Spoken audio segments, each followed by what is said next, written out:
Volume 3, Chapter 101. Come on, just a little more effort, you're almost there. At the southernmost edge of the world, in one of the most remote and untouched lands, visited only occasionally by a few adventurous explorers. Somewhere in the Kaloa region, a voice of encouragement and a strained groan could be heard. The owner of the groan was a woman with reddish-brown hair and blue eyes. Through the simple clothing characteristic of the xperrif wetland, her taut muscles stood out on her forearms and calves. A moment later, Mesa, who had been repeatedly sitting and standing while holding a rod, exhaled heavily and set it down. "Ha ha, I can't do any more. What a shame. I thought you could manage one more." The young man helping her from the opposite side, Turon, clicked his tongue as he looked at Mesa lying on the ground and put the metal rod back in its place. At first glance, it looked like nothing more than a long metal rod, but it was a magic artifact that Mesa had crafted herself. Its effect was to increase its weight when infused with magic power. For nobles of their status, tools like these were necessary to apply enough resistance to effectively train their muscles. Of course, simply increasing the weight would cause one's body to sink into the soft ground, so they also had to use earth manipulation magic to reinforce the terrain. "I think this should be enough physical training for now. Lately, it seems like your muscle mass isn't increasing at all anymore." Finally, not so rough. As Turon firmly massaged her trembling calves and thighs, Mesa let out a sharp scream. While reclaiming the wetland, they had taken the time to help each other train whenever they had the chance. Since Mesa had previously only been able to train sporadically due to time and environmental constraints, her progress had been exceptionally fast. Though she had naturally slender bones and couldn't develop a heavily muscular physique, her once delicate frame had gained a more defined shape, and her strength and endurance had noticeably improved. At this point, her physical abilities were even slightly superior to Turon's, when he wasn't activating any bloodline abilities related to close combat. Of course, Turon himself had also become sturdier than before. Since he had undergone an intense training session with Haram in the past, he hadn't experienced a dramatic transformation, but he had gained more muscle, making his physique even more masculine. In contrast, Salif had already trained his body to its limits within House Veroha, so he would either assist in their training or go off to handle other tasks, as he was doing now.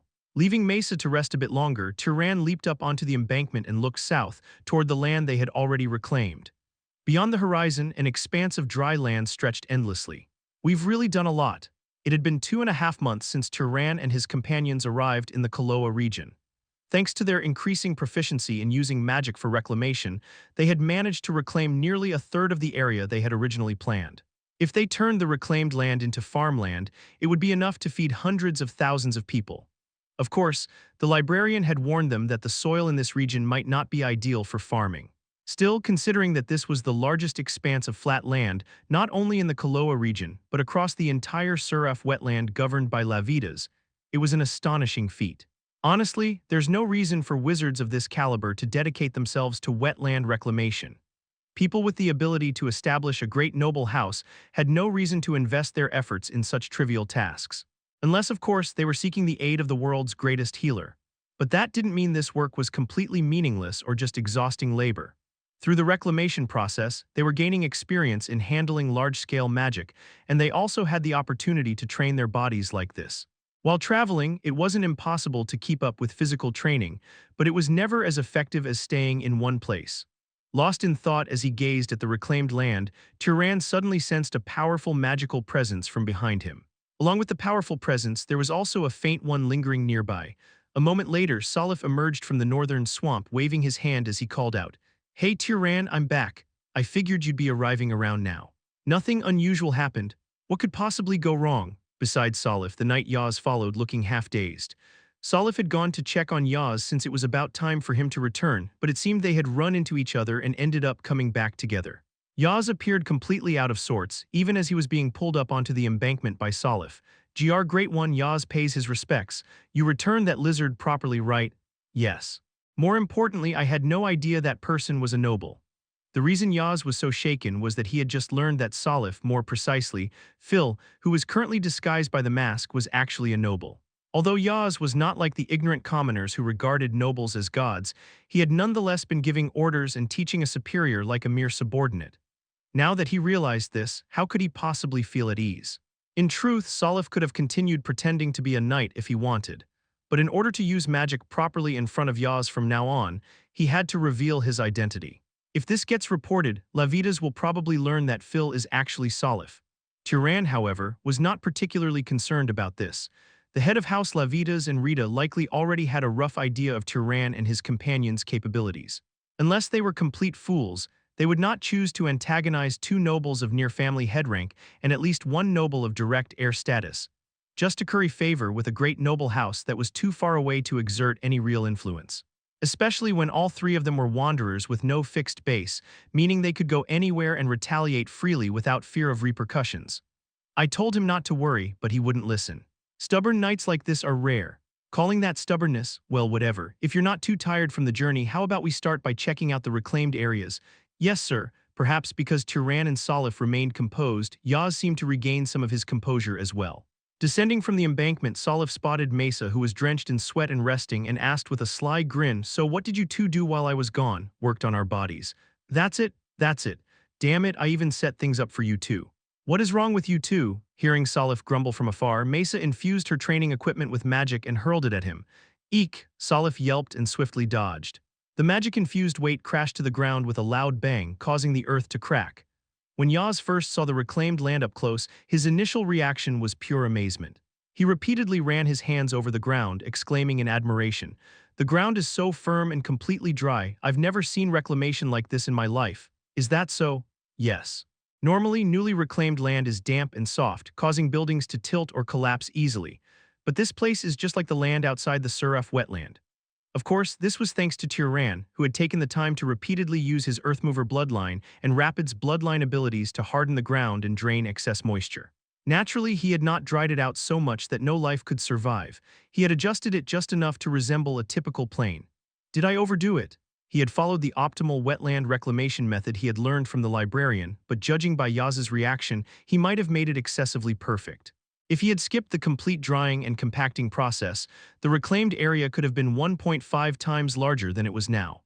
Though he felt a bit regretful, Turan quickly decided that it was better to do things perfectly since they were already putting in the effort.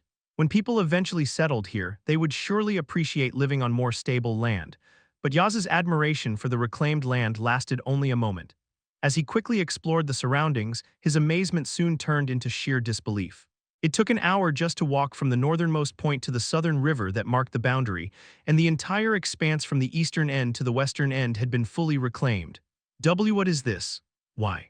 Surprised by how big it is. Even as Yaz nodded at Salif's playful question, his mouth was hanging so wide open that it seemed like his jaw might fall off. It's not just that. When I first took on this task, I thought it would take at least several decades. Well, considering the level of power they had invested here, even the army of a high-ranking noble house would not dare to match them. Ignoring Yaz's shock, Turan gazed over the vast reclaimed land and asked, "So do you have any advice for us?" "Advice? Since the three of us are beginners at this, I figured someone experienced in land reclamation might notice things that need improvement." Before they left, Rita had told them that Yaz had been involved in several reclamation projects, including draining swamps and wetlands. At Turan's question, Yaz hesitated for a moment before speaking. "First of all, you need a way for the water to drain." "A way for the water to drain?" "Yes, the rainy season will arrive soon, and in the current state, water will start accumulating here. The land absorbing it naturally won't be enough to solve the problem." At Yaz's advice, Turan and his companions exchanged glances and discussed. "Should we channel it toward the river? It has to flow to a lower area, so we should direct it downstream." The reason the librarian had not mentioned this when they sought his advice was probably that he was unaware of just how much rain this region received. Yaz continued to offer useful suggestions. Rather than leaving the land barren, they should plant water-absorbing trees to regulate moisture. Instead of making the land completely flat, they should add a slight incline so water would naturally flow toward drainage channels. "We'll also need to settle people here. That much sounds like a hassle to protect them." At Salif's remark, Yaz shook his head and began explaining. Strangely, his demeanor resembled that of the teacher in the past, instructing Knight Phil. It seemed his old habits had not completely faded. "The heat and humidity here promote rapid plant growth. If left unattended, weeds will quickly take over, attracting animals or even magical beasts, which could lead to the embankment collapsing. Generally, most animals avoid humans except for a few predators, so having a stable population living here would help prevent such issues. And how would they sustain themselves? There are plenty of open-pit mines in this area. They could mine resources and trade them for food. Later on, once some of the land is converted into farmland, they could become self-sufficient." As expected of someone experienced in reclamation projects, Yaz's detailed explanations were quite reassuring. But can we really mine and sell resources as we please? Technically, this land belongs to House Lavitas and we're just a reclamation team.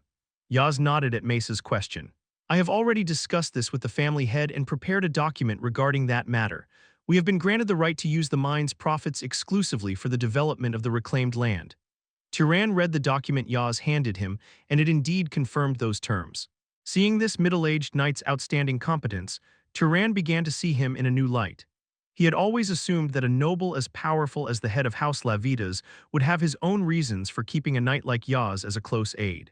But this level of resourcefulness was beyond expectations. I wouldn't mind recruiting him as a subordinate if I ever decide to settle down somewhere permanently.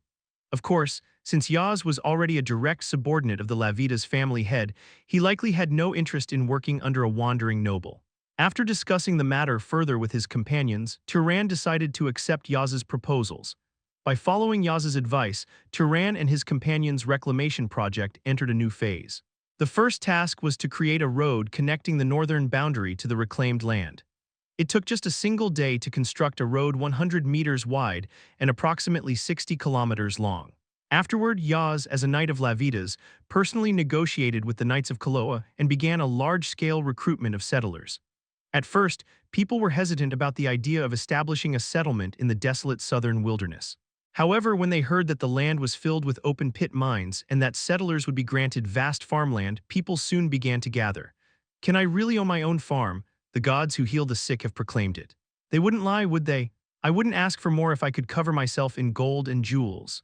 Additionally, Turan and his group had gained a solid reputation in Kaloa City by treating the sick, which further helped attract settlers.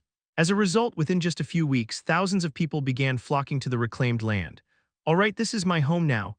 This spot is mine. Bullshit, what's going on? Using the trees that Turan's group had pre-cut from the nearby wetlands, the settlers built homes, divided up farmland, and began mining the open-pit deposits, sparking all kinds of disputes. Since settlers had come from various villages around Kaloa City, they naturally grouped themselves based on their places of origin. Fortunately, Yaz took command of a militia he had personally brought from Kaloa City and managed to keep things under control. Once their territories were settled, the settlers spent the following months clearing weeds, preparing farmland, and extracting gold, silver, iron, and copper from the open-pit mines.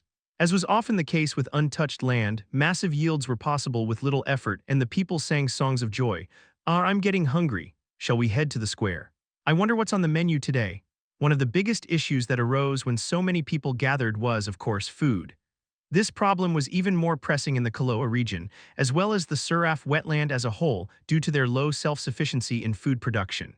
Even if they sent large quantities of ore to Kaloa City in exchange for food, there was not much available on the market. They had also sent trade caravans to the northern cities, but it was clear that transporting food from there would take time. However, the settlers did not have to endure severe food shortages because Turan implemented the same method he had used in Kalamaf. They're coming. Whoa, there are even crocodiles.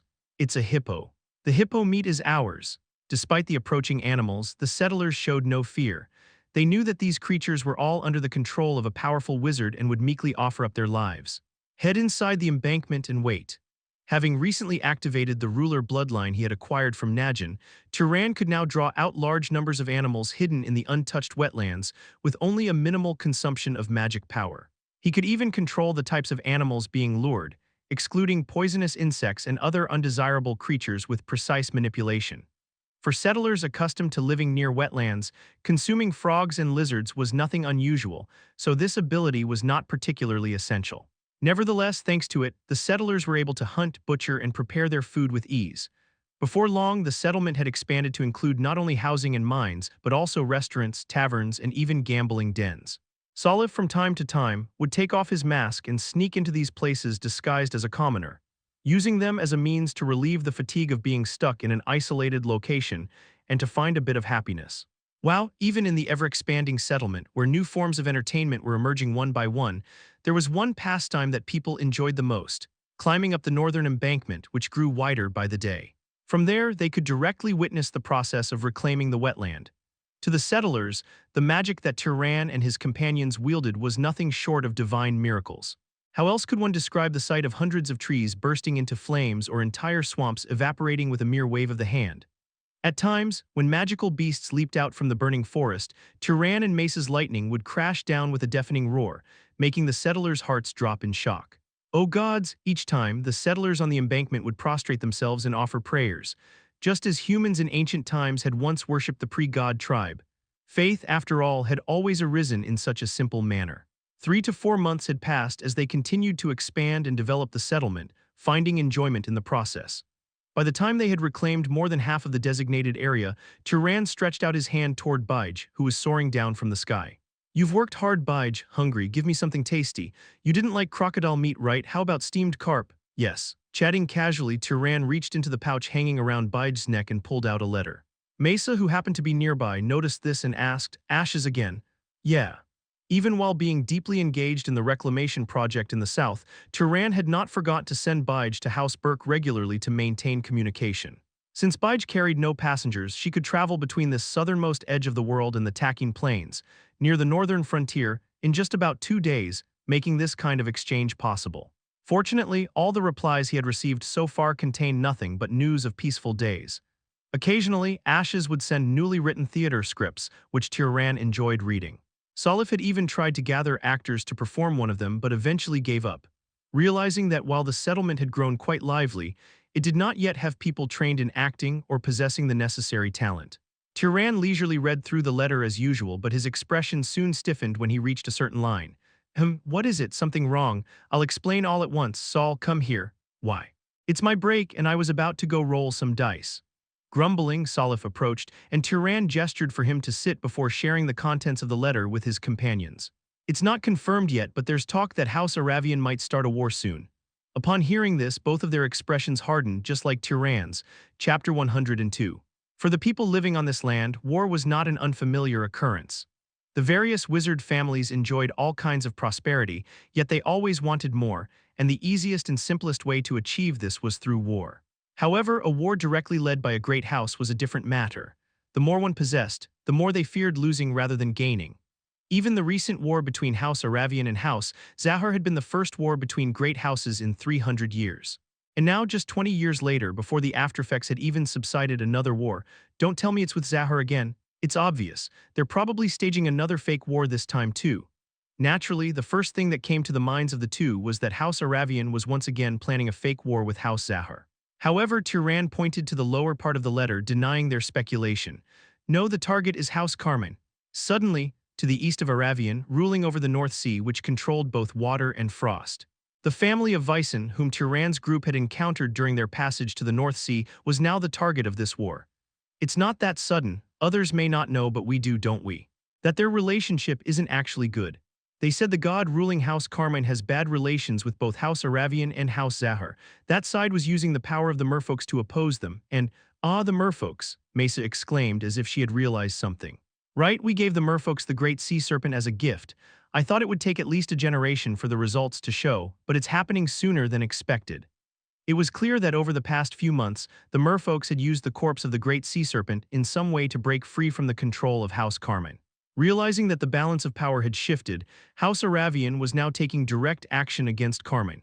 And the fact that they had discovered this so quickly likely meant that they had already planted spies within House Carmine. Salif and Mesa's faces stiffened as they considered the possibility that their actions might have triggered a war between the two great houses. According to Ashes's letter, the conflict started after suspicions arose regarding the death of an Aravian noble who had recently married into House Carmine. As a justification for war, that's a bit weak. Well, in the end, things will go as they want. Of course, right now, House Aravian's control over its own family has weakened considerably. Logically, with House Zahar, whom they had fought in a bloody battle not long ago, still standing strong, picking another enemy was sheer madness. However, if they had struck a deal with the enemy behind the scenes, it might not be as risky. No, they might even be secretly receiving help from some Zahar nobles. Are they planning to erase House Carmine completely this time? That could be the case. If the gods are truly hostile toward each other, then it's unlikely to be another fake war like before. Perhaps they would witness a real clash between gods this time. Not against a minor figure like Emir, whom they had encountered before, but an actual fight between the heads of House Aravian and House Carmine. In any case, we can't just ignore this. You're planning to get involved. I at least want to find out exactly what's going on. Turan spoke as he looked at Mesa and Salif. Although the situation had changed drastically compared to the past, he was still reluctant to reveal Mesa to the main family of House Aravian. Likewise, Salif's face was already well known among the people of House Aravian. And if they used the transformation mask, then Turon wouldn't be able to hide his own face. This time I'll go investigate alone. You two should stay here and continue the reclamation project. But that's dangerous. Yeah. No matter how strong you've gotten, if you get caught by a real god, you'll die. As the two protested, Turon shook his head calmly and presented a reasonable explanation. I have no choice. There's only one disguise tool, and we can't just neglect things here either. The reclamation of the southern region was a price paid in exchange for the House Lavita's family head's healing magic. Abandoning it due to an urgent matter would be equivalent to throwing away their trust. Considering that there were almost no healers capable of quickly and completely treating powerful nobles like Turon and his group, halting the work was simply not an option. After several rounds of arguments and persuasion, the two finally agreed to let Turon go alone to scout the conflict between the two houses. I'm saying this again, but you really have to be careful. If it seems dangerous, just run away. Got it? Got it. I treasure my life too, so don't worry. As Salif expressed his concern, Turon waved his hand dismissively and glanced at Mesa. Unexpectedly, unlike Salif, who wore a worried expression, she remained rather composed. It's fine. If you want, you can do something reckless. If you die, I'll hunt down whoever killed you and take revenge. Ah, so that's how it is. A warning disguised as a threat. Don't get yourself killed by attracting the attention of someone too powerful, or else she'd end up dead avenging him. Her expression was too sincere for him to just laugh it off as a joke, so Turon had to repeatedly assure them that he wouldn't do anything reckless. After that, he went to find Yaz, the knight from House Lavitas who was overseeing the reclamation efforts, to inform him that he would be away for a few months. Right now, Turon was technically working as compensation for the healing he received, and Yaz was the one supervising him. Understood. That means the reclamation will be slightly delayed. Yaz responded indifferently to the news that Turon would be gone for a few months. Well, if no progress had been made at all, that would be one thing, but with more than half of the work already completed, it would be ridiculous to suspect that he was running away. Besides, it wasn't as if everyone was leaving. His two companions were staying behind to continue the work. What caught Yaz's attention more was the unfamiliar man standing next to Turon, grinning from ear to ear. The person beside you, don't tell me. This is a friend of mine, Saul. He'll be taking over Phil's duties for a while. Say hello. Hello. Salif removed his mask and greeted him with an utterly shameless expression. Wait, no matter how I look at it, aren't you the successor of House Varaha? Seeing their expressions, Yaz quickly swallowed the words that were about to escape his mouth. As one of House Lavita's key administrators, he had apparently seen Salif's portrait before. Just pretend we ran into each other by chance. You understand what I mean, right? I understand. Even if Salif took off his mask here, there was little chance that word of it would spread far. This was the southernmost region of House Lavita's territory, the remote outskirts of Kaloa. Still, he had worn the mask just in case, but ultimately it was more useful for Turon to be the one wearing it. After spending about a week wrapping up affairs, Turon went to see Mesa before his departure. Ever since receiving the letter, she had put the reclamation project on hold and had been completely immersed in crafting a magic artifact. I think it's about time for me to go. How's your work coming along? Just finished, actually, here. As she handed him the object, Turon let out a small exclamation. A small hand mirror with the handle and edges plated in silver. The craftsmanship itself was nothing extraordinary, but it contained an astonishingly powerful magical energy. It was even comparable to the guardian magic artifact that Turon possessed. It's a paired item with the hand mirror I have. You can only communicate if both are infused with magic at the same time. What's the rain? The farther apart they are, the more magic it will consume. If you're in House Aravian or House Carmine's territory, maintaining a connection for a long time with our power alone will be impossible. I see. Communication-type magic artifacts do tend to be inefficient. Considering that no grand noble of the enchanter bloodline had ever existed before, Mesa was likely the most powerful enchanter in history. Although it was an item created in just a relatively short span of a week, the efficiency of such an enchanter's artifact being at this level was a problem. At this rate, for ordinary nobles, communication would become impossible the moment they were more than a few hundred kilometers apart. It was clear now why the various wizard houses rarely crafted this type of magic artifact. It's probably also because I'm still not fully accustomed to enchantment magic. Once I make a better version, I'll send it to you through Bige. Don't push yourself too hard. With Turon gone, the reclamation project would slow down, but it still had to continue. If Mesa got too caught up in this, it would only cause problems. As they continued their conversation and the time for departure approached, Mesa suddenly pulled Turon into an embrace. Unlike before, when she had felt like nothing but skin and bones, this time it was a warm embrace, one that reminded him of when he had been held by his mother long ago. Mesa, don't die. Instead of replying, Turan simply patted her back. After finishing all preparations, Turan grasped Bide's leg with his own hands and soared into the sky. While tying himself to a harness was more convenient, it didn't allow him to fully utilize the Golden Eagle's speed. Delighted to be flying alone with Turan again after a long time, Bige propelled herself northward with powerful gusts of wind at her back. Looking down at the ground below, Turan marveled at the rapidly passing landscape. I knew you were fast, but you've really gotten even faster. Even when he had first ridden Bige, he had been impressed by her speed, but compared to then, she was now on an entirely different level. Back then, she had only been around the mid to lower ranks among nobles in terms of magical beasts. Turan's weight of just over 70 kilograms had been enough to slow her down and tire her out easily.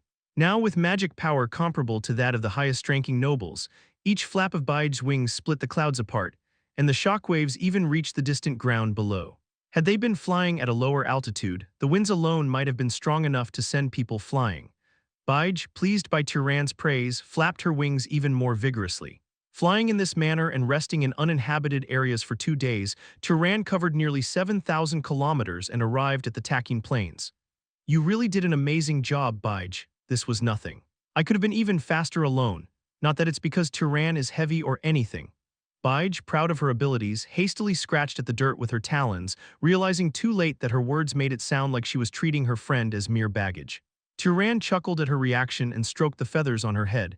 If I had come here on my own, it would have taken at least 10 days without rest. Thanks to you, I saved a lot of time. Thank you, I want to keep traveling with Turan. I appreciate it, but for now I need you to help Mesa and Salif. This is something I have to do alone. Bringing Bige along would make it difficult to move around properly in disguise. After all, anyone traveling with a golden eagle would inevitably stand out. If a situation arose where he absolutely needed Bige, he would contact Mesa and have her bring Bige here. All right then, be careful on your way back. You know where to go, right? I know better than Turan. Perhaps upset at the thought of being separated for a long time, Bige wrote her words in a slightly sulky tone before taking off into the sky. Seeing his friend off, Turan immediately turned toward the nearby city of Zavalin. Of course, he used the transformation mask to disguise himself as an ordinary young man. Thank you for your hard work. Oh, yes. Thank you, young man. Casually greeting the patrolling officers with an easy smile, Turan entered the city and expanded his senses to detect how many wizards were nearby. That one over there is a knight of House Burke. Looks like they haven't assigned a separate surveillance team for this area. He had expected that they would have planted spies after the incident where they helped Mesa escape, but surprisingly, they hadn't gone to such lengths. Perhaps they had planted spies immediately after the incident, but decided to withdraw them after several months of receiving no news. Well, even if they intercepted the letter I sent to Ashes, I didn't write anything meaningful in it anyway. When sending letters, Turan had deliberately avoided mentioning Mesa at all, as if he had been traveling with only Salif. Moreover, since he had also been careful to leave out any clues that could hint at their location, even if someone had read the letter, they wouldn't have been able to extract any significant information. After spending a good amount of time scouting the city, Turan confidently stepped into House Burke's mansion while using concealment magic. Even though it was broad daylight and several magic artifacts emitting light were active throughout the area, his concealment remained intact. Though I can't maintain this for too long. Feeling his magic power rapidly depleting, Turan moved swiftly through the mansion. Before long, he reached Ash's room, shut the door behind him, and finally released his concealment, letting out a sigh of relief. This kind of infiltration was only possible because he possessed an immense amount of magic power and had spent months living in this mansion, memorizing its layout. A regular noble from House Zahar would have exhausted their magic long ago. Lying down on the bed, Turan heightened his senses to an extreme degree using the sacred relic. He could sense the presence of various nobles, from the head couple of House Burke to Ash's brother Milo and even his teacher Haram. He had expected Ashes to be out somewhere playing, but unexpectedly he was in the garden practicing magic, likely undergoing training. No suspicious individuals inside the mansion either. Good, I guess I can get some rest then. Turan lay back on the bed, letting his exhaustion from the 2-day journey melt away as he waited for the room's owner to return. Ashes returned about 2 hours later. Wait, Turan, it's been a while, Ashes, I'm glad to see you looking well. Ashes was momentarily startled by the sudden presence of a brown-haired young man occupying his room. However, as soon as he saw the clothes, he immediately recognized Turan's identity. After all, he had made those clothes himself. There was no way he wouldn't recognize them. Don't tell me you came because of the letter I sent. Yeah, plus I wanted to check if there was any suspicious activity going on here. When Turan confirmed that there didn't seem to be any spies inside the mansion, Ashes let out a sigh of relief. To be honest, I was a bit wary. I was worried that someone might secretly use a familiar face to get close to me. That's not exactly a common ability, is it? It isn't, but if you can do it, then maybe someone else can too. Of course. Considering that the mask Turan possessed was likely a magic artifact or even a sacred relic created using the power of the mimic bloodline, the chances of someone else having the same ability were nearly non-existent. It was highly probable that the mimic god had never left behind any descendants to inherit their bloodline. Still, being cautious of potential threats wasn't a bad mindset to have. After all, even Turan didn't fully know what they were capable of and what they weren't. More importantly, explain things in more detail. Your letter was too vague. When exactly is the war supposed to break out? That I don't know either. Even my mother probably doesn't, but it doesn't seem like it'll take too long. The main family has been placing massive orders for magic artifacts that grant resistance to cold. Indeed, that alone was enough to make it obvious they were clearly targeting House Carmine, which wielded power over water and frost. Through his deep conversation with Ashes, Turan was able to gather several updates on the current state of House Aravian. He learned how the atmosphere within the main house and the vassal houses had changed, as well as how they were even spreading theatrical performances that demonized House Carmine to justify the war. So that's how far they're taking it. You're not thinking of sneaking into the main house again, are you? Not this time, it's too dangerous. Previously, Turan had been able to infiltrate House Aravian's main estate only because they hadn't expected the presence of an intruder. But now, while they might not yet know about House Zahar's concealment abilities, they were certainly aware that someone with an unidentified disguise technique existed. Attempting another infiltration under these circumstances would be nothing short of reckless. Even if Salif and Mesa were with him, they weren't confident they could stand against the House Aravian's family head, and right now he was alone. Instead, I think it would be more useful to infiltrate the other side. Could you help me gather any relevant information? Since their family is close by, I feel like I might find something if I search through the library. The other side. Wait, don't tell me. As Ash's eyes widened in shock, Turan flashed him a grin. That's right, this time I'm planning to take a look at House Carmine. Chapter 103. It had been about 2 days since visiting House Burke. Turan stayed in Ash's room, collecting various information about House Carmine through the books that Ashes brought him. There was much to learn, from the extensive history of their house since its founding to information about the vassals under them. Of course, Orum's library also contained knowledge about House Carmine, but the problem was that all of its information was outdated. Hurry up and turn the pages already. How can a young man be so slow at reading? You're just too fast, Elder. I've already finished reading this, you know. Turan responded to the grumbling librarian while turning another page of the book. Originally a spirit of the librarian had the ability to never forget the contents of a book once read, so even if Turan forgot something later, he could always ask and be reminded. A spirit, huh? Too bad I can't see it. HMPH, do you think I'm some kind of spectacle to be gawked at?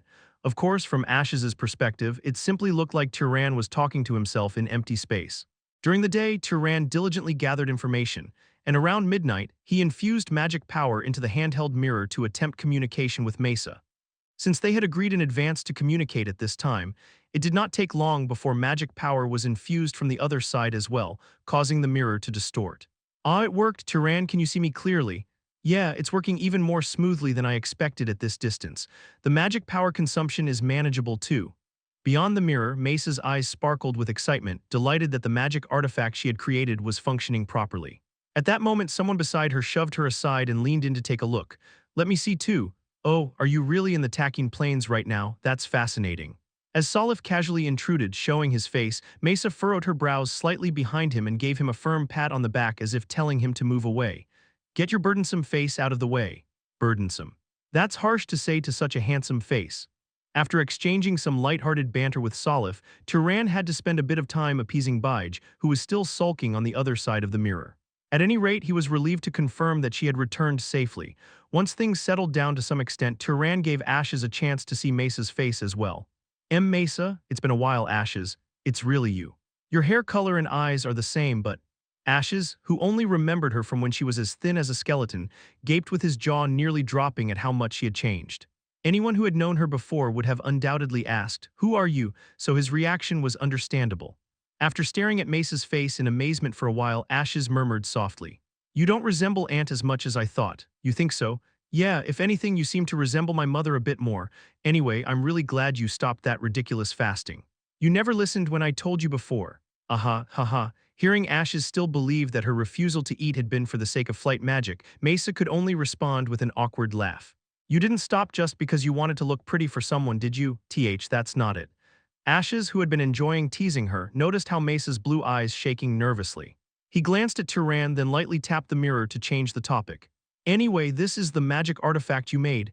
Yeah, I didn't realize I had a talent for this kind of thing. Could you give me some advice? I'm not sure if my skills would be of much help, but what issues did you have? Though still inexperienced, Ashes had received proper training as an enchanter, so he was able to pass along several useful techniques to Mesa. About 20 minutes later, when the magic power ran out and the connection was cut off, Ashes turned to Turan with a deeply moved expression. Mesa has completely recovered, and her expressions look much brighter than before. I'm really glad to see she's doing well. Seeing Ashes shed tears of emotion, Turan let out a small chuckle. He had known since their first meeting that Ashes was a soft-hearted person who was easily moved to tears. The joy of eating is an important part of life. That's true. This is really nice. Seeing her face like this makes all my accumulated worries just disappear. Watching Ashes smile so brightly, Turan found himself smiling as well. The day after the dramatic family reunion. Having gathered most of the necessary information, Turan left House Burke. Inside his large-capacity pouch, he carried an additional 20 or so books that Ashes had personally purchased for him. It'd be boring, so you might as well read these. Ashes had handed them over with such a casual remark, but the books he gave were not something to be taken lightly. Although the tacking planes were abundant in resources and made luxury goods easily accessible, thick books that were neatly transcribed inside were not cheap. It was clear that Ashes must have spent several months' worth of allowance to obtain them. As compensation for the books, Turan had left a pile of roughly smelted gold and silver ingots on Ashes's bed before departing from the mansion. If he had tried to hand them over directly, Ashes would have stubbornly refused, so this was the better approach. Leaving Zavalin City, Turan changed his appearance to that of another traveler and leisurely walked across the plains. The cooling breeze and the golden, rippling wheat fields signaled the arrival of autumn. It would be nice if the reclaimed land could become this fertile too. Is the soil composition important? I should take some and see if I can replicate this later. As Turan walked northeast, he scooped up a handful of soil and examined it, lost in thought. It was no secret that Aravian nobles struck their farmlands with lightning every year after the harvest. He did not understand the principle behind it, but if the same practice were applied to their reclaimed land, it might yield similar results. Of course, without an Aravian noble to summon lightning every year, maintaining such a method would be difficult. Walking along the outskirts of the city, Turan reached a secluded area and immediately used concealment magic before taking flight. This way, he would not have to worry about running into any wandering Aravian nobles. Several days passed as Turan flew east toward House Carmine, conserving his magic power along the way. His destination was the slash-and-burn farming village where they had once fought against Vyson. As the sun began to set, Turan leisurely entered the village, only to be met with a resident pointing a hunting spear at him. Who are you? I'm a traveling wanderer who lost my way. Would it be possible for me to stay for just one night? There's no place for guests to stay in our village. If you head down the mountain, there's a larger village below. Go there instead. The sun has already set. How am I supposed to make my way down now? Please let me stay for just one night. I don't mind sleeping outside. Fine, but keep quiet and don't cause any trouble. Perhaps due to the lingering trauma from Vyson's massacre, the villagers remained highly wary of outsiders. Turan spent the night in the village, exchanging a few casual conversations with those keeping an eye on him to gather information. Now that I think about it, there have been rumors lately about a noble who's been burning villagers alive. Has this village been safe? Haven't seen anything. If something like that had happened, we probably wouldn't be alive to talk about it. Judging from the village's intact condition, it seemed that Vyson's death was still well concealed. After confirming his traces, Turan left the slash-and-burn village at dawn and headed straight for Avacha, the capital of House Carmine. Unlike before, when he had simply moved eastward toward the sea, this time he traveled along the grand roads of the old empire, mingling among commoners and picking up various stories. I heard that a horde of magical beasts recently emerged from the sea. Is that so? Yeah, the high-ranking folks managed to stop them quickly, but the damage wasn't small. You'd better stay away from the coast for a while. I saw one myself. It was terrifying. That massive creature that swept through the village. An old peddler who was chatting with Turan while sharing a campfire in an open field shivered as he offered his advice. Why had the sea magical beast suddenly attacked the land? The timing did not align for it to be the result of the great sea serpent undead's rampage. Instead, it was more likely that the merfolks had triggered unintended side effects while using the serpent's corpse. Or maybe the merfolks deliberately drove the magical beasts toward the coast. Turan sincerely hoped that was not the case. After all, he did not want to be in a situation where he had to kill comrades who had once fought together against a formidable enemy. For 3 days he walked along the road, gathering various stories from passers-by. When he finally entered Avacha, the capital of House Carmine, for the second time, he immediately noticed that the atmosphere of the city had completely changed. The sailors and laborers wandering the streets all had gloomy expressions, and the merchants who were shouting to sell their goods carried not joy but desperation in their voices. The vibrancy and liveliness that he had once felt were now almost completely absent. After taking a brief tour of the city, Turan headed directly toward the residential area of the House Carmine family members. Their security is quite strict. Well, I suppose it's natural since House Zahar is also a potential enemy. Though not as fortified as House Aravian, which had built the Fortress of Light and even operated security checkpoints, the nobles of House Carmine still lived behind high walls, sealing off their main residence. Considering that in places like House Lavitas, even key members lived outside the main house, this level of security was still quite extreme. However, unlike House Aravian, which thoroughly blocked access even from the sky, the upper areas were left open. Using concealment and flight magic together, Turan easily infiltrated by descending from above. If they plan to go to war with House Aravian, they should really pay more attention to aerial defense. Of course, since an airborne Aravian noble would be clearly visible in the sky, they probably relied on that as a safeguard. Once inside, Turan immediately heightened his senses, and just as he had done at the Aravian estate, infiltrated the mansions of nobles possessing strong magic power. Each noble had sealed their study in a variety of ways, but having already conducted similar infiltrations multiple times, Turan skillfully bypassed their security measures and searched through their libraries. What he had not anticipated, however, was how underwhelming the results would be despite his thorough efforts. Not here either. As he exited the third mansion, Turan clicked his tongue in disappointment. Despite searching the studies of 3 high-ranking nobles, he had found little in the way of useful information. At best, he had uncovered the same kind of corruption scandals common to any great noble house, things no different from what he had previously exposed in the Aravian estate. But that was not what Turan had come here to find. His goal was to uncover the nature of the relationship between House Carmine and the merfolks, how it had been formed, whether it was still intact, or, if it had broken, how that had happened. Just like the Aravian nobles, it seemed that the Carmine nobles also did not keep god-related secrets in their residences. Leaving behind his disappointment, Turan exited the Carmine estate and spent the night in a well-maintained inn nearby. Unlike his infiltration of the Aravian estate, where movement was heavily restricted, he was grateful for the relative freedom of entry and exit here. Sleeping in hidden corners of a mansion every night had been far more exhausting than expected. Should I disguise myself as an insider and search somewhere even more secretive? The next day at noon, while wandering through the streets of Avacha deep in thought, Turan heard a street vendor's cry. Unlike the other people who were either depressed or filled with frustration, this one had a surprisingly cheerful voice. "Get your skewers here, freshly grilled skewers," a bearded man, seemingly around 30, shouted energetically while skillfully working over a sizzling grill. His cooking seemed excellent as customers kept coming without pause. Watching this scene for a moment, Turan eventually stepped forward and joined the line, purchasing a skewer. "Keep the change." "Thank you, sir." "Enjoy your meal." As he ate a rather tasty pork skewer, Turan focused his consciousness on the street vendor who was busily working. In the pitch-black darkness, a pair of eyes gleamed wide open. A knight bearing the emblem of House Zahar was selling skewers in a place like this. It was suspicious, to say the least. A spy sent by Zahar, judging by the fact that he's a knight, he must be of a lower rank than Rateau. Should I capture him and interrogate him, or just follow him? After a brief moment of contemplation, Turan decided on the second option. While he was confident in his ability to make people talk through pain, there were always those on whom such methods would not work. Maybe checking this lead will yield some unexpectedly useful information. Infiltrating the Carmine estate himself meant sifting through a vast amount of disorganized information to extract what was relevant. However, intercepting intelligence from a spy would provide only pre-filtered and carefully selected information. Between the two, it was obvious which would be more useful. That evening, Turan waited patiently until the street vendor closed his stall and headed home. Using concealment magic, he trailed behind at a leisurely pace. Unaware that he was being followed, the vendor unknowingly led Turan to an old house on the outskirts of Avacha. Upon entering the house, the spy stretched and groaned as if exhausted. For a knight, running a skewer stall should not have been tiring at all. Was he trained to keep up the act even when no one was watching? After putting away his merchandise and washing up, the spy collapsed onto the bed and soon began snoring. Only then did Turan start searching the house.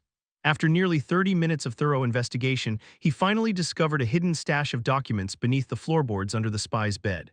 Perhaps the spy had not deemed it necessary to encrypt them, as the collected information was neatly organized in a way that even Turan could easily read. The locations, movement routes, and conversations of House Carmine's members. He's gathered quite a lot of information. Most likely, this had been obtained through internal collaborators or subordinates. There was no way he could have gathered such intelligence simply by grilling skewers. This street vendor was likely a mid-level operative aggregating reports from underlings. It was a smart strategy. No one would ordinarily suspect a mere skewer vendor. And they probably never anticipated that a wizard capable of detecting magic power would pass by and recognize a street vendor with knight-level magic power. As Turan continued reading through the reports detailing various noble affairs, he came across information regarding Vyson. Left with several members of a friendly vassal house but has been out of contact ever since, it is assumed that her family is currently on a pilgrimage outside the house's territory. It seemed House Carmine was not only unaware of Vyson's death, but also had no idea that her entire party had been killed. Well, since he had disposed of them in a remote area, it was only natural that they would be difficult to find through conventional means. Clicking his tongue, Turan continued scanning through the documents until his eyes widened at a section that had been underlined. On the second day of the 9th month, a secret meeting of the House's key members is scheduled. If possible, infiltrate and gather information. A secret meeting scheduled for a week later, one attended only by the highest-ranking members. If he could sneak into this gathering, he was certain he could collect some highly valuable information. Chapter 104. At dawn, after checking all the materials gathered by the spies, Turan neatly organized them again and left the house. After closing the door silently, he took out a long wooden box from his large-capacity pouch. This was an item he had ordered a few immigrants to make during the land reclamation project in the south. A storage box that could separately store and preserve the hair of various individuals. Inside, there were strands of hair from his two comrades, a feather from Bige, and a strand of hair from Godis, Salif's father. The hair of the Zahar Knight, which he had obtained this time, also became part of his collection. If he ever needed to find that person again, he could use this to track them down as much as he wanted. After catching up on sleep until noon at the inn to recover from the fatigue of staying up all night, Turan had a delicious lunch, and then entered the residential area of the House Carmine nobles once more. Unlike his previous visit late at night, this time under the bright daylight he could see people moving around energetically. Let's see if the knight's lodgings are over there. Do I need to go to the next street? By combining the basic knowledge he had gained from Ashes and the information from the House Zahar spy, he concluded that House Carmine did not have any significant factions. Just like House Lavitas, the family head was still relatively young at about 150 years old, so there was no issue of succession yet. If there was any distinction, it would be between the high-ranking nobles, including the family head, the young nobles expected to reach that level, and the mid to lower-ranked nobles. Naturally, only the nobles belonging to the main faction of the high ranks would participate in secret meetings. Turan's goal was to secretly replace one of the attendees, and he had already chosen his target. Found him Anil Carmine. The owner of the mansion Turan had arrived at. Anil was the son of Gemel Carmine, the current House Carmine head's brother and a top-ranking noble, making him also a young nobleman with high potential. With a status like his, it was highly likely that he would attend the secret meeting. As Turan circled around and slipped in through an open window, a sharp noise rang through the mansion as if to greet him. It sounded like glass breaking, perhaps a wine glass or something similar. "Get the hell out, you bastards, you call this food." Excuse me, Manny, wake up. Take him out carefully." Following the noise, Turan saw a servant who had collapsed, bleeding from his forehead, while two other servants were helping him out of the room. In the back, a young noble was sitting in an armchair, seething with anger. The magic power emanating from him suggested he was of upper class, but on the lower end of that spectrum. That must be the owner of this mansion, Anil Carmine, the Carmine noble Turan had targeted this time. Did he throw a glass and smash someone's head? His personality is already showing. For whatever reason, Anil stormed out of the dining room, fuming, despite the luxurious meal spread out before him. As a result, the exquisite Avacha-style seafood feast on the table was left to the servants to clean up. Perhaps they were used to serving nobles. Without a word, they began eating the leftover food and only started complaining once their master was far enough away not to hear them. He's really going too far these days. How many times does he throw tantrums like this in a single day? Right, this food is delicious. What's his problem? He just can't control his temper, that's all. But thanks to that, we get to eat well. One servant mumbled while stuffing what appeared to be a grilled shrimp the size of an arm, likely from a magical beast, into his mouth at once. It did indeed look delicious, so Turon discreetly grabbed a piece of grilled salmon and popped it into his mouth without being noticed. Hey, don't eat everything. Leave some for Tonin and the guys who took him away. At least he only smashed a glass this time. Maybe it's because he got scolded by the big master for killing the Boshu family last time. What big master? That bastard just lets him do whatever he wants. I wish I had been born a noble. Maybe it was because their anger had reached its peak, but the servants began hurling crude curses at Anil, words so vulgar that if they reached the ears of any noble, they would be hanged on the spot without question. They cursed not only Anil, but also his parents for bringing such a bastard into the world and letting him run wild. Some even wished he would go on a pilgrimage and meet a gruesome death. There were certainly nobles who lacked the favor of their retainers, but it was rare to find someone as despised as this. Looks like I chose the right target. Wizards, as the descendants of the gods, were meant to protect humans, and in turn, humans were expected to serve wizards. That was the law of the human world. Nobles, having been raised and educated under this principle since childhood, often looked down on commoners, but they did not personally abuse or torment them. Such behavior was considered far too undignified for a noble. Moreover, knights and nobles generally did not take sadistic pleasure in tormenting the weak as much as commoners did. However, occasionally, there were outliers like Anil who were not bound by these rules. He was the kind of noble who directly harassed commoners in ways that even other refined nobles would find repulsive. This was precisely one of the reasons why Turon had chosen to impersonate Anil. To erase any traces of his infiltration, he needed to eliminate the person he was replacing. And frankly, killing a decent person would have left a bad taste in his mouth. Listening to the servants' complaints, Turon followed Anil's presence outside the mansion. Seemingly in the mood for a stroll, Anil wandered aimlessly through the garden. Then, without warning, he conjured a whip of ice in midair and began slashing down all the garden trees around him. A gardener nearby, who had been trimming branches, was so shocked by the sudden destruction that he let out a horrified scream. I don't like how they look, replant everything. Why yes, master. After crushing the gardener's spirit, Anil continued his rampage through the mansion, tearing down walls because the stables smelled, breaking a knight's foot just for glancing at him and causing all sorts of havoc. Watching from behind in concealment, Turon let out a short, incredulous laugh. I had heard the stories, but he's like a damn child. Considering Anil was already over 60, his tantrums were nothing short of disgraceful. And yet, shockingly, this was Anil holding himself back. Didn't they say his father scolded him recently because he beat his concubine and her family to death? Anil had 3 concubines instead of a formal spouse. According to rumors, one of them died due to his excessive cruelty. When her father and brother came to protest, he killed them too. Even though a concubine's status was lower than a wife's, such an act was considered outrageously unreasonable. As a result, Anil had been severely reprimanded by his father and placed under house arrest. In fact, it was said that he had killed multiple servants in his youth, some intentionally, some by accident, which was why people feared him and why he couldn't even take a proper wife. Turon continued to shadow Anil, meticulously analyzing his speech patterns, gestures, and expressions. Last time when I impersonated Kadram, I was too hasty. That almost got me caught by someone close to him. This time I need to be more thorough. 3 days had passed since Turon infiltrated Anil's mansion. Aside from sleeping, he dedicated all his time to observing and mimicking Anil's every move. Just as actors he had seen in the past had recreated historical figures, Turon aimed to perfectly replicate every aspect of Anil's behavior.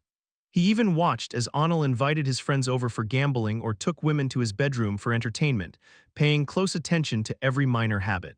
Then unexpectedly, Anil's father, Gemal Carmine, arrived at the mansion. I hear rumors that you're still running around like a delinquent. Father, you're aware that there's an important family meeting in 4 days, aren't you? Yes. I'd rather tell you not to come, but since none of my other children are worth anything, I'll allow you a seat. Do not cause any trouble there. Yes. Within the mansion, Anil was nothing short of a tyrant, yet he couldn't even meet his father's gaze and instead responded in a subdued voice. Still, it was good news for Turon to confirm that Anil was indeed one of the meeting's attendees. Given how utterly disgraceful this man was, Turon had wondered if he might not be invited to such an important gathering. Well, even among great noble houses, there aren't many like him. Anil's only flaw was his personality. His magic power ranked among the upper class, and he had yet to reach his limit, meaning he still had room for growth. Considering that even in a great noble house, there were fewer than 20 individuals with such potential, discarding him over his character issues would be a waste. Clicking his tongue at his cowardly son, Gemmel left the mansion without another word. Damn it, damn it, damn it. As expected, once Gemmel was gone, Onel flew into a rampage, smashing up the entire reception room. In the process, one of the servants suffered a severe injury, breaking their arm. Having received the confirmation he needed, Turon began a simple experiment the next day. Hey, yes, master, bring me a cup of tea. Anything will do. Understood. Seizing the opportunity while Onel was out of the mansion, Turon took on his appearance, dressed in the same clothes, and summoned a servant to order tea. Whether due to the effectiveness of his practice or simply the lack of familiarity between Onel and his retainers, the servant brought the tea without the slightest suspicion. After a few more covert interactions with different servants in the mansion, Turon became confident that his act was now flawless. On the dawn of the sixth day, as usual, Turon stood beside Onel, who was sleeping alone after violently bedding one of his pretty concubines, and looked down at him. After gazing at the face illuminated by moonlight for a moment, he took out Haram's dagger and cut the throat, causing blood to spray everywhere. Like the Aravian knights who had faced House Zahar in the past, Onel, deep in sleep, perished in a single strike without ever realizing he was dying. A pitiful end for a high-ranking noble with such powerful magic. Anyone witnessing this would understand why Aravian nobles were so obsessed with maintaining their defenses. Considering everything he's done, he got off easy. From his behavior, Turon didn't think it would happen, but indeed, no god's soul suddenly emerged from inside him. If that had happened, he would have had to immediately abort all plans and flee, so it was fortunate. Turon absorbed the dead Onel's magic power and extracted all the blood flowing from the severed neck that had soaked into the bed and blankets, collecting it in a container he had prepared in advance. After placing the container and the corpse in his large-capacity pouch and taking on Onel's appearance, the switch was complete without a trace. From now on, he was Onel Carmen. This is too cold. On the day of the meeting, Turon confidently ate breakfast, throwing his stew onto the floor just as Onel would have, tormenting the servants. Of course, compared to the original, his behavior was relatively mild, so the servants simply cleaned up the mess without any sign of distress. After finishing his meal, Turon, in Onel's manner, called over a few of his so-called friends, who were more like subordinates, and played a simple card game, using the time to further confirm that his disguise was flawless. As the sun began to set and the appointed hour arrived, a carriage pulled up in front of Onel's mansion. "It is time for the meeting, master." "I know." Onel's butler guided him with a posture as rigid as marble, but Turon could sense with his sharp sense of smell that the butler utterly despised Onel. As soon as Turon boarded, the carriage set off, heading straight for the heart of the Carmine residence, to the family head's estate. So far, so good. From his past experiences, he knew that while there were magical artifacts capable of detecting even House Zahar's concealment, none had ever been able to see through the mimic god's mask. There was no such thing as a magical artifact that could detect other magical artifacts. As expected, the mysterious barrier installed in the family head's estate did not react at all when Turon passed through it. When the carriage stopped in front of the residence, Turon opened the door and stepped out. "Onel, what brings you here? I thought my brother wouldn't invite you." Several Carmine nobles were already gathered in front of the mansion, and a middle-aged man addressed Turon with a crooked expression. Based on the information he had gathered, this man was Onel's maternal uncle. "Yes, uncle, father was kind enough to let me." Why are you suddenly calling me uncle? You used to just call me Mr." Turon hadn't been able to account for such minor details, so he feigned an awkward expression and quickly excused himself. Fortunately, since Onel was known for being submissive to those stronger than him, no one found his behavior suspicious. A short while later, Turon followed the other Carmine nobles into the conference hall located within the family head's estate. There were a total of 16 attendees. These individuals were the most powerful among the 100-plus Carmine nobles. Seated at the head of the table was the Carmine family head, Roder Carmine, gazing down at them with sharp eyes. He had a shrewd appearance with a long beard that gave him an air of dignity despite his relatively young age. So that's the Carmine family head. Presumably, the pre-god named lawyer resided within him. It made sense, and trusting a host of this caliber to a subordinate would be too much of a risk. And given the circumstances, there was a high likelihood that other attendees in this meeting were also possessed by different gods. However, just by looking around, it was impossible to tell who they might be. Before long, the meeting began, and as Turon had anticipated, the discussion quickly turned to House Aravian. "How are the preparations for war coming along? The situation isn't looking good. The sea routes have been completely cut off for some time now. Moreover, the winds in the North Sea have died down, making it similar to the South Sea in terms of conditions. Because of that, ship speeds have slowed considerably. Thankfully, since the Anil that Turan was impersonating was young, he wasn't expected to contribute opinions or respond to questions. The discussion continued for some time until finally the topic Turan had been waiting for came up. Ranusa, is there still no contact with the merfolk? No. From the whales down to the rest of the merfolk kingdoms, all of them are refusing communication. Even the Blue Coral Crown's command is being ignored.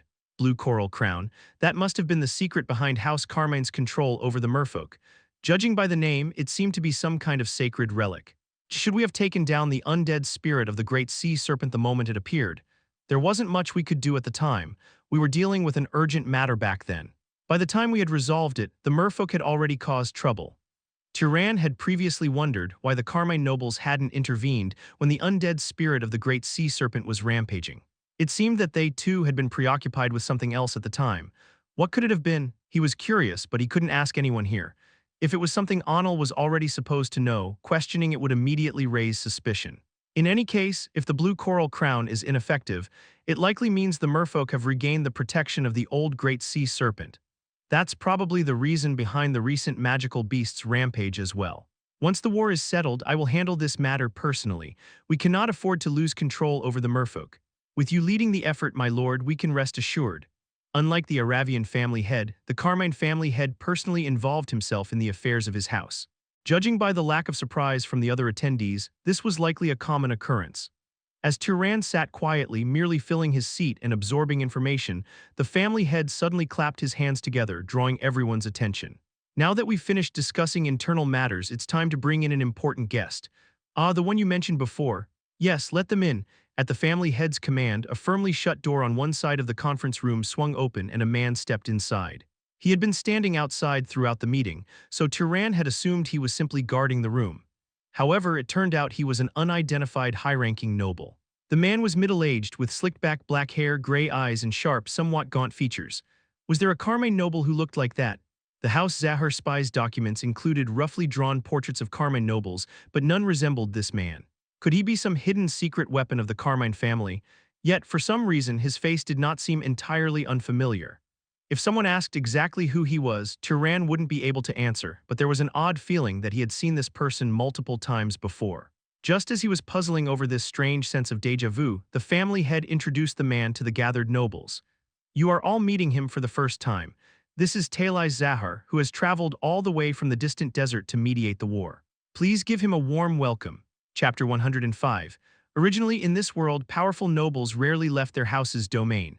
First, the moment a family head or someone in an important position left their territory, it became difficult for them to care for their people and subordinates. Second, a powerful wizard was, in some ways, an easier prey than a powerful magical beast. Although the severity of magic power theft was considered a greater crime than cannibalism, wasn't the act of defining something as a crime rooted in the fact that there were those who committed it? In that sense, it was truly an anomaly that Talais, the younger brother of the House Zahar family head, the second in command of a great noble house and a high noble possessing magic power at the very pinnacle, had appeared in the capital of House Carmine. Turan clenched his teeth and dug his fingernails into his knee to keep his turmoil from showing on his face. Talais Zahar, a noble whom he suspected to be his grandfather. The moment he recognized Talais' identity, he understood where the déjà vu he had felt earlier came from. Deep-set eyes that, when expressionless, appeared fierce, a sharp nose, and eyes of a dark gray hue like solid metal. All the features that had seemed different from his mother whenever he glimpsed his reflection in water resembled this man. There was a good reason why both the Lord of Comid and Rito had looked at Turan and immediately thought he was of Talais' bloodline. If the two of them had been commoners, anyone would have mistaken them for a father and son with a mere 20-year age difference. Zahar, you mean that Zahar from the Emerald Desert? I heard he is the younger brother of the family head. Why would such a major figure come all this way? Talais' appearance seemed to have taken even the Carmine nobles by surprise as the conference room quickly grew noisy. At that moment, Turan realized that Talais was staring at him intensely. To Talais, the disguised Anil should have been just one of a dozen Carmine nobles in the room. Why then was he looking at him like that? Just as he wondered about it, Talais' nose twitched slightly, as if he were trying to catch a scent. Could it be that he sensed my emotions? For the briefest moment, Talais had undoubtedly noticed that Turan had felt something different from the others. It was a technique Turan himself had naturally used on others, but now that he was on the receiving end, it sent a chill down his spine. It truly felt like his mind was being read. Turon worked to calm himself and slowly lowered his gaze. When he finally looked up again, he was relieved to find that Talai's attention had already moved elsewhere. As the head of House Carmine just mentioned, I am here to mediate this war. In such a chaotic world, should great houses really be fighting one another? So, how exactly do you intend to mediate? If you promise to support us, we would be most grateful. The one who spoke was Gemel, the father of Anil, whom Turon was impersonating. At his words, the other Carmine nobles also nodded in agreement. Indeed, if House Zahar supports us from behind the scenes, we might even take this chance to reduce Aravian's power. Given the known circumstances, this was not an entirely unreasonable assumption. House Zahar and House Aravian had fought a war 20 years ago. With that history, if House Aravian were now trying to crush House Carmine, a neighboring great house, it was only natural for House Zahar to intervene. After all, the enemy of one's enemy was a friend. However, while most of the Carmine nobles welcomed this optimistic outlook, a few did not seem pleased, as if they firmly believed that House Zahar would never cooperate with them. Those who are happy know nothing, while those who aren't happy know everything. Considering that the gods of Aravian and Zahar were not particularly hostile toward each other, if anything, the one truly in conflict with Zahar was Carmine's god, this alliance was never a possibility from the start. In other words, those who did not look pleased were likely the ones who knew the truth behind the scenes. The head of House Carmine, 3 mid-ranked nobles, 2 young nobles. And Gemel is one of them as well. Turon had felt it before in Aravian, gods had a paranoid tendency to conceal the fact that they possessed human bodies to rule over noble houses. He had a rough idea why. If Turon had been an ordinary high-ranking noble and discovered that above him existed gods who perpetuated their existence by switching bodies, of course, I would have wanted a seat at that table. With the secret of immortality right before my eyes, who would want to die? Moreover, according to Emir, this kind of reincarnation was not something that could be done simply or without cost. In other words, the number of available seats was limited. In such a situation, the more widely the secret spread, the more competitors would emerge. There was even the possibility that the majority, who were denied the right to reincarnation, might rise in rebellion to seize that right from the privileged few. As Turon was lost in deep thought, Talais continued speaking. Of course, providing open support would be difficult, but we intend to assist by fully utilizing House Zahar's specialties. We can inform you of the exact composition of Aravian's forces, their movements, everything. Invisibility and tracking, those are crucial in war. If Zahar's nobles help in secret, we might actually have a shot at this. But can this really be called mediation? As many nobles, now feeling more confident, showed expressions of delight, one noble raised his hand and asked, "Would it not be possible for you to directly participate?" No. Direct participation is absolutely out of the question. That is the decree of our family head. Unlike just moments ago, when he had been perceived as an uninvited guest, Talais now led the meeting as if he were just another Carmine noble. From the way they discussed how Zahar could assist in the war and how Carmine should cooperate, they truly seemed like perfect allies. In reality, they're just gathering intelligence from behind the scenes. Having personally witnessed Zahar's spies snooping around Carmine's affairs not long ago, Turon couldn't help but be astounded. While Talais was engrossed in the meeting with the Carmine nobles, the head of House Carmine remained seated at the highest position, silently observing the proceedings. He finally spoke after about 2 hours when discussions began to wind down. Then let us conclude today's meeting for now. Needless to say, our cooperation with Zahar must remain strictly confidential. Node Anil Eris. Why yes. Understood. Yes, sir, Turon quickly responded upon hearing Anil's name among the 3 called. Fortunately, the other 2 seemed equally startled, so he did not stand out too much. I am aware that there have been instances of careless slips of the tongue in the past. If something similar happens again, I will not let it slide. Keep that in mind. At the chilling warning, Turon immediately bowed his head. At the same time, he noticed that Talais was observing him with an intrigued expression. A short while later, as he was leaving the meeting hall, someone placed a firm hand on his shoulder from behind. Anil, yes, father, do not forget what the family head just said. If any of our family's secrets are leaked because of you, I will personally kill you. Do you understand? Yes, Turon responded in a subdued voice just as Anil would have, lowering his head. His performance must have been convincing, as Gemel showed no sign of suspecting that his son had been switched with someone else. Good, that's how it should be. I have more to discuss with the family head, so go on ahead. If only you were always as obedient as you were today. More to discuss, Even just hearing that made it sound suspicious. Turon gave a respectful nod in response and left the room. Then, pretending to head toward the family head's residence, he waited until no one was watching and quietly vanished from sight. Turon had previously visited the residence of the Lavita's family head, but the Carmine family head's residence had an even higher level of defense. Every wall, door, and hallway within the building was enchanted with unknown magic, making it difficult to touch anything without caution. Fortunately, because of the meeting, many outsiders were expected to enter, so most of these enchantments were deactivated, making it easier for him to move around while concealed. Tracking Gemel's presence after they had parted, Turan soon spotted him walking down the corridor. Beside him walked the woman who was said to be the head's second cousin and her son. What is he thinking? Did Caesar suddenly break ties with them? No way, just a while ago during the war they were getting along well. Well, lawyer must have something in mind. It looked like they'd already discussed something. Let's go hear what it is. The term lawyer and the way the mother and son spoke to each other so casually, like friends, made it clear they were all possessed by gods. A short while later, the three entered what appeared to be the family head's lounge. Inside, the Carmine family head and Tail Eyes were already reclining on long sofas, waiting for them. Took you long enough? I don't see why I should hear that from a guest in my own house. Your house, isn't it your boss's house? That's the same thing. Unlike earlier, when they had spoken with proper decorum befitting their apparent age, Tail Eyes and Gemel now bickered like ill-tempered young men. It was unsettling, as if young souls had taken residence in middle-aged bodies. Anticipating a long conversation, Turan settled into the shadows of a secluded pillar where the light didn't reach. As soon as he blended into the darkness, the amount of magic power consumed by his concealment spell noticeably decreased. Phew! Though not as brightly lit as the Burke family's mansion, this place also had elaborate lighting in the corridors and rooms, making it difficult to maintain concealment for long. Had he not disguised himself as Onel, he wouldn't have even had this opportunity. Just as he silently commended his own judgment, he heard voices from behind. So who's who this time? You go first. Actually, I think I already know Phoenix, right? How did you know? Among Caesar's subordinates, you're the only one who enjoys being sarcastic this much. I'm Glass. These two are Tora and Rainbow. T/N. I have translated the name as Glass. These seems to be usernames, but it could be translated Yuri as well. Damn, I thought you were Rainbow. Your speech has improved since last time. Well, it's been, what, 500 or 600 years since we last talked like this. Some change was bound to happen. I think it's been almost 1,000 years for me. Last time I had no suitable body, so I took a break. Maybe it's because your body is young, but your tone is really lively. Tail Eyes and the Carmine nobles chatted amicably, like old friends reunited after a long time.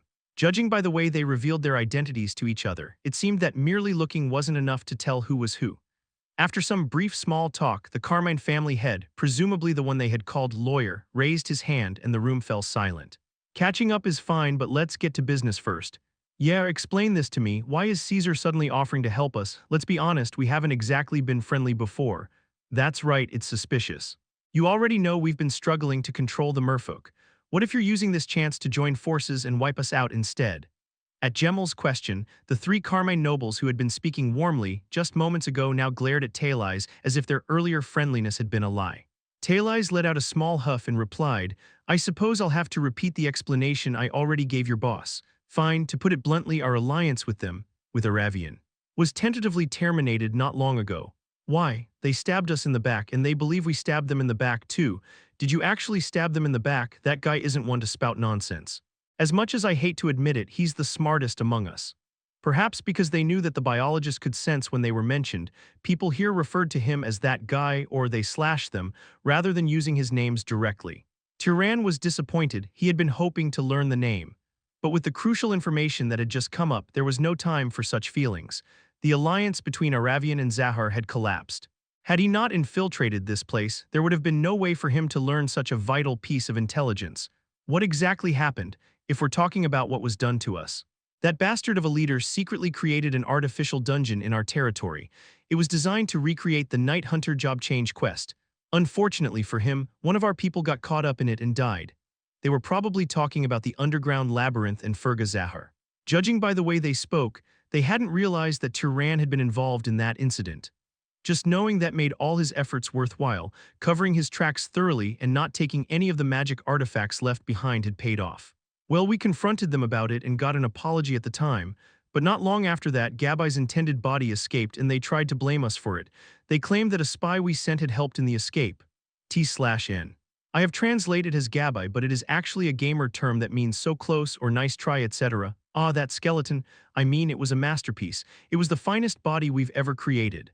Honestly, the reason you went to war last time was to make that thing, wasn't it? No wonder they're suspicious. The body they were referring to was undoubtedly Mesa.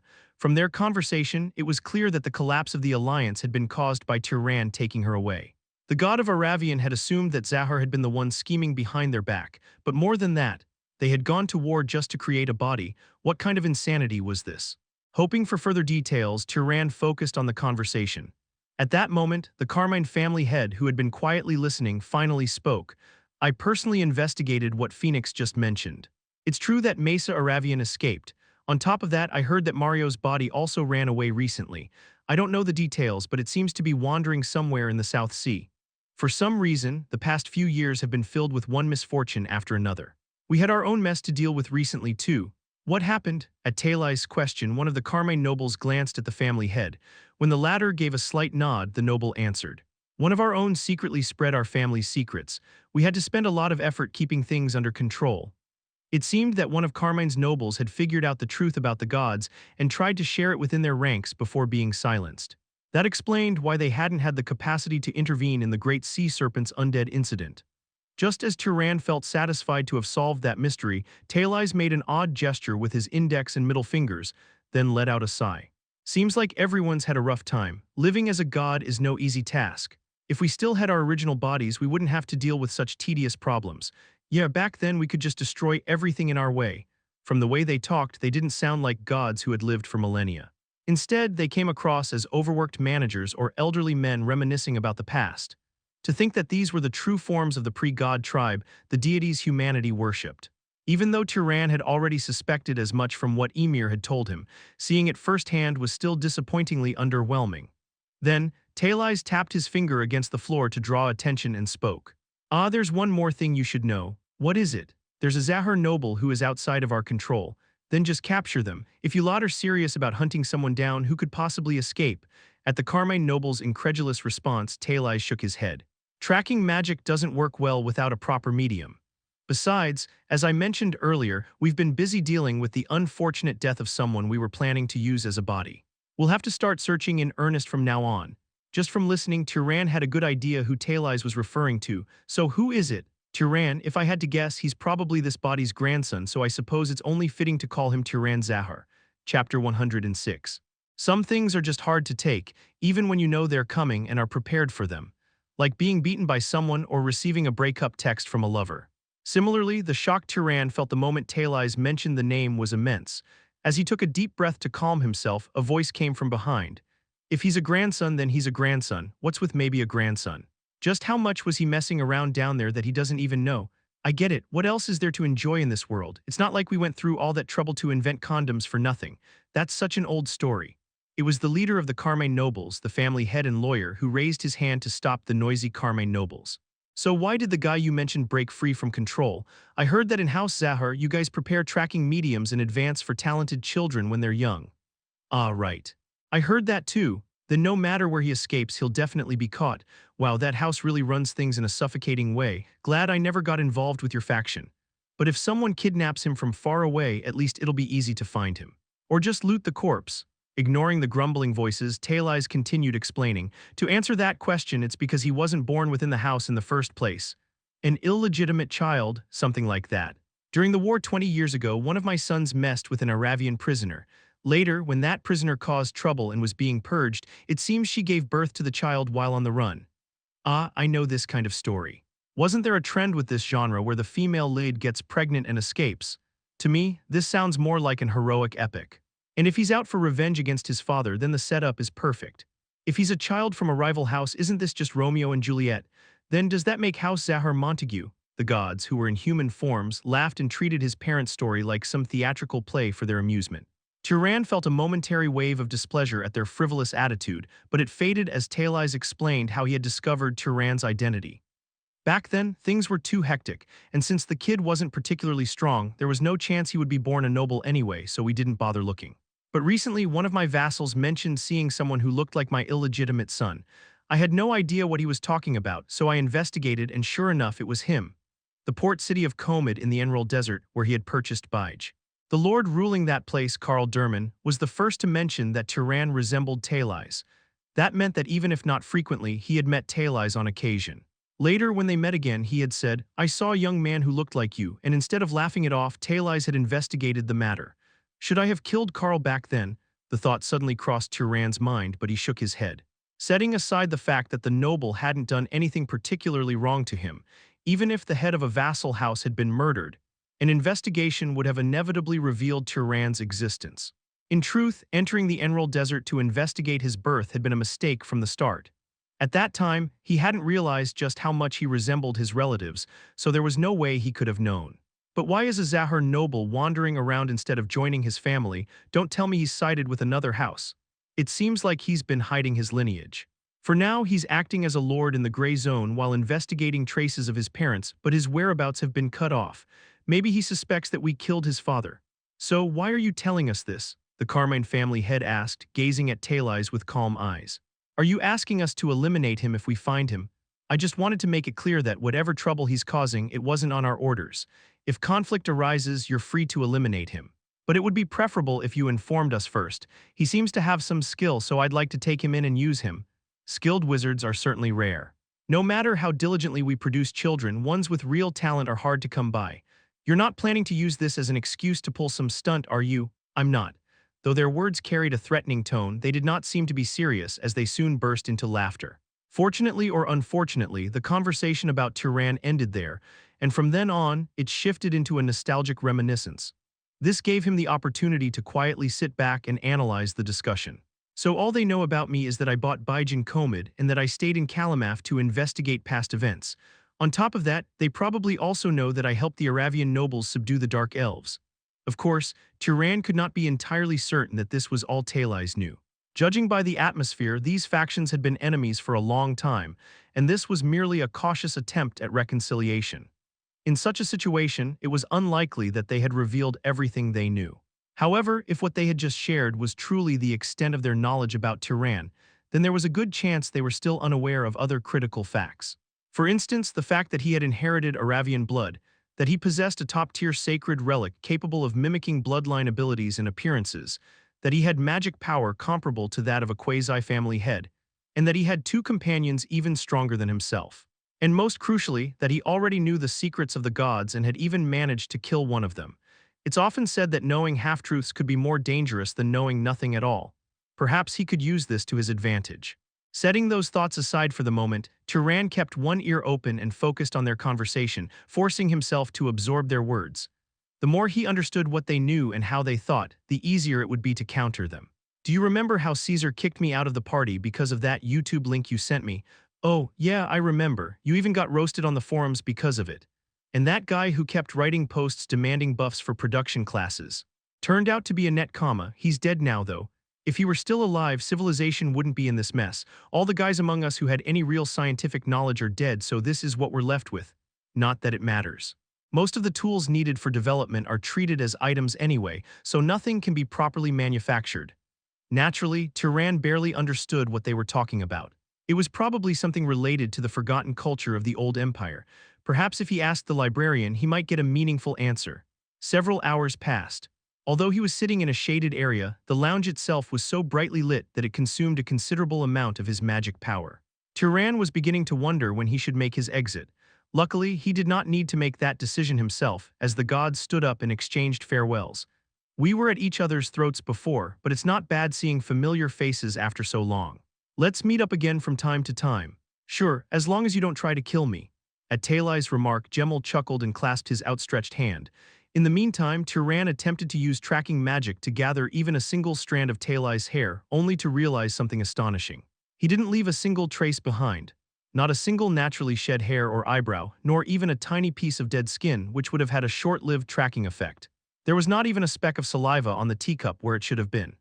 It was clear that he had been continuously using telekinesis magic or some kind of material manipulation magic to prevent any trace of himself from remaining. Despite conversing with them as if they were close friends, he had not exposed even a single gap in his defenses. Turan silently clicked his tongue at the near-paranoid level of caution. Then he opened the lounge door and stepped out, blending in with the Carmine nobles as they exited the room. I'd like to follow Talais, but I don't have much magic power left. If things went wrong, he could end up stranded inside the family head's residence with no magic power to escape. Of course, if he let Talais go without obtaining a tracking medium, it would be much harder to find him again. But it was not worth risking exposure or capture. Moving alongside the others down the corridor, Turan left the family head's residence and slipped into a deserted alleyway where he finally dispelled his concealment. At last, the nerve-wracking infiltration mission was over. Late at night, Turan returned to Onel's mansion with an air of absolute confidence. Though he wanted nothing more than to flee this place immediately, he could not afford for Onel to suddenly go missing. If someone who had attended the meeting were to disappear, they would undoubtedly search for his whereabouts. And if the existence of the mimic who had extracted Mesa from Aravian became known, they would realize that the same individual had been active here as well. If that identity were ever linked back to Turan, things would not end with a simple conversation like earlier. For now, he needed to maintain Onel's persona for at least a few more days. It would be even better if he could make his exit seem natural. In front of the mansion, which was still brightly lit despite the late hour, a line of butlers and servants bowed as they greeted him. "Welcome back, my lord. The carriage has been maintained as per your instructions." He had sent the carriage back earlier, using an excuse that he had errands to run for his infiltration. The coachman, perhaps worried that he might use it as an excuse for a tantrum, quickly offered an explanation. Feeling utterly exhausted, Turan waved them away with a simple gesture. "That's enough. I want to sleep, so get lost." Even he found it remarkable how naturally Onel's rough speech, which he had practiced over the past few days, flowed from his mouth. He briefly thought that, if the opportunity ever arose, he might consider acting as a profession. With that in mind, Turan allowed the maids to assist him in washing up before collapsing onto the bed. My lord. For tonight, I'm tired." Turan dismissively waved off the concubine who had approached to serve him for the night. Then, without hesitation, he pulled out a small hand mirror and activated it. Since it was nearly midnight, it was not long before Mesa's face appeared. "Hello, good evening, have you eaten?" "Yeah, I had fried frog today." Salif was still freaking out about it. You wouldn't think so just by looking at him, but he's completely a young master. Since they had already spoken several times over the past few days while Turan wore Onel's face, Mesa was no longer surprised by his altered appearance. They exchanged a few words about recent events in the reclaimed land before Turan got straight to the point. "I don't have much magic power left today, so I'll be brief. I eavesdropped on the gods' meeting." "Gods' meeting?" "Yeah, that's one hell of a way to start a conversation." Turan quickly relayed everything he had heard in the meeting hall and the family head's lounge to Mesa. When she heard that part of his identity had been exposed to House Zahar, her face turned pale. "Come back immediately." "No, it's better if we come to you. If we ride Bige, we can be there in a few days." "That's unnecessary. Like I said, they still see me as nothing more than a high-ranking noble. And they have no idea that I'm here." In fact, he even considered the possibility of pretending to join House Zahar, infiltrating from within and gathering information. After all, the most dangerous enemy was always the one within. Wouldn't that be too risky? If they dig deeper, they'll eventually find out that you spent time with me in Aravian or that you were seen near Lavitas traveling with Salif. If they try to use me to track you too, I can feed them false information to throw them off. But let's think about that later. It's not something we need to decide right now. The immediate concern was the looming war between Aravian and Carmine, as well as the fact that House Zahar seemed inclined to support House Carmine. Of course, there was no guarantee that Zahar was not merely pretending to help while secretly planning to betray them.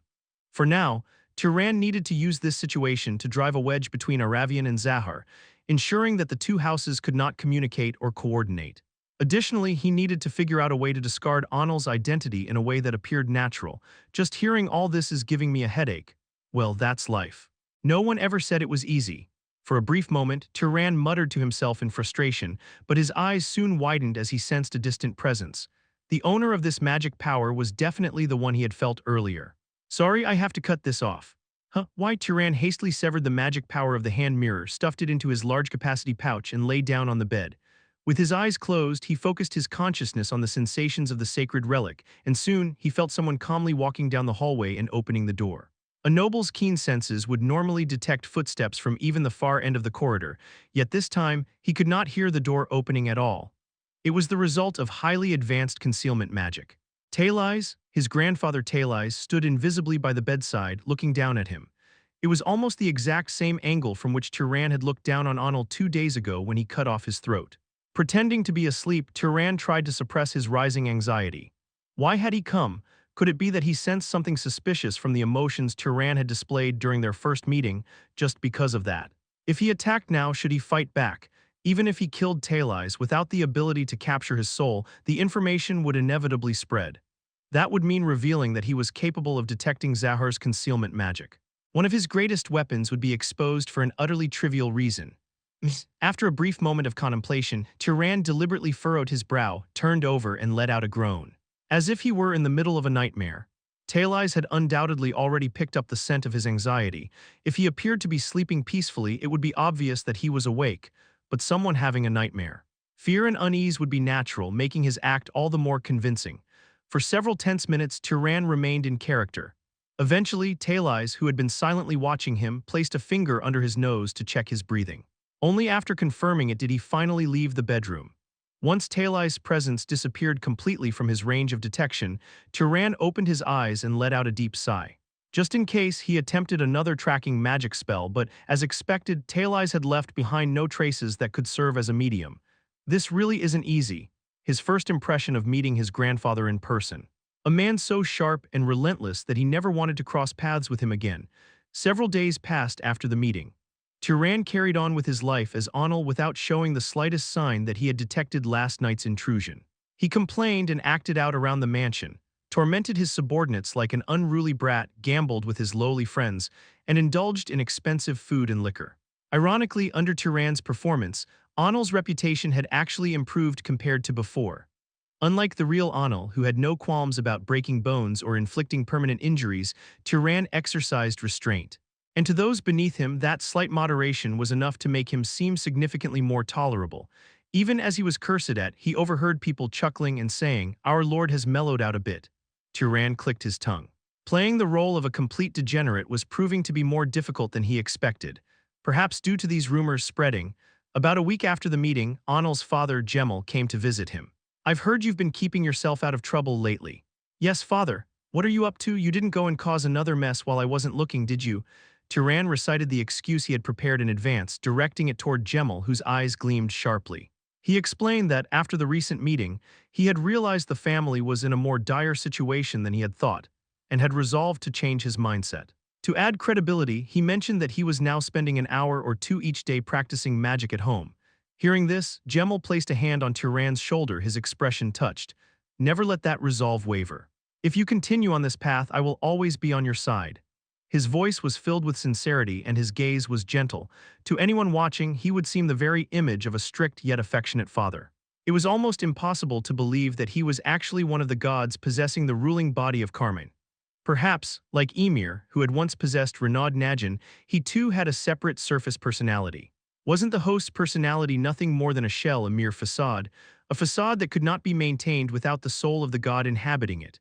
With that same benevolent expression, Gemel comforted his son, or rather, the one pretending to be his son, before getting to the point. "This time you have been assigned a mission. When you say mission, there has been a magical beast causing havoc along the northern coast for several days now. The local nobles have found it too difficult to handle. Hearing of your improved conduct recently, I personally recommended you as the leader of the subjugation force.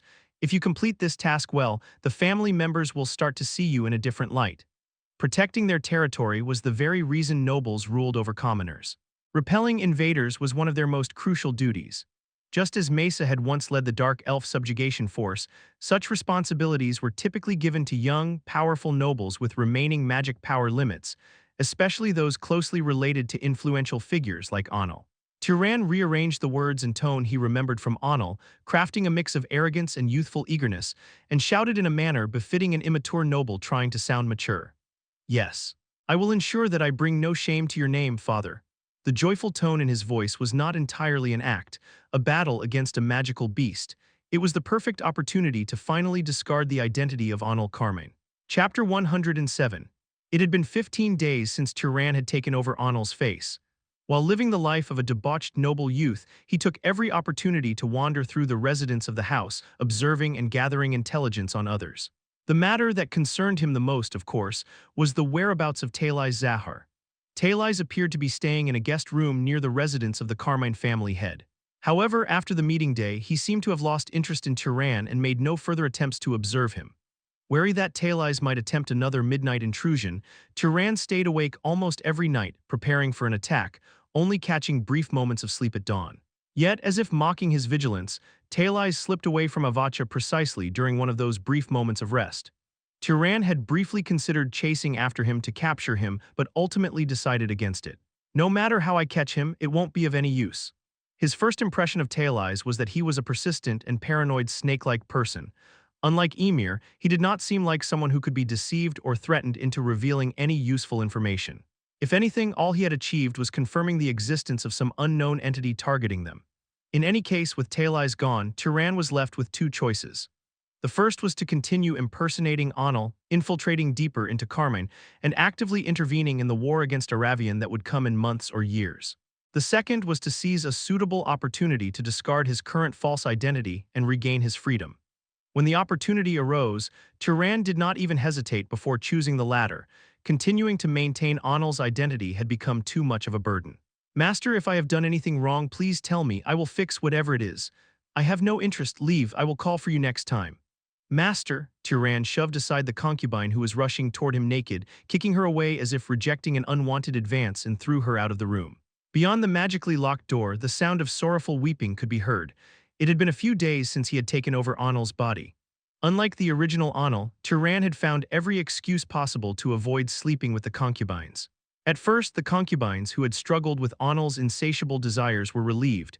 However, as time passed, they grew anxious and began seeking him out. They assumed Anil had grown tired of them and was looking to take in new concubines. Turon, for his part, had no choice but to refuse the women who threw themselves at him. What if he ended up fathering a child with women he neither loved nor even recognized, as they had never even seen his real face? What if the child happened to inherit the bloodline of Zahar or Aravian? There was no way he could take responsibility for such a situation. Having recently seen the face of his grandfather, a blood relative who bore a resemblance to him, that fact weighed even more heavily on his mind. Of course, wizards, especially noble wizards, were not known for having many children. If their chances of conceiving were the same as ordinary humans, the number of noble houses who lived for centuries and actively sought to increase their numbers would have long surpassed that of commoners. So perhaps one or two casual flings wouldn't cause major problems unless he was extremely unlucky. But whenever he thought that way, Mace's face appeared in his mind, making it impossible for him to choose such an option. "Everyone assemble." The day of deployment arrived, and along the coast near Avacha, 55 knights and 4 nobles lined up in orderly ranks, awaiting Turon's command.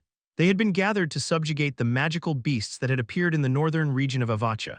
"Assembly complete, Captain."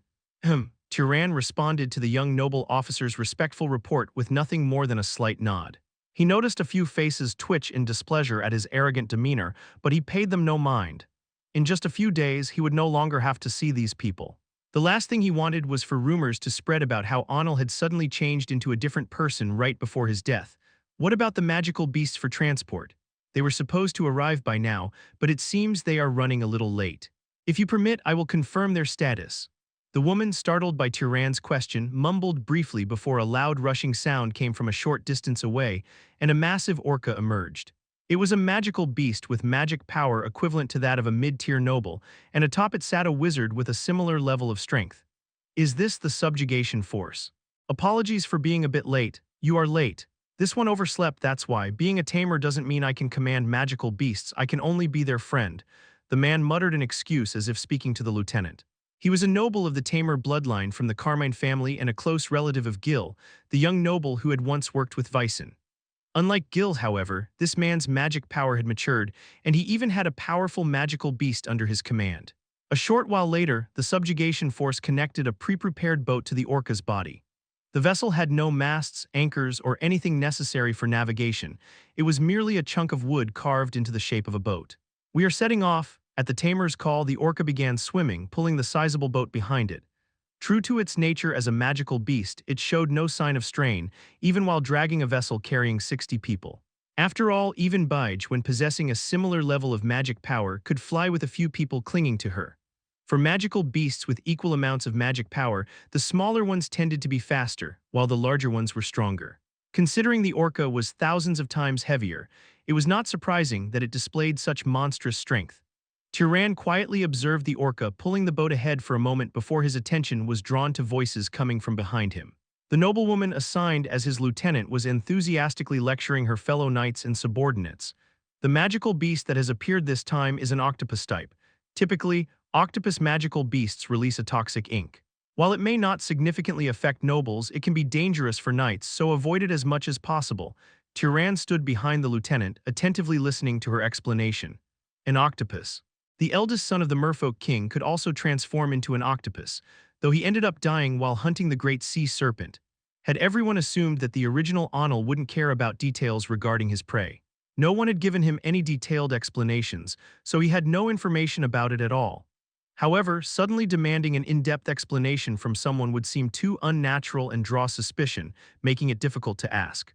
Perhaps sensing his gaze, the lieutenant abruptly turned her head in the middle of her explanation. "Captain, is there a problem? Just continue your explanation." "My apologies."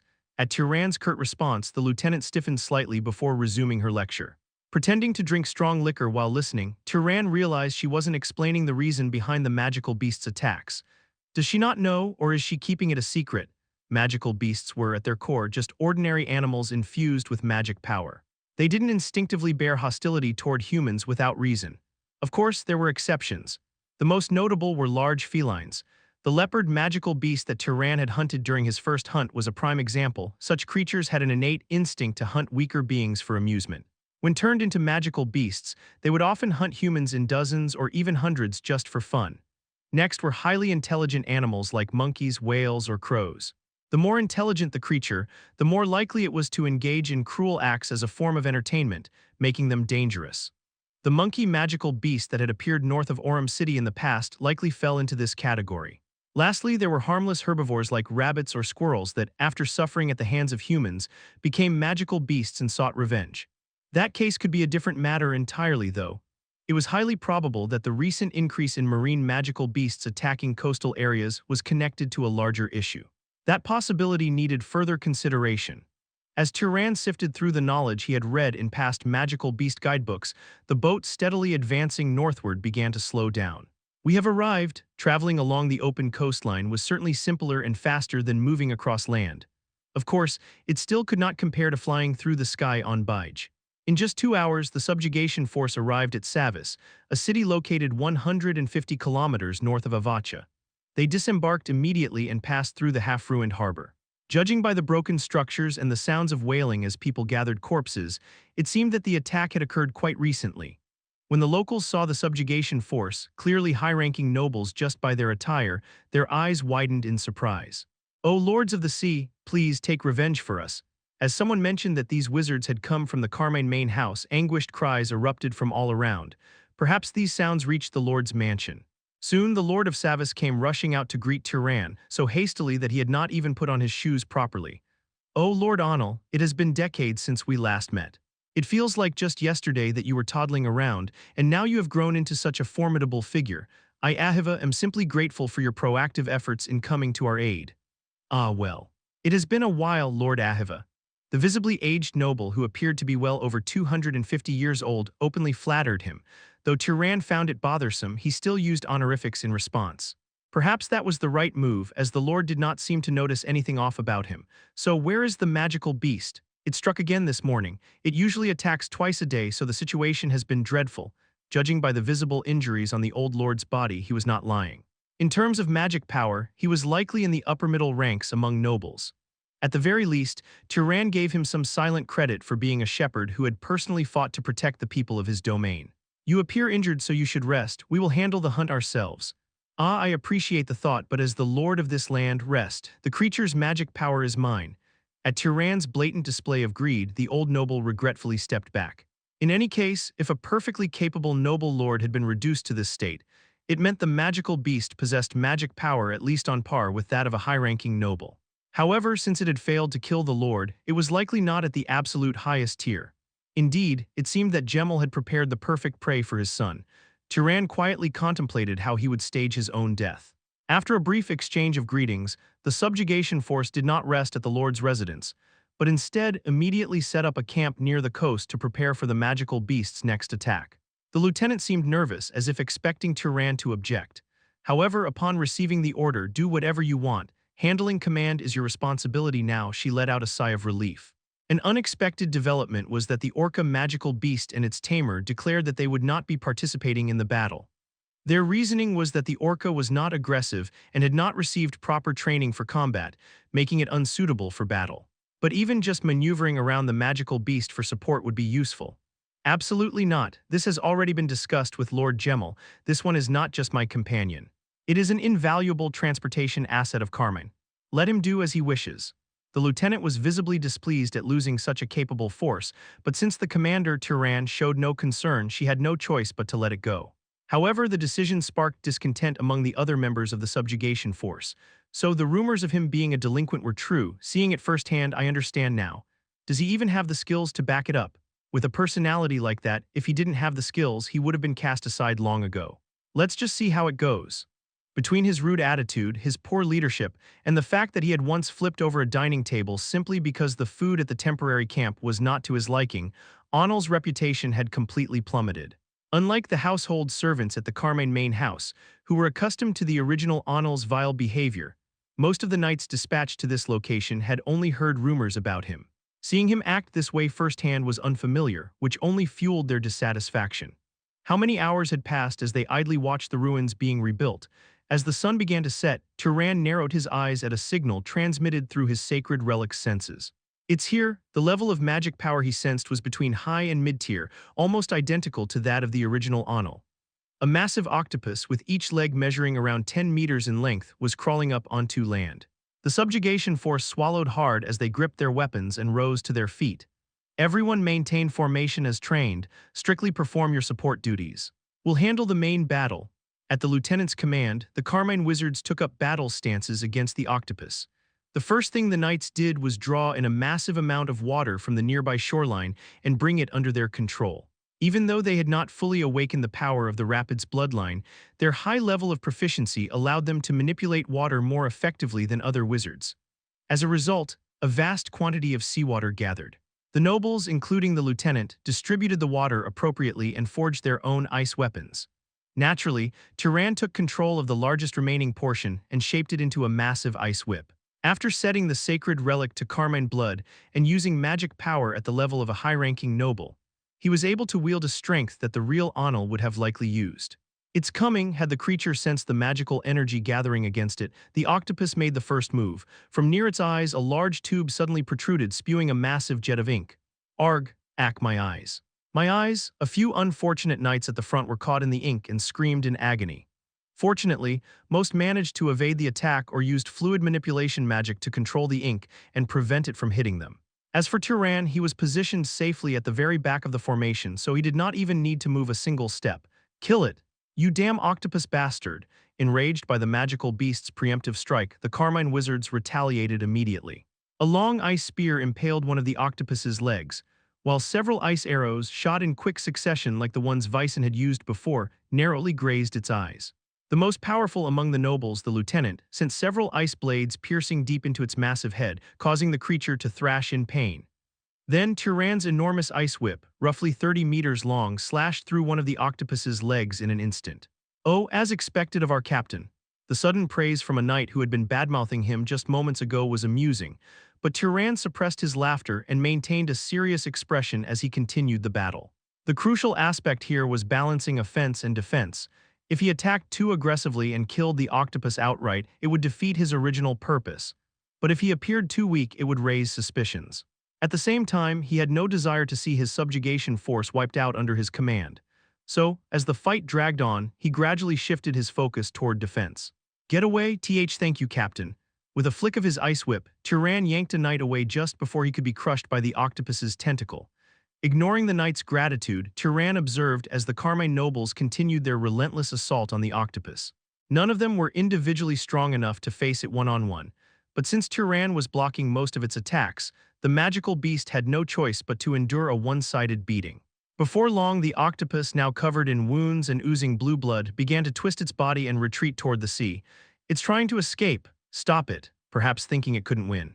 The octopus trampled over the frost spikes forming in its path and charged toward the ocean. The Carmine nobles frantically attempted to stop it, but with their mid-tier to lower mid-tier magic power, they were no match for a magical beast possessing the strength of a high-ranking noble. The problem was that the strongest person present, Onel, was simply letting it go. Captain, we can't just let it escape. Don't give me orders, I am the captain. The lieutenant, who had been shouting desperately, was left speechless, her mouth agape at Turon's absurdly childish response. Unlike the lower-ranked knights, she knew all too well just how lowly of a man Onel was. If his pride was hurt, he was more than capable of letting the magical beast escape out of sheer spite. I apologize, it was my mistake. Please lend us your strength to stop that thing. But before she could finish apologizing or attempt to persuade him, Turan immediately dashed toward the fleeing octopus magical beast, heading straight for the sea. Stay out of this. I'll finish it myself. Anyone who follows will be killed. What? The subjugation force was left in shock, but no one dared to go after him. This was an order from Anil, a powerful noble and a close relative of the family head, not to mention their commanding officer. If they defied him unnecessarily, they would only risk their lives and earn nothing but scorn. Thanks to that, Turan was able to leave the subjugation force behind and plunge into the ocean alone in pursuit of the octopus. As seawater filled his mouth, he swallowed it down, feeling a refreshing sensation akin to taking a deep breath. This was the additional ability granted to those of the Rapid's bloodline, underwater breathing. With no issues in respiration, he easily continued his chase, and before long the octopus took notice of his presence. Perhaps realizing that only one pursuer remained, it decided it still had a chance to fight. The 5 or so remaining tentacles spread wide, coiling around him. If it had been Anil, the high-ranking noble of Carmine, he might have panicked or shown fear in this situation.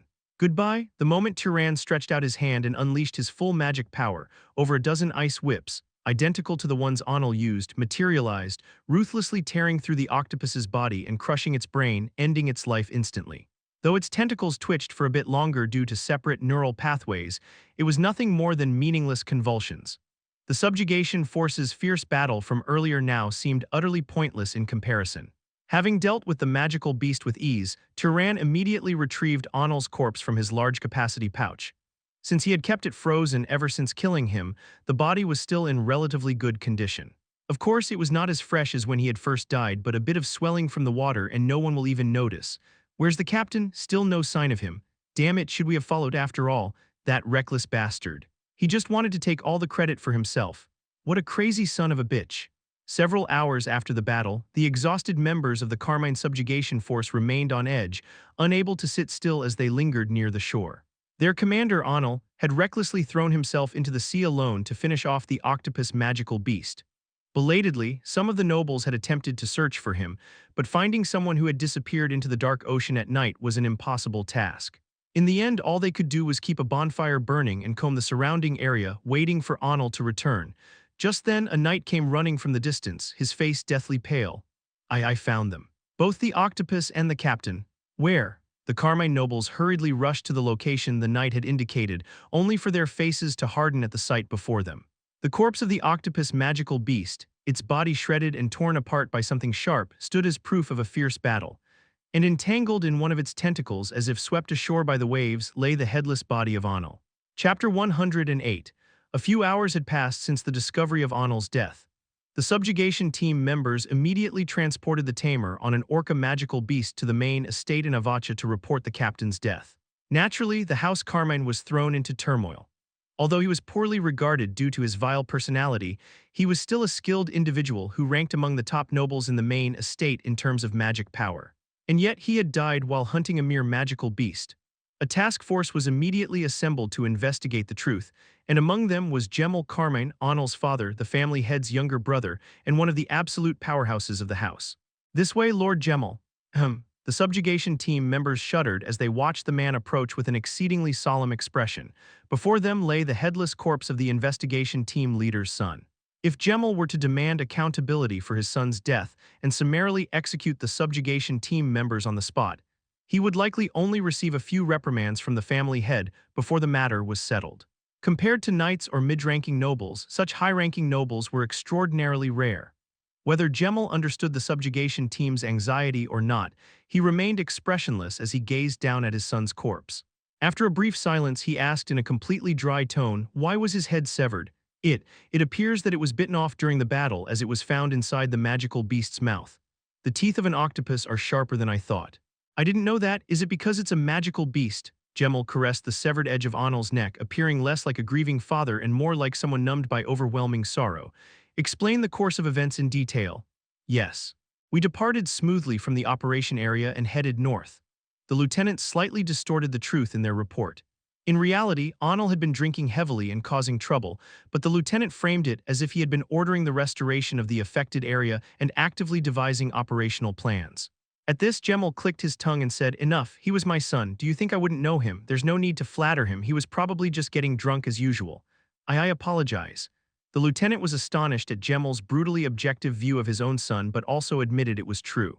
Having been seen through once, the lieutenant then reported the subsequent events honestly, drunkenly leaving the command to his subordinates and causing a ruckus, pretending to fight by staying in the rear and whipping the knights instead, then charging in alone at the end, declaring he would finish things himself. It felt almost too much to confess everything, but rather than being surprised, Gemel and the high-ranking nobles of House Carmine merely looked as if they had expected nothing less. He charged in alone. Yes. He threatened to kill anyone who followed him so no one could assist him. I apologize. He was braver than I expected. I didn't anticipate that. Did I misjudge him? The murmured remark left the lieutenant wide-eyed in shock. At first, they had assumed Gemel was simply acting cold due to excessive grief, but his reaction seemed even less than what one would have for a dead pet. That shock barely lasted a moment before Gemel's gaze returned to them, and the lieutenant quickly lowered their eyes. By the way, Onel's body seems to be devoid of magic power. It was likely absorbed while his head was being eaten. However, the magical beast was too severely wounded to fully digest the magic power, so it evaporated as excess magic when it died. Everyone, project your magic power. Gemel ordered the noble members of the subjugation team to project their magic. After confirming that none of them had experienced a significant increase in power, he nodded. This absolved them of the suspicion that they had stolen Onel's remaining magic power.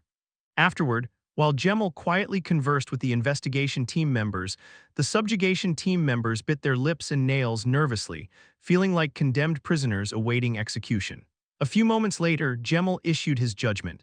I believe none of the noble participants in this operation have reached their growth limit, correct? Why yes, that is correct. The magical beast's magic power will be distributed among the four of you. Absorb it immediately. At Gemel's ruling, not only the subjugation team members but even the investigation team showed expressions of surprise.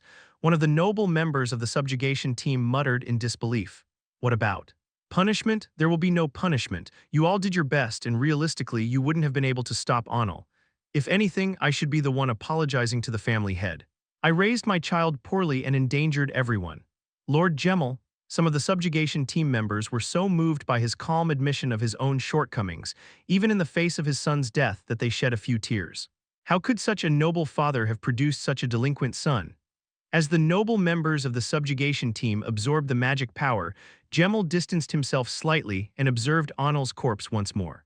The others respectfully kept their distance, allowing the father his final moments with his son. I hope it's not a fake. Even though he's my son, I can't really tell looking at him like this. Maybe it would have been easier to recognize him if he weren't so bloated. Gemel murmured as he ran his hand over Onel's swollen face and body.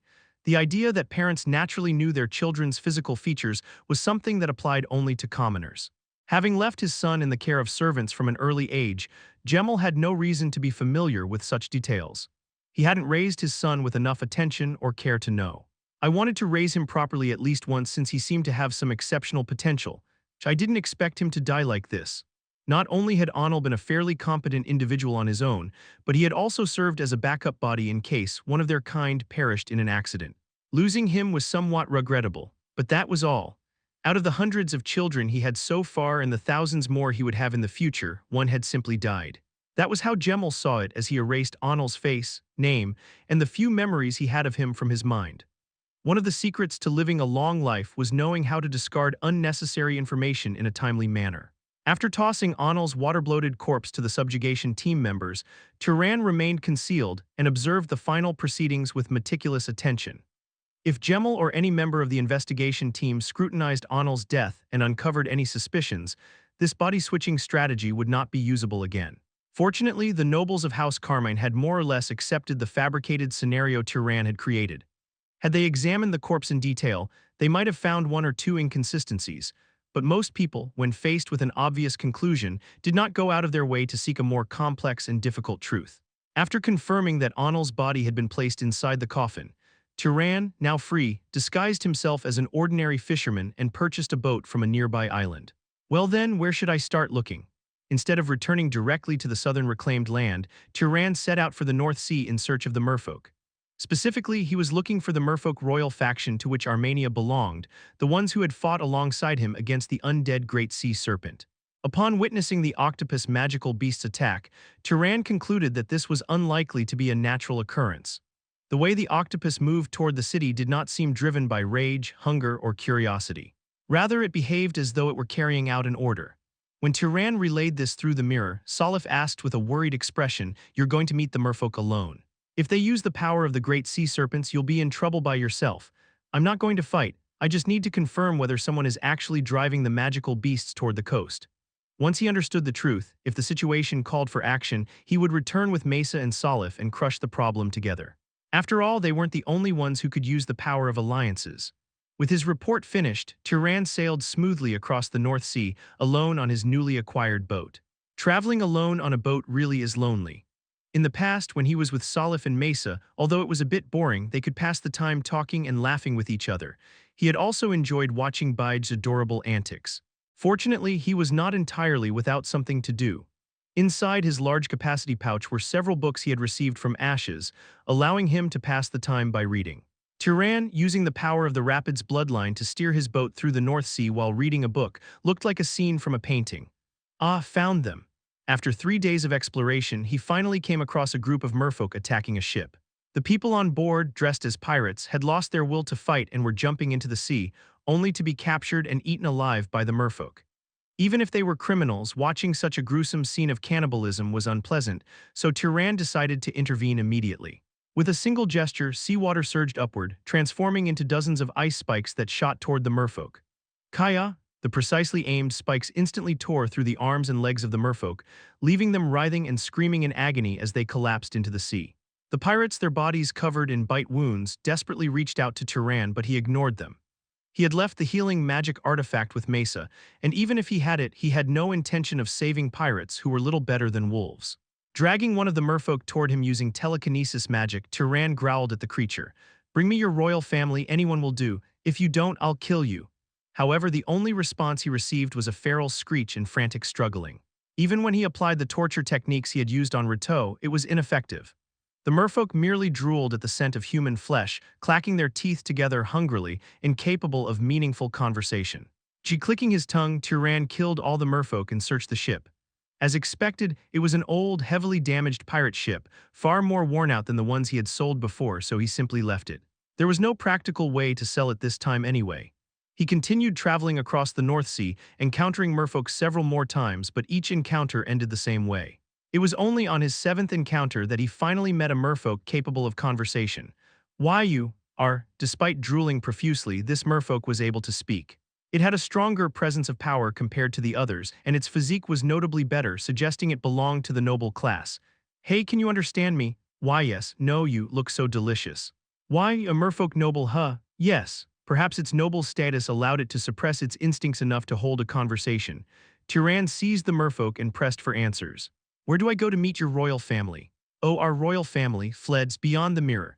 "Beyond the mirror? Are you talking about the mirror leading to the South Sea?" At Turan's question, the merfolk noble gave him a look of shock, as if wondering how a human could know that.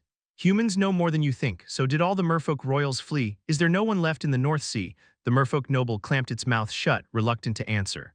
However, the sensation of ice spikes creatively digging into its claws made it scream in pain and spill the truth.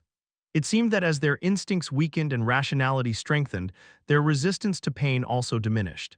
The High Priest's clan has returned. The royal family didn't want to die at their hands, so they fled. Its explanation was long-winded, perhaps due to the internal conflict between its pain and hunger, but after pressing the creature a few more times, Turan grasped the situation. According to the merfolk noble, when Armenia's faction of the merfolk royal family gained the power of the great sea serpent, the other merfolk feared they would be purged and fled to the South Sea. The weaklings among the nobles and the commoner merfolk were left behind. What's the reason the magical beasts are attacking the coast? Magical beasts? Probably the priests. Controlling them? At the mention that the bloodline of the great sea serpent had the ability to control magical beasts, Turan's expression hardened. The likelihood that his suspicions were correct had grown even stronger. After asking a few more questions, Turan ended the noble's life. Please, spare me. If you wanted to live, you shouldn't have tried to eat humans." A non-human that harmed people was nothing more than a wolf preying on sheep. No matter how benevolent they might have been among their own kind, that was irrelevant. Unfortunately, even after interrogating the merfolk noble, Turan was unable to determine the whereabouts of Armenia's kin. That merfolk noble had belonged to a different faction under the rule of another royal lineage. According to the interrogation results, the merfolk of that faction were currently engaged in fierce power struggles deep beneath the sea. Those who had surfaced were merely commoners or fallen nobles. At that point, Turon decided to halt his search for the merfolk and return. He had already accomplished his goal, confirming that the merfolk, particularly Armenia's faction, were likely influencing the magical beast attacks on the coast. The next time he came, he probably wouldn't be alone. Rather than summoning Bige, Turon chose to steer the boat himself toward the southwest. Unlike him, Bige lacked tracking abilities, so he would have to explain the location and wait for her to find her way, which would likely lead to her getting lost in the vast North Sea. Instead, it was more practical for him to reach the continent on his own first, then summon Bige from a convenient location. Might as well stop by Kalamaf while I'm at it. From his current position, heading southwest would likely lead him to the Gray Zone. If he continued further south, he would reach the Emerald Desert. After sailing steadily for about 5 days, Turon finally landed on a coastal area of the continent. Having spent a considerable time at sea, he felt a strange sense of swaying, much like when he had disembarked from the Blue Marlin before. "Excuse me, is this the Gray Zone? I got caught in a storm, don't really know where this is." "That's right, you're out of luck, aren't you? I heard the winds haven't been blowing much these days." After confirming his location at a nearby fishing village, Turon changed into the attire of an ordinary traveler and began moving inland. Kalamaf was the westernmost city in the Gray Zone. By following the main roads in the right direction, he would naturally arrive there. "I'll be there soon." "All right, be careful and wait for me if you get there first." Of course, there was little chance that a top-ranked magical beast like Bige would be in any danger. Still, Turon smiled when he saw Bige holding the stone tablet through the mirror. With that, he moved swiftly through the uninhabited areas, traveling for about 3 days. Upon arriving in Kalamaf, Turon gazed at the city he had once saved, his expression filled with nostalgia. "Looks like they're doing well." From the newly repaired city walls that had once been half destroyed to the attire of the people passing by, the city seemed little changed from when he had last left. That alone was enough to tell him that the lord he had contracted with was managing the city reasonably well. Before meeting Bige, Turon decided to take a quick look inside. However, as he passed through the city gates, he noticed something unexpected. "Wait, where's my statue?" Though he was a bit embarrassed by them, a small part of him had felt a bit proud. Yet now, all the statues of him that had once been placed beside each city gate had been removed. Had the ruling family decided to erase them because they interfered with their authority? It was somewhat displeasing, but not entirely unreasonable. Clicking his tongue, Turon made his way toward the city hall to check if they were still properly hunting magical beasts as per the contract. However, a large notice posted in front of City Hall caught his eye. The message roughly stated that a new tax had been imposed for various reasons, and at the bottom of the notice, he saw something that made him burst into laughter. "This is declared in the name of Turon, the Lord of Kalamaf." Of course, his laughter was not one of joy. Chapter 109. For Turon, Kalamaf was a special city. It was the first territory he had personally acquired and ruled since birth. The citizens here were the sheep he had personally nurtured and raised, and the city walls were the fences he had painstakingly built. And yet, in such a land, he encountered someone attempting to exploit the people by impersonating his name. How could he not be furious?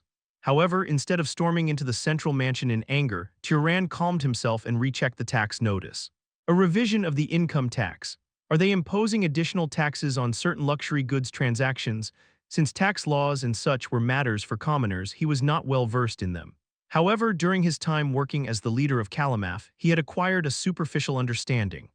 Based on that knowledge, he inferred that at the very least, the new regulation written here was not about squeezing the poor dry.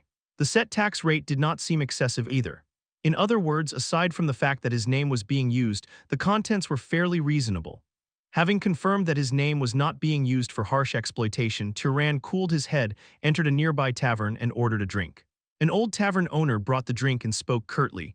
"Drinking in broad daylight, young man. After coming from far away, my legs are aching terribly. How else could I endure the pain without a drink like this? You must be a traveler." Something like that. "It feels like it has been about a year since I last visited Kalamaf, but a lot has changed."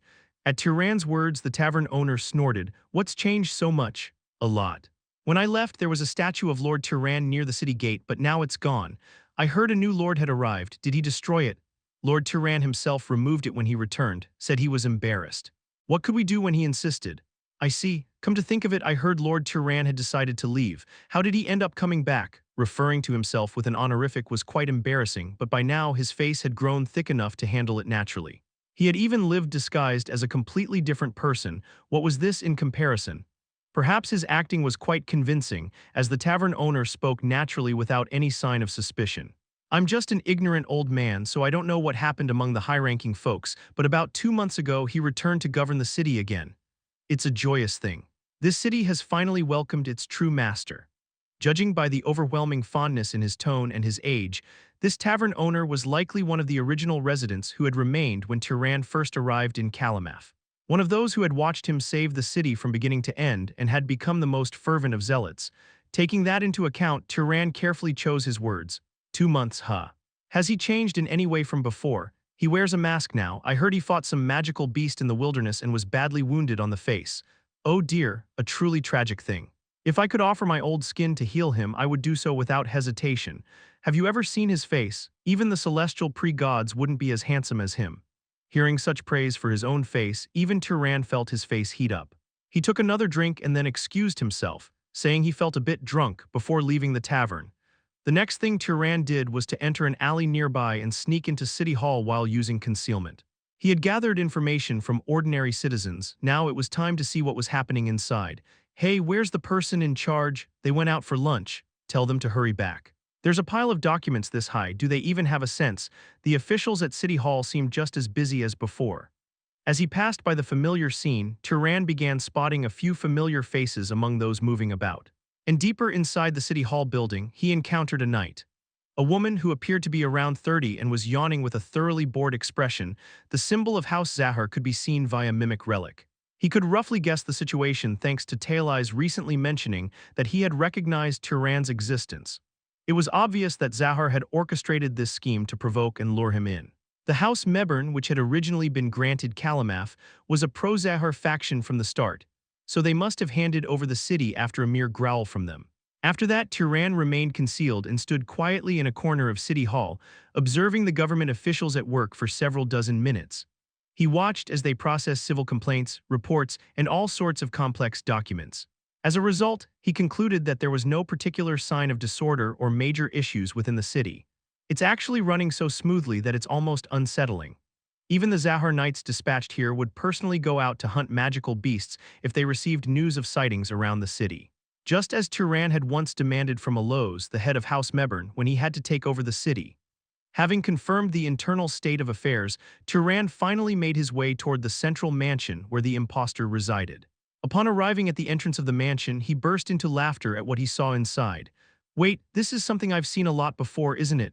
Basic magic artifacts, light spheres, were densely embedded around the mansion, glowing brightly. A clear message that Zahar's assassins should not even dream of stepping inside. Was this not the exact same method used by their rival house, Aravian? From this, it was evident that they too had no distinct method to counter their own kind's concealment. Well, if it were not some exclusive secret technique usable only by the Zahar bloodline, it would have quickly spread and become a weapon against them. So it made sense to keep it hidden if they did possess such a method. After circling the perimeter once, Turon confirmed that the mansion was thoroughly fortified, making it difficult to sneak in while remaining concealed. Of course, if he were intimately familiar with the interior layout, he could slip inside swiftly, just as he had done when infiltrating the Burke mansion. However, the central mansion in Kalamaf that Turon remembered had only been a shelter for vagrants. But Turon had one more means of checking the interior without entering directly: the unique detection ability of the mimic relic. Using it to scan inside, he detected the presence of one high-ranking noble and two mid-ranking nobles. Judging by their numbers and strength, they're positioned here specifically to capture a single high-ranking noble. All of them were armed with several powerful magic artifacts, and there were unknown barriers and magical formations set up around them. Judging by this, if the real high-ranking noble Turon had come seeking revenge for the impersonation, he would have been easily hunted down. As he was gathering information, he sensed movement from the nobles inside. What's this? Don't tell me they noticed my scouting from this distance. But Turon's alarm turned out to be unnecessary. The nobles had merely stepped out for a routine inspection. The fake Turon rode atop a horse, parading through the streets of Kalamaf with what appeared to be his nightly attendants. "Oh, Lord Turon, look this way, no at me." Judging from the excited voices of the people, such patrols were not an uncommon occurrence. The impostor, a man with a physique quite similar to Turon's, even had the same gray ponytail. However, he wore a mask intricately engraved with a metallic eagle. Perched on one side of his saddle was a golden eagle, much like Bige, though it was not a magical beast, just a well-trained golden eagle. Pretending to be a regular citizen, Turon casually approached and examined the emblem within the impostor's entourage. The high-ranking noble impersonating him was from Zahar, while the two mid-ranking nobles following behind in the guise of knights were a barrier master and an illusionist. A barrier master and an illusionist, both are from Zahar's vassal houses. Turon stood in the background watching as his impersonator waved at the cheering citizens. That night on a hill near Kalamaf, Turon reunited with Bige after a long time. Unlike the one he had seen during the day, this golden eagle had sharp, intelligent eyes. The moment it saw Turon, it rushed toward him as if body slamming him, rubbing its head against his chest. After Turon stroked its back for a while, Bige quickly scribbled words on the ground. "I was sad not seeing you. Salif is stupid, Mesa is nice, but I like Turon more. Yes, yes, I wanted to see you too. Here, I brought you something to eat. Don't try to distract me with food." Even as she grumbled, Bige eagerly took the special lamb jerky that Turon had prepared in advance. After soothing the eagle, which was acting more spoiled than usual due to their long separation, Turon took to the skies with Bige. His destination was the city of Bijan, located southeast of Kalamaf. His next goal was to meet Aloz Mebern, the lord of that city and the one who had originally been granted its governing rights. In less than an hour, Turon arrived in Bijan. He heightened his senses using the mimic relic and confirmed that there were no significant defense mechanisms around the central mansion before jumping down. No one noticed him as he landed in the garden and entered while using concealment magic. Compared to the main estates of great noble houses, the security here was practically non-existent. But that was to be expected for an ordinary wizarding family. The ability to create magic artifacts was an exclusive privilege of the enchanters, and most nobles of the enchanter bloodline belonged to great noble houses. If there was any place that could be considered remotely secure, it would be the headquarters of a barrier master bloodline family. Moving through the mansion undetected, Turon soon found Aloz drinking tea alone after finishing his dinner. Releasing his concealment behind him, Turon spoke. "It's been a while, Aloz." With a loud crash, Aloz stood up, knocking over the table. He stared at Turon with the expression of someone seeing a ghost. It was only natural, an intruder had suddenly appeared in the middle of the tea room at the heart of the Lord's mansion. Predictably, a maid's voice called out from outside upon hearing the commotion. "My lord, is something wrong?" "Nothing at all." "Do not come in." There was some murmuring outside, but soon silence returned. With a deep sigh, Aloz finally responded in a hushed voice. Right, it's been a year, hasn't it, Lord Turon Zahar?" Turon Zahar. Even speaking it aloud, it was a name that did not sit well with him. Thinking that to himself, Turon skillfully used telekinesis magic to set the overturned table upright and lifted the spilled tea from the floor before dispersing it, then took a seat across from Aloz. Watching this, Aloz gulped. "Please have a seat. I already have. I didn't come here to fight. I apologize for the rudeness of visiting at this hour, but given the circumstances, I hope you can understand." Despite Turon's polite tone, the fear in Aloz's expression did not easily fade. Which was to be expected. If someone broke into your room with a sword, speaking politely would not make them any less frightening. I had no choice. I couldn't possibly go against your relatives. I understand that. And when I came back, I saw that the governance wasn't too bad. That was fortunate. Perhaps due to Turon's consistently calm voice, Aloz finally seemed to regain some composure and let out a deep sigh. But just as he began to relax, Turon tightened his grip around his leash once more with a pointed question. "How much did you tell them about me?" "What? You must have provided Zahar with information about me." That's. Faced with an unfavorable question, Aloz's face turned pale. From past experience, Turon knew that this lord was rather clever. That was why it was easier to deal with him by not giving him room to maneuver and keeping control of the conversation. "You can tell me. It's all just family business after all. It's not as if I would harm you over it. By any chance, did Lord Talais visit as well?" Turon's casual mention of Talais, a powerful figure within Zahar, left a trace of confusion on Aloz's face. After a brief moment, he spoke in a resigned tone. "Yes." Aloz admitted that he had succumbed to the pressure of the House Zahar and had revealed everything he knew. From the investigation into Turon's parents to his participation in the Dark Elf subjugation alongside the Aravian nobles, and even his demands to maintain stable governance during negotiations. "I see, so that's why they're ruling the city properly." If Turon had an attachment to Kalamaf, Zahar ruining it would only turn him into their enemy. Thus, their plan was likely to maintain the city in a reasonable state while stealing his reputation, provoking him into an outburst, and then subduing him once he came charging in. Do the other noble houses know that Zahar is in control of Kalamaf? They do not. Zahar ordered strict security measures to keep it hidden. They said it would be troublesome if Aravian found out. And the noble impersonating me, who is he? I don't know that either. I only heard that someone was pretending to be you. Well, it was clear that they did not care much about Aloz. That much was evident from the mansion's lack of security. Even though they knew there was a good chance Turan would come seeking revenge on him, they left him completely vulnerable. After listening to Allo's full account, Turan spoke in a low voice. That's enough. Now deliver this message to Zahar. If they continue governing properly as they are now, I will forgive the impersonation. Pardon? Allo's eyes widened in shock. Turan, who had just realized he was being pursued, was now asking him to inform Zahar of his visit, and on top of that, the message was that he would forgive them. Was this not an outright provocation? Before Alloz could react further, Turan continued. Pass on another message as well. Judging by this little stunt, it seems they want to recruit me into the family. But if I hear that they neglect Kalamaf's governance or intentionally cause harm after receiving my words, I'll do the same thing to Zahar's vassal houses in the Emerald Desert. No, that's practically yes. It's a threat. At Turan's utterly confident declaration, Alloz was at a loss for words. Threatening the great house Zahar, the most insidious, ruthless, and relentless of all the great noble houses. Even the nobles of Aravian, who were already at complete odds with them, would never say such a thing so lightly. No, even Aravian's nobles avoided provoking Zahar unnecessarily. Zahar, of all people, should understand best. What happens when an enemy noble of Zahar wanders the desert, making trouble while avoiding direct confrontation? Well, that is true. Just the fact that Turan was meeting Alloz alone now made it clear how terrifying that could be. Nowadays, Aravian nobles roamed freely since the war had ended, but during the war they could not even leave their own estates, let alone go on a pilgrimage. In return, if they rule Kalamaf properly, I'll pay them a visit in due time, perhaps in 10, maybe 50 years. That's what you should tell them. Do you think they will accept that? If they don't accept it, sad things will happen to both sides. Watching Turan's calm expression as he spoke, Alloz instinctively realized. Turan truly meant what he said. If they failed to govern Kalamaf properly, he would have no hesitation in raiding Zahar's lands just as he had threatened. From experience, Alloz knew that the expression and tone Turan used were not those of someone bluffing. After making his declaration, Turan finally took out an earring from his pocket and placed it on the table. What is this? It grants the wearer a minor resistance to fire. I happened to come across it during my travels. Why are you giving this to me? Because you tried to uphold your contract, but my family's pressure forced things to go wrong. Hearing Turan refer to it as a token of compensation for the lost city, Alloz looked at him, seemingly unsure how to respond. After a brief hesitation, he took the earring and put it on.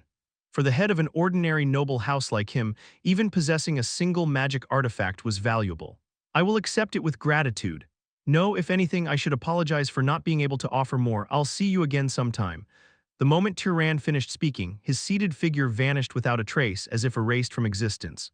Alloz stared blankly at the empty seat before him, then let out a quiet chuckle. Though he was the head of a noble house in the face of a great house, he could not help but feel just how small he truly was.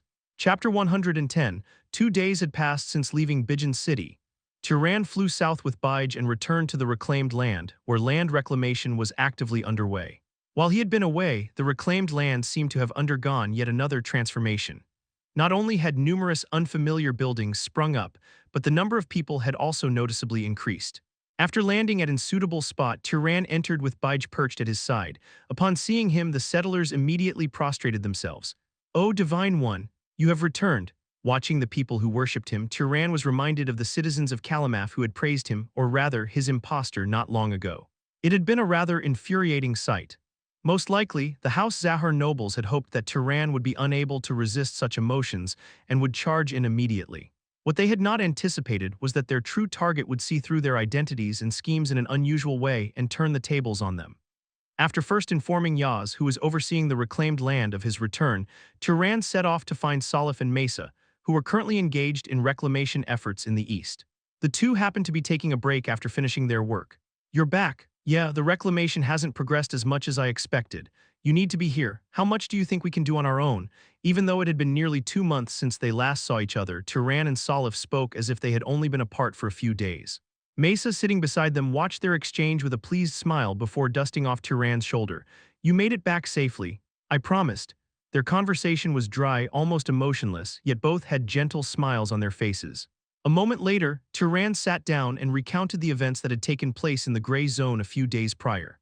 Since their last communication via the hand mirror had been just before he arrived in Kalamaf, they were unaware of what had transpired.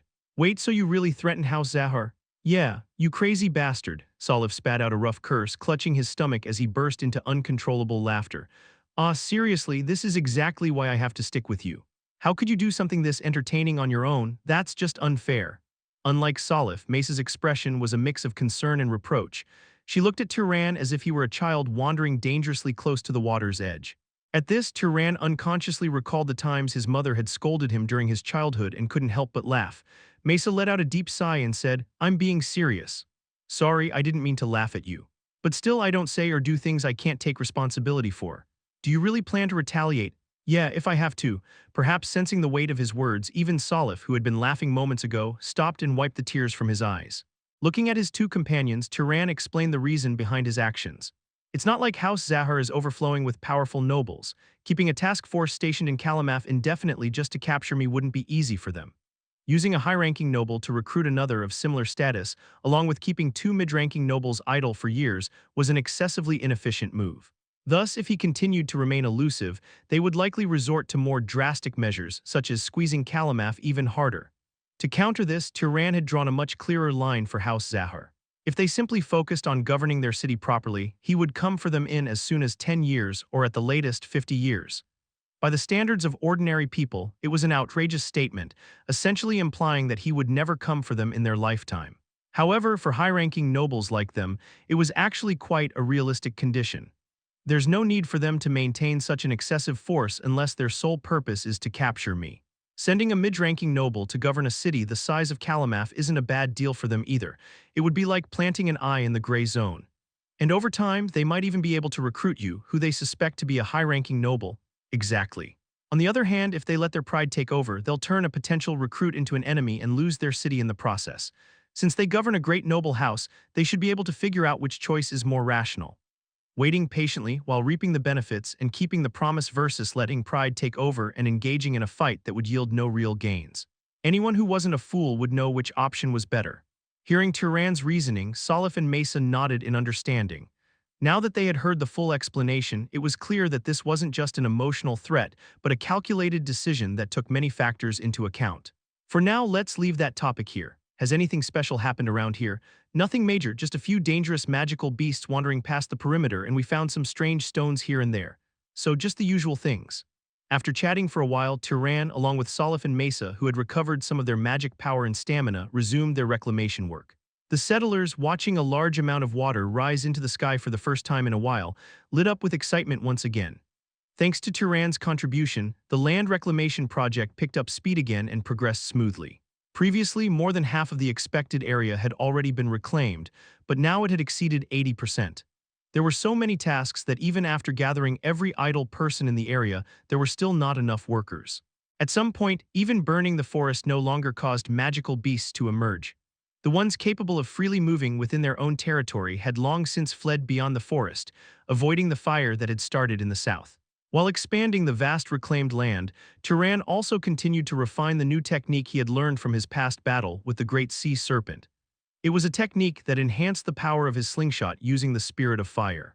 His first goal was to use it not only with his large slingshot, but also with the smaller one he normally used. His second goal was to ensure the slingshot itself wouldn't get damaged in the process. Unlike the miraculous success he had achieved back then, now he had to precisely control the timing of the explosion, otherwise the projectile wouldn't fly properly. It took considerable time to master. I don't think I'll ever get used to that sound. Bang, a loud explosion rang out, and Salif, who had been resting, let out a low groan as he turned his head. In the distance, the launched projectile had crashed through dozens of trees before flying past the undeveloped area. How much magic power did you put into that one? Less than 1%. You're insane. If he used full power, even the highest-tier magic artifacts wouldn't stand a chance. Hearing their amazement, Turan gave an embarrassed smile as he retrieved the projectile he had launched. Instead of the smoothly carved, egg-shaped stones he had used before, these were round metal objects. The front end was shaped into an elongated oval, while the opposite end had a hollow indentation designed to hold a large amount of the spirit of fire. That seems like a hassle to retrieve every time. But I can't just discard magic artifacts. Using tracking magic makes it easy enough. I can also sense them with my magic perception. As he said, these metal projectiles were enchanted artifacts created by Mace herself. Their functions were simple, hardening and amplifying the impact force upon collision.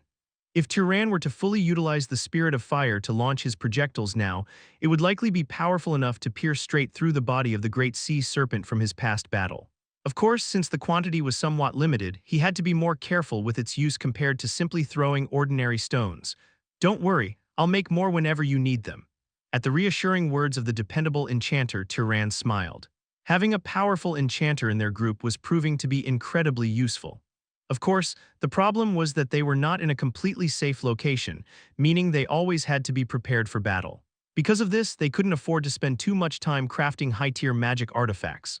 While they were busy with reclamation, researching new tactics, and reinforcing their equipment, a message arrived from the librarian.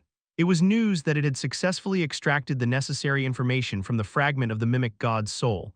First, let me say this, I don't know if this information is true, it's merely what was left in the soul fragment. That's fine. I'll take it with a grain of salt. The way you say that makes it sound irritating in its own way, but fine, listen carefully and take note. The librarian provided Turon with two major pieces of knowledge. First was how to obtain the ability of what was presumably the Wave Rider bloodline. This required two conditions: riding a natural wave for a distance of 10,000 kilometers while standing on something, and killing 10 leviathans to drink their blood. That's more normal than I expected. Right, considering that last time that required burning people alive and covering yourself in their ashes, I thought this time it would involve drowning people. Turon's thoughts were similar to those of his companions. However, what concerned him was, what exactly was a leviathan? It seems to be a type of marine magical beast, but I don't know for sure. This method isn't exactly the most detailed. Either way, it was something they couldn't attempt in the reclaimed land at the moment. They decided that if they ever had a reason to visit the coast in the future, they would try fulfilling the first condition together and investigate what a leviathan actually was. The second piece of information was a method suspected to be related to acquiring the bloodline ability of a mimic. Take the corresponding type of equipment to 4 advancement supervisors and complete their respective advancement missions. Turon didn't bother asking the librarian what advancement supervisors or advancement missions were. The expression on librarian's face already made it clear that it didn't know the answer. Both terms felt somewhat similar yet different from the terminology often used by fallen gods.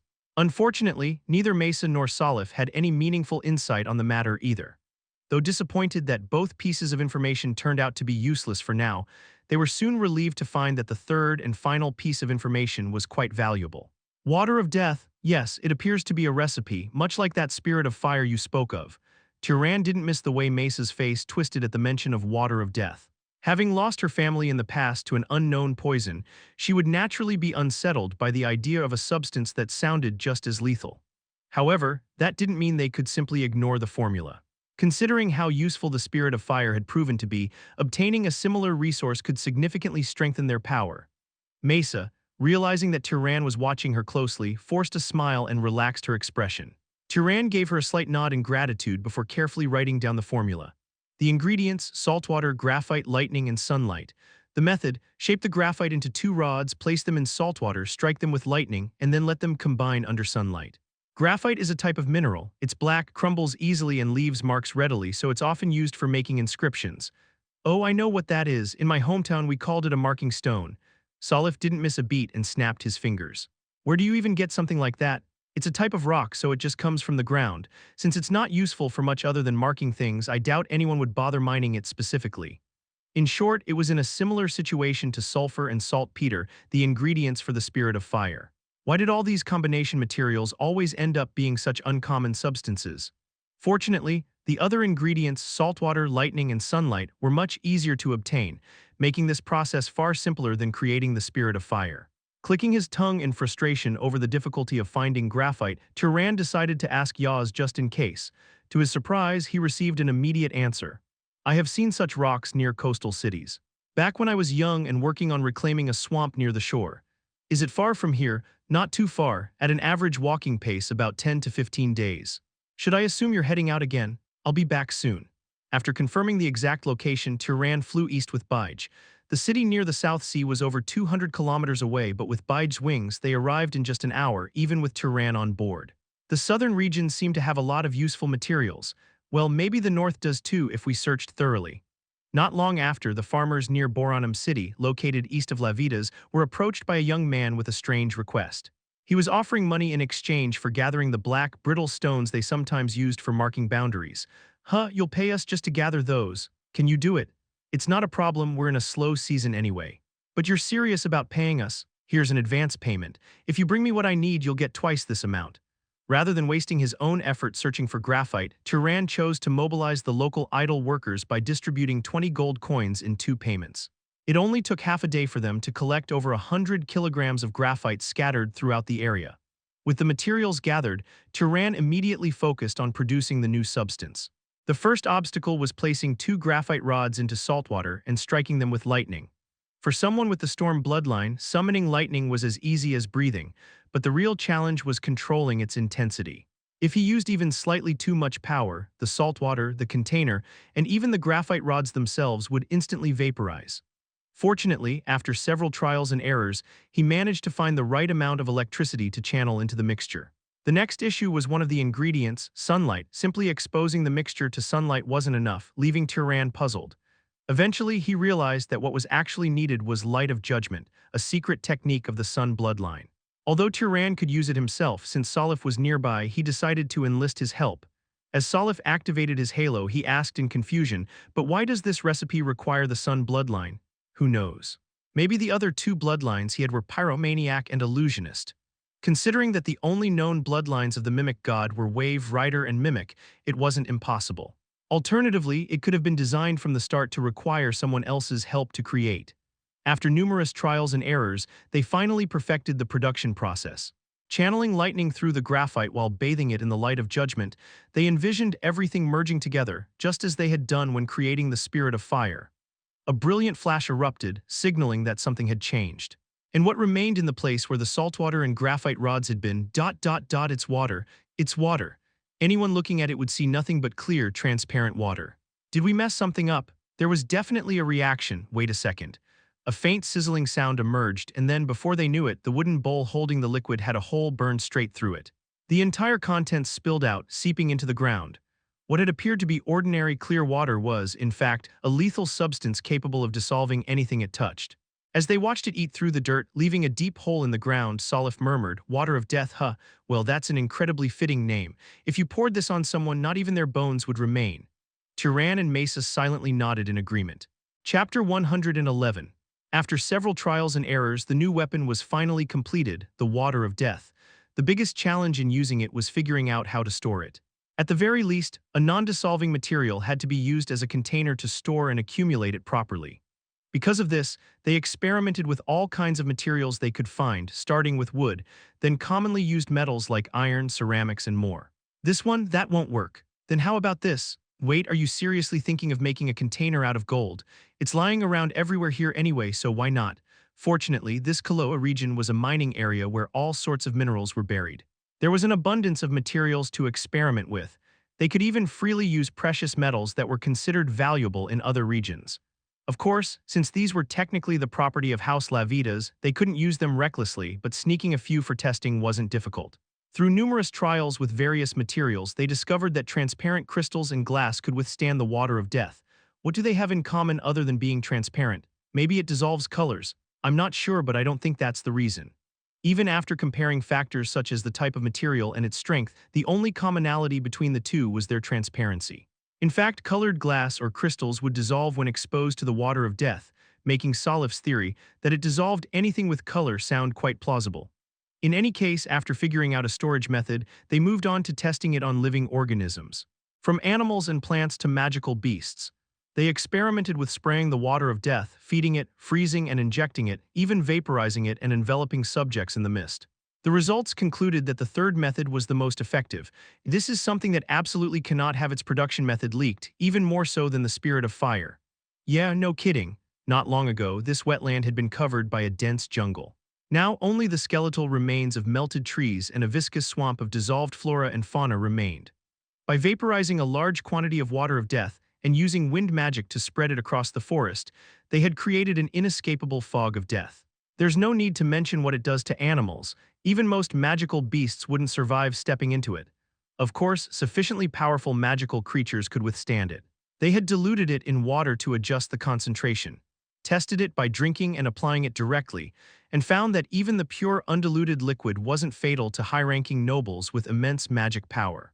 However, as a weapon for mass-killing relatively weaker enemies, it was even more lethal than the spirit of fire. Since it was a liquid, it was especially useful in environments where the spirit of fire was difficult to use, such as on rainy days. Let's wrap up the experiments here. Messing around with this stuff lately seems to be putting her in a bad mood. Got it. Mesa didn't want to be an obstacle to the development of such an important weapon, so she forced herself to act composed. But every time they tested the water of death on different animals, her expression darkened. If she saw Turon experimenting on his own body, she would probably feel twice as miserable, so he kept that a secret. Even as they worked on developing this new weapon, the land reclamation project continued steadily. There was a minor mishap when they attempted to use the water of death for clearing land, since the dissolved plants and animals contaminated the soil, but with the help of the settlers, progress picked up speed. And so 2.5 months passed since they had learned to produce the water of death. Spring passed, summer arrived, and by the time the second rainy season in the region came to an end, the final area of land reclamation was completed. It's done, wow, Salif, who had been complaining endlessly about this place, cheered, as did Mesa, who had said she actually enjoyed staying here. After all, when one poured their effort into something and saw it completed, it was natural to feel a sense of accomplishment. When they returned to the settlement and officially announced the completion of the reclamation, Yaz, along with several knights and officials of House Lavitas who were overseeing the settlers, cheered. This reclamation will truly become legendary. That's right, the time it took to clear this vast land. It must have been about 10 months, right? 10 months, that's just ridiculous. It would have taken 100 years for people to do this by hand. Before long, a festival erupted throughout the settlement. There was strong liquor made from the sugar cane that grew abundantly in the south, snacks drenched in dark sugar, skewers packed with various meats and vegetables, all seasoned with spices. With thousands of settlers singing traditional southern folk songs and dancing amid the food and drinks, the sight was nothing short of spectacular. Although Turon and his group did not mingle with the settlers to partake in the festivities, they sat in the most honored seats, watching the celebration unfold. As Mesa chewed on a spicy frog leg, she muttered, "It still doesn't feel real. I feel like I have to get back to work again tomorrow. I suppose most commoners live with that feeling every day. After all, except for a few among the wealthy, the majority of people could never escape the cycle of labor." In a way, Turon and his group had indirectly experienced that kind of routine work themselves. At that moment, from across the table, Salif, who had just downed a glass of his favorite sugarcane liquor, turned to Turon and asked, "So what are we doing next?" "I seriously want to have some fun in a big city now. First, we report the completion of our work to House Lavitas, and then I suppose we should check on the people we rescued from the island to see how they're doing." "Oh, that. So you're really going through with it, huh?" Based on the occasional letters exchanged with Ashes, the Aravian Carmine War didn't seem likely to break out anytime soon. And from a recent visit, Turon had confirmed that House Zahar wasn't making any suspicious moves in Kalamaf either. With the most urgent matters settled for the time being, they finally had the chance to take care of unfinished business. At the same time, they planned to travel through the South Sea and search for the Merfolk royal family rumored to have fled there. "Besides, since we're heading east, I was thinking of stopping by your family estate. Looks like you'll get to visit a big city after all." Hearing Turon mention visiting House Varaha, Salif's jaw dropped in shock. "I don't know if that's such a good idea. Aren't we just walking into danger? You can just use my mask to disguise yourself like you always do, and we also have a few other ways to stay hidden." Over the past few months, Mesa had been diligently practicing the enchantment magic she had learned from Ashes. One of the techniques she had been working on involved infusing power from a wizard of a different bloodline. While assisting with this process, Turon and Salif made an interesting discovery. Turon could use the sacred relic as a medium to help create a magic artifact that possessed the abilities of the Wave Rider and Mimic bloodlines. As a result, they had recently completed a necklace that could adjust the wearer's apparent age and a ring that could change the color of their eyes and hair. Compared to the transformation mask, these were much simpler disguises, but considering how rare such magic artifacts were, they were still incredibly valuable. Besides, let's be honest, you're curious too. Don't you want to know how your parents are doing? Salif only let out a faint groan, unable to give a proper answer. After the festival ended, when the settlers heard that Turon and his group were leaving, they clung to them in tears. Not only had they protected them with overwhelming strength, but they had also healed their wounds and cured their illnesses, and now, the gods who had done all this were leaving. It was only natural for them to feel sorrow. But they couldn't stay here forever. Before departing, the settlers requested portraits of the three of them. They intended to build statues and offer prayers, vowing to honor and revere them forever. After entrusting the settlement's management to a few local knights, Turon and his group set off northward to Merim, the capital of House Lavitas, accompanied by Yaz. Unlike last time when they had traveled on lizards provided by the family head, this time they had to walk, which made the journey take considerably longer. If Salif and Turan hadn't taken turns carrying Yaz on their backs, the journey would have taken over a month, maybe even two, at an ordinary knight's walking pace. Salif kicked at the damp ground beneath his feet and grumbled. Ah, damn it, honestly I just want to ride Bige. I get it, but we'd rather keep our mobility hidden as much as possible. Even back at the settlement, everyone knew that Bige wasn't an ordinary golden eagle but a magical beast. However, no one there knew that despite her small size, she could pull a steel swing carrying multiple people and fly at high speeds for days on end. Without top-tier noble-level magic power, a magical beast as small as Bide shouldn't have been able to display such strength and speed. Since this kind of mobility was one of their greatest advantages, it was best to keep it a secret. Besides, walking on foot wasn't entirely pointless, and it allowed them to stop by villages and cities along the way to gather small bits of information. Specifically, they wanted to find out how far and in what manner rumors about their deeds had spread. The results were exactly as Turan had expected. Our story is only famous around the Kaloa region. Once you go a little further north, barely anyone has even heard of us. Well, it's not really the kind of thing that would spread far. We're not the only ones reclaiming wetlands after all. Mesa spoke with a slightly deflated expression and Turan chuckled in response. If anyone had actually seen how they carried out the reclamation, they wouldn't have been able to hide their shock. Burning hundreds of meters of land, evaporating tens of tons of water, and raising walls from the earth, such feats were enough to inspire awe, even among the most powerful nobles. However, the only ones who had witnessed these miraculous acts firsthand were the settlers and a handful of knights. And among them, the only ones who could spread the story outside were the commoner merchants who visited the settlement to sell goods. Naturally, when these merchants told tales of some incredible individuals reclaiming the wetlands in the far south with overwhelming power, the wizards in other regions didn't take them seriously. Those ignorant commoners probably think any magic powerful enough to reclaim wetlands is terrifying. They're exaggerating. This was the general consensus among wizards who had heard the rumors coming from the Kaloa region. After all, who would ever imagine that three individuals, each strong enough to be considered semi-family heads even within a great noble house, were out in the wilderness doing reclamation work? Likewise, the fact that Salif had revealed his true self as the heir of House Varaha for a month or two hadn't spread widely either. And so, after walking at a steady pace for about 20 days, they finally arrived back in Merim. "Welcome back, Mai, you've all gotten such a nice tan." Rita greeted them warmly, gently patting their faces and arms. Of course, noble skin wasn't so weak that a bit of sunlight would cause noticeable tanning, so it was merely a polite greeting. After welcoming the three, Rita immediately prepared a lavish banquet, saying they had worked hard in the southern wilderness. There was no real comparison between a countryside cook and the personal chef of a powerful noble house. For the first time in a while, Turan and his group could indulge in a feast so delicious that their stomachs nearly burst. I can't eat anymore." "Don't say that. There's still plenty left." Like any grandmother doting on her grandchildren, Rita smiled contentedly as she pushed more food into Salif's reluctant mouth. After enduring this round of food torture, Turan's group arranged a meeting with Osul, the head of House Lavitas, through Rita. Since Yaz had already reported to him in advance, Osul specifically instructed that Salif, or rather his supposed attendant knight, Phil, should join the meeting as well. 3 days later, just like before, Turan and his group entered the secluded residence where no one else was present. There, reclining leisurely with the curtains drawn back, was the family head. "You deceived me." As soon as they met, Osul pointed accusingly at the disguised Salif and rebuked them. Turan chuckled and countered, "I don't recall deceiving you. I simply didn't mention it." During their last meeting, Osul had never once asked if Phil was the heir of House Varaha, so technically Turan had never lied. Of course, it was just wordplay when it came down to it. For an ordinary wandering noble, such an attitude toward the head of a great noble house would be considered highly disrespectful, but none of them seemed to care. Osul already knew the capabilities of Turan's group, and unlike before when they had needed something from him, now that their mission was complete, they stood on equal footing. "Fine, let's say I let that slide, but what about my sister? You definitely deceived her. I already apologized for that. Fortunately, she was very understanding." HMPH. "You'd better not take my sister's kindness for granted. If there's one thing I despise, it's people who try to use her for their own gain." As Turan had sensed before, Osul's attachment to Rita was rather excessive. It wasn't particularly strange for someone to feel a motherly affection toward a cousin they had personally nursed as an infant. After sulking like a child, Osul regained his composure and spoke as the head of House Lavitas once more.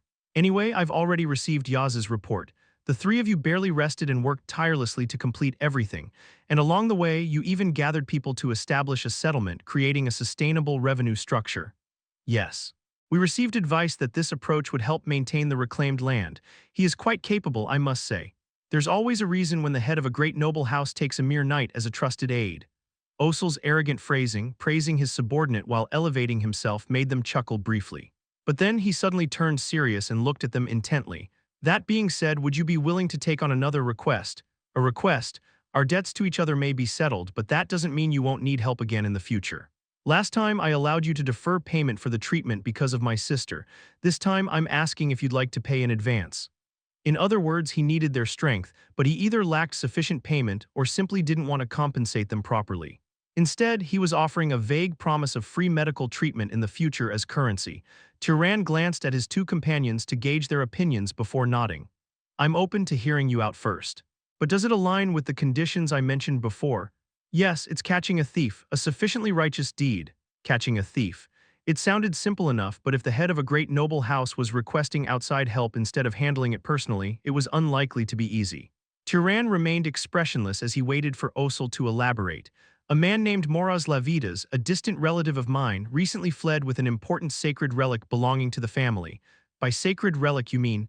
Yes. The very one my sister promised you. It was the same sacred relic Rita had agreed to give Turon if he brought back the White Elf Necromancer, an artifact that continuously imbued its owner with the powers of healing and purification.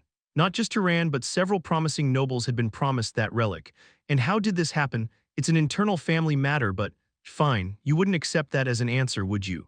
The bastard fell in love with a knight and stole the relic because he didn't want his lover to die of old age.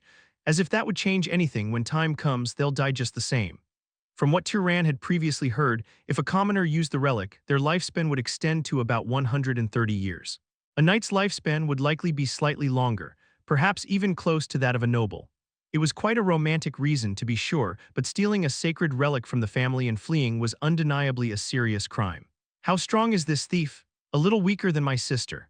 That would put him somewhere in the upper mid-tier.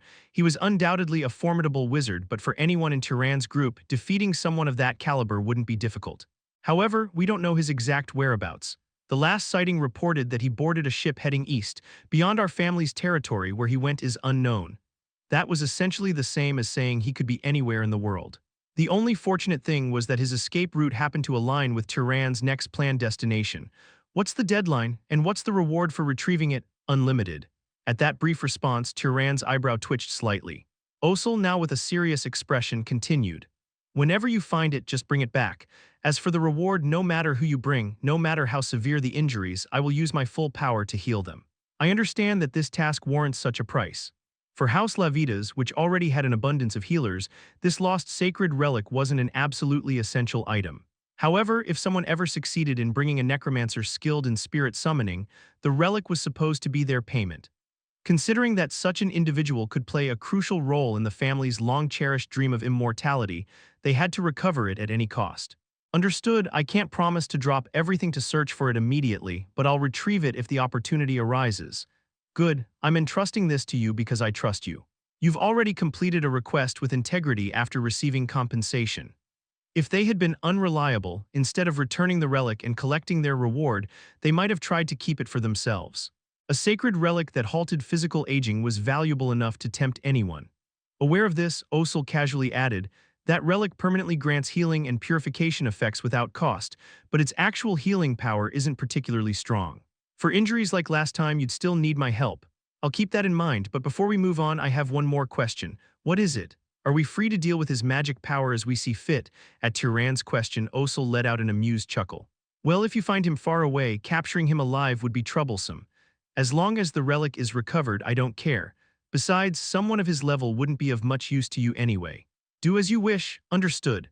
Turon nodded, idly toying with the mimic relic hanging from his chest. It seemed he would have to make room for another one soon. Chapter 112. After finishing their meeting with Osel, Turon's group did not leave immediately. Instead, they stayed at Rita's mansion, soothing their minds and bodies exhausted from long labor. More precisely, it was a time for Salif to refresh himself after being stuck in the middle of nowhere and feeling depressed. Early morning. As Turon sat in one corner of the annex's living room, reading a book, he encountered Mesa coming out of her room.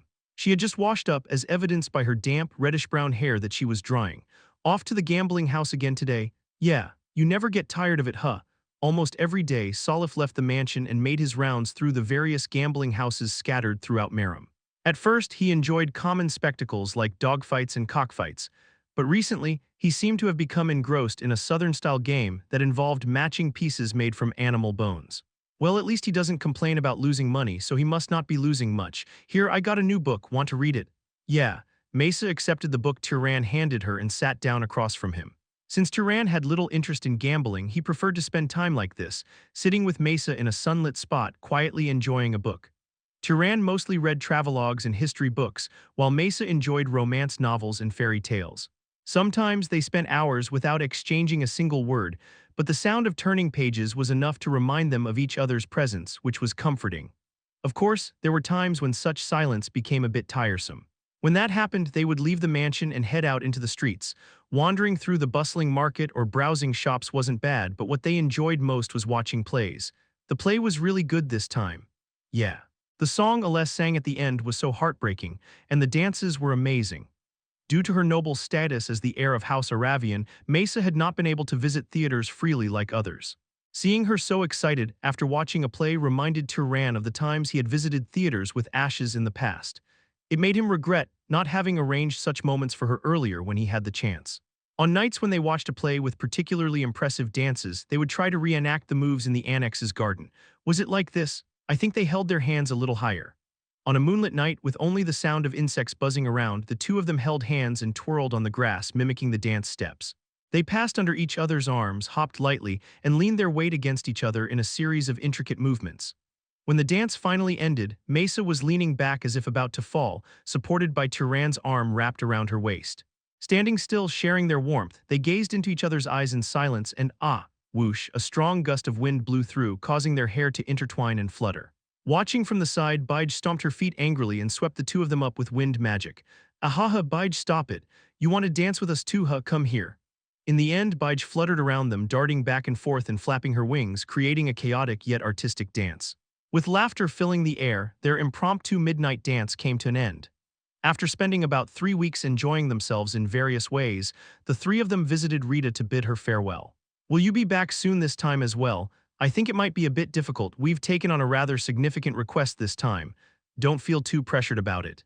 The family head only asked you to seize the opportunity if it presents itself. It was a direct request from Osel, the family head of House Lavitas, to eliminate a traitor to the family and retrieve a sacred relic. According to Rita, very few people within House Lavitas were even aware of this. If the matter became widely known, it would damage the family's prestige. Rumor had it that a few high-ranking nobles had each sent their subordinates out in pursuit, but without exceptional tracking abilities like those of House Zahar, the chances of locating the target were slim. I can't promise we'll find them, but if we do, we'll make sure to retrieve the relic. To be honest, the unlimited healing rights promised by the family head didn't hold much value for Turan's group. After all, if they eliminated the traitor and absorbed his magic power into the sacred relic, Turan himself would become an exceptional healer. Even considering that, however, returning the sacred relic was a better option than having one of them use it. If we use the sacred relic as we please and get caught, even our current fragile alliance will be shattered. But if we return it, we can secure a great noble house as an ally. Najin and Aravian, Zahar and Varaha.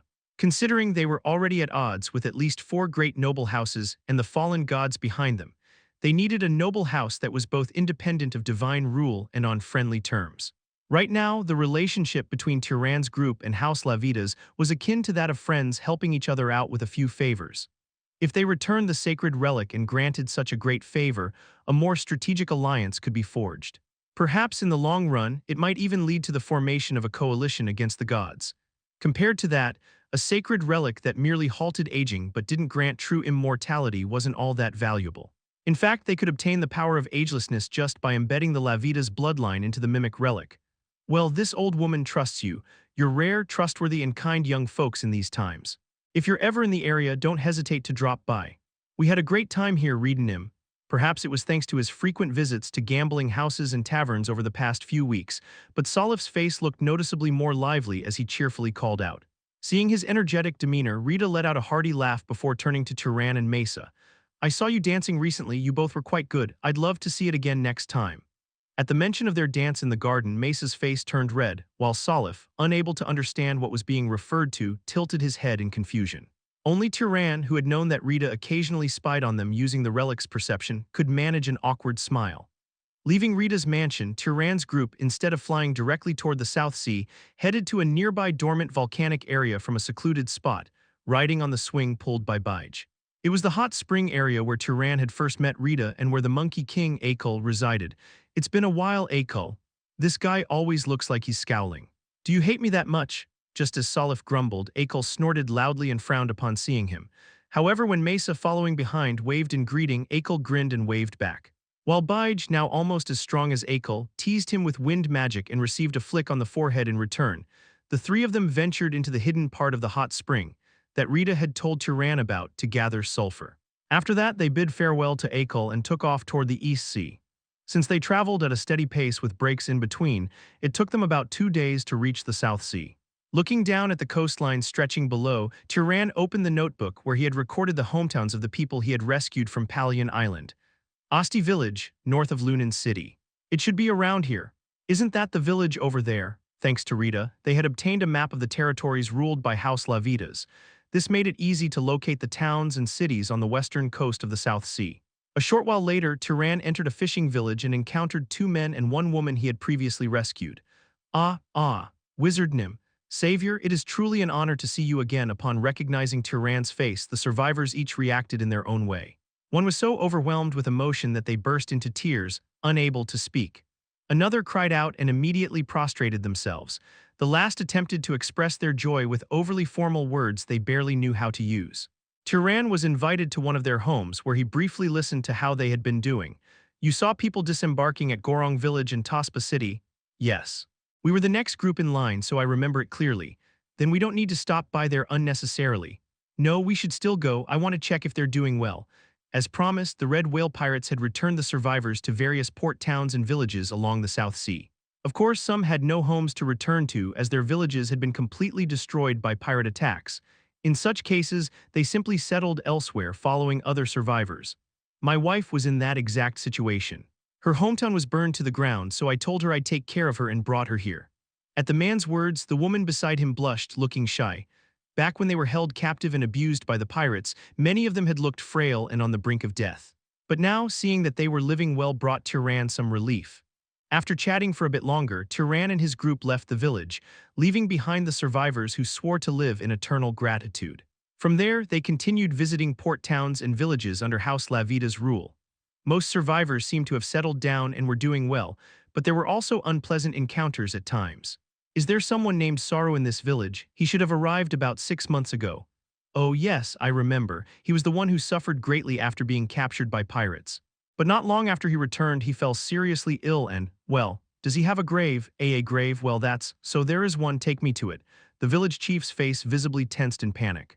Catching the scent of fear coming from him, Turan pressed harder, almost threateningly, until they were led to the grave of the survivor he had rescued. Moments later, using earth-shaping magic, Turan unsealed the poorly constructed grave and pulled out the rotting corpse. He inspected the large wound on the back of the skull. Judging by the marks, it looked like a shovel or an axe had been used. Anyone can see he didn't die of an illness. I really don't. If you just tell the truth, I'll make it painless. Already suspecting that the village chief had been involved, Turan made full use of his torture skills. Soon, the chief confessed that he and several influential figures in the village had conspired to kill the survivor. The motive, unsurprisingly, was the settlement money that Turan had generously provided to each survivor. Those with surviving relatives in the village rarely faced such problems, but those who had lost all their kin and settled alone often found themselves targeted in this way. Each time this happened, Turan would carry out brutal interrogations, exposing the culprits and tearing them apart before hanging their remains at the village entrance. We should report this to the city. Be quiet. As expected, the villagers were terrified of the wizard who had suddenly appeared, tortured, and executed their town's leaders. But Turan didn't care. After all, House Lavitas would overlook small crimes like this without much concern. Whoa, let's just go. Salif and Mesa seemed disturbed by the gruesome scene, but they didn't try to stop Turan. They had heard about his past when he almost lost his sheep farm to the elders of Hisarul Hill Village. It wasn't hard to guess that Turan saw those past oppressors and these murderers as the same kind of people. After passing through about 10 such villages, they boarded a ship and traveled across the South Sea. Eventually, they revisited Palian Island for the first time in a long while. Leaping off the ship onto the shore, Salif whistled as he scanned the coastline. So this is the land of gold. Weren't you the one who told me about it? I did, but I've never actually been here myself. I was just passing along what I heard. As he said, it was Salif who had first informed Turon about the island where saltpeter could be found, but even he had only heard about it from the pirates he had accompanied at the time. They repaired the abandoned pirate hideout, which had fallen into disrepair from years of neglect, and spent the night there. At daybreak, they ventured into the mines located deeper within the island. Well then, time to get to work again. Damn it, we're really doing this all over again. Quit complaining and start digging. Just as Turon had done before, the three of them grabbed pickaxes and began striking the earth, tearing into the ground with relentless effort. Maintaining and repairing the mine's ceiling with earth-shaping magic and telekinesis magic, which they had grown highly skilled in during their land reclamation work, was just an added bonus. Naturally, since all three of them were now far stronger than Turon had been at the time, their work efficiency was also significantly higher. The mine, which had already suffered an invasion of one wizard miner, now had more holes than an anthill. By the time they finally emerged from the mine after spending an entire day inside, the three of them had secured several hundred kilograms of unrefined gold and silver, along with more than a ton of saltpeter. This should be enough for quite a while. Yeah, we gathered even more than I did last time. He had consumed a vast amount of the spirit of fire in their battle against the great sea serpent, and afterward he had continued using it for practice, depleting his supply to a dangerously low level. Their visit to Palian Island this time was specifically to replenish his stock by securing a large quantity of saltpeter. While Turon combined sulfur and charcoal to create more spirit of fire, Mesa and Salif melted the gold and silver they had collected, molding them into ingots. Since they had received pre-made molds from Rita in advance, all they needed to do was repeatedly melt and cool the metals, making the process fairly simple. Before long, a massive pile of black powder, gold ingots, and silver ingots stacked up in front of the mine. All done? Wow, we're practically rich. Well, maybe not by great noble house standards, but still. For wandering nobles like us, this is more than enough wealth to carry around. They each took only the spirit of fire for themselves, leaving most of the gold and silver buried deep within the mine, taking out only a small portion.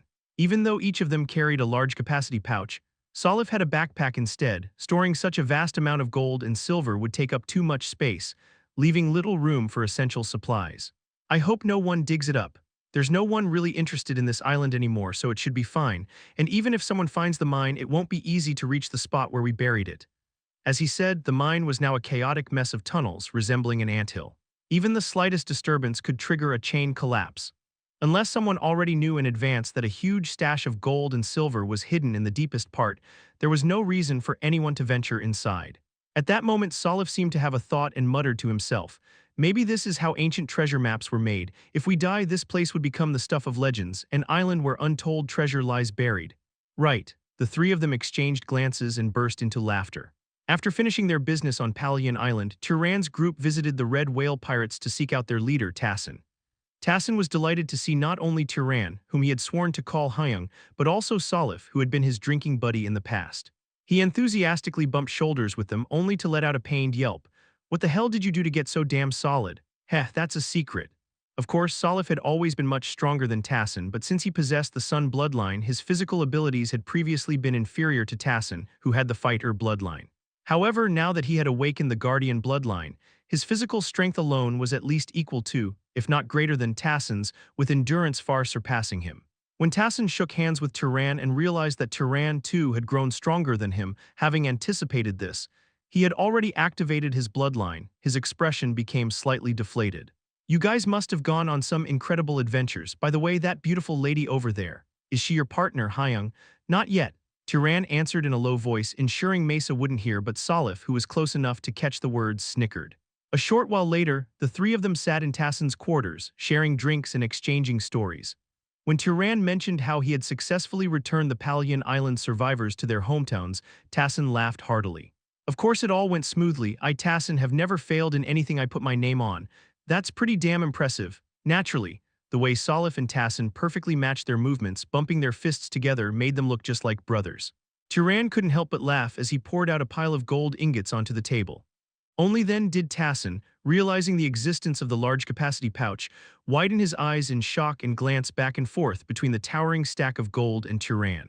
Huh, what's this? It's for your household. Wouldn't it be nice to have a bit more wealth? No, Turan reached out and covered Tassin's mouth before he could refuse, knowing he was about to say he wasn't expecting any kind of payment. Don't think of it as a price, just see it as an investment or goodwill toward the red whale family that controls a part of the South Sea. The red whale family, huh? A group of wizards dedicated to protecting humanity, that's a family in its own right. Tassin pursed his lips, seemingly unsure how to respond to Turan's words before abruptly turning his head away. It was hard to tell, but it looked like his eyes were glistening slightly.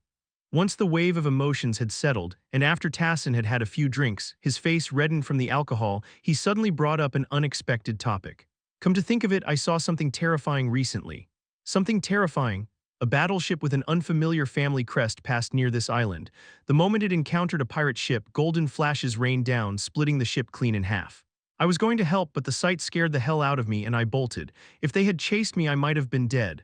The moment they heard golden flashes, all three of them instinctively tensed. Just from the description alone, it was undoubtedly light of judgment, the secret technique of Varaha. And if it was powerful enough to slice a ship in half instantly, then the person wielding it had to be at least among the upper ranks in strength. It might be dangerous if you ever encounter them, so remember this. The ship's sail had a yellow circle covered by a white triangle in the center. Below that, there were four of these symbols. Realizing that words alone might not be clear, Tassin spilled a bit of liquor onto the table and traced the emblem with his finger. In the center was a symbol that seemed to represent the sun, and below it were four symbols that resembled stars. Seeing this, Salif's expression hardened and he abruptly stood up. Wait. Can I talk to Turan alone for a bit, Tassin? Tassin looked slightly hurt, sensing they were about to discuss something in secret without him. But after a moment, he decided that sulking over such a thing wasn't manly and simply nodded. Once they had stepped outside, Salif let out a deep sigh and spoke. What he just described, that's Varaha's crest. I figured as much. A yellow circle with surrounding triangles typically symbolized the sun. And combined with the mention of light of judgment, it was easy to deduce that a Varaha warship had passed through. However, judging from Salif's expression, it seemed like this wasn't the only reason he had pulled Turan aside. The stars below the emblem indicate the rank of the person using it. One star means a retainer or a member of a vassal house. 2 stars indicate a regular member or the head of a vassal house. 3 stars signify an elder or someone in a high-ranking position. And 4 stars are reserved for the family head. In other words, the ship Tassin had seen wasn't just any Varaha warship, it carried the family head of House Varaha himself. Chapter 113. After wrapping up the drinking session with Tassin somewhat awkwardly, Turan's group sat across from each other in the lodging he had provided. Turan first explained the situation to Mesa, who had not been able to hear the conversation as she had remained behind. The family head of Varaha? Yes, that sounds absurd. It was one thing for an ordinary noble family, but for the head of a great noble house to leave their base and travel across the sea to the distant western lands. Having grown up as the heir to a great noble house and understanding its inner workings well, Mesa found it even harder to believe. However, the chances of Tassin, who did not even know what the emblem of Varaha looked like, making up such a lie out of nowhere were quite slim. Salif, who had been sitting silently, mumbled with a half-dazed expression. Could it be because of me, to capture me? If one headed west from the South Sea, they would reach the Suraf wetland. It was the very territory of Lavitas that they had departed from not long ago, and one of the few known locations of Salif that Varaha was aware of. How old is the family head of Varaha now? I think he celebrated his 250th birthday the year I turned 50. So he hasn't reached 260 yet. That's too young to be desperate about not catching you. Wizards lived longer than ordinary people because their magic power slowed the aging of both body and soul. Thus, the heads of great noble houses who wielded immense power tended to live exceptionally long even among nobles. For example, despite being considered aged, the family head of House Aravian Battle was over 400 years old. The family head of House Lavitas, who had recently passed away, had lived well over 450 years. Even high-ranking nobles far weaker than them, such as Rita, could generally live up to 300 to 350 years. Considering this, there was no urgent reason for a family head to personally pursue Salif. Maybe there's another reason for it. Could it be a chronic illness? Although a noble's body full of magic power rendered most poisons and diseases insignificant, it did not make them completely immune to all illnesses. Diseases could arise from congenital defects or lifestyle habits, even without external factors. Mesa, for example, had suffered from chronic fatigue and dizziness due to the nutritional deficiencies. At Turan's question, Salif hesitated for a moment before shaking his head. As far as I know, there wasn't anything, but even if there were, they would have kept it a secret. That makes sense. If word spread that the family head wouldn't live long due to illness, it wouldn't do any good. Then maybe he's going to La Vida's for treatment. Just like Turan's party, the family head of Varaha would likely be resistant to the healing magic of ordinary healers due to his overwhelming power. That theory made sense as well. At that moment, Mesa put forth a rather bold opinion. Maybe it's a deception. A deception, just because a crest symbolizing the family head is displayed doesn't mean he is personally aboard. A fake identity? Turan questioned her, having not considered that possibility, and Mesa nodded. Yes, normally people can't discern someone's magic power from a distance like you do, Turan. Unless they meet in person, they wouldn't know if the family head is actually on board. If they use a body double with a similar appearance, they could even hide that. But why disguise himself? Every specific action was usually backed by a reason. What possible reason could a figure as exalted as the head of a great noble house have to conceal his identity? At that moment, Salif shook his head, dismissing the suspicion altogether. The old folks in my family are ridiculously rigid. Their rules and traditions are insane. Even if the family were on the brink of collapse, they'd scream their heads off if someone broke the principles. Varaha was infamous among the great noble houses for its strict adherence to complex traditions and rules. It was hard to imagine from looking at Salif now, but before he ran away, he had also lived suppressing his free-spirited nature. Well, in the end, we won't know for sure unless we see it firsthand. For now, we'll need to adjust our plans a bit. Originally, Turan's group had planned to cross over to the eastern lands, discreetly assess the situation within House Varaha, and seize the right opportunity to extract Salif's parents. He had confirmed that Salif's father, Godis, who had initially departed westward, had at some point returned to the east. For now, Godis' SSI must still be staying at the main estate, right?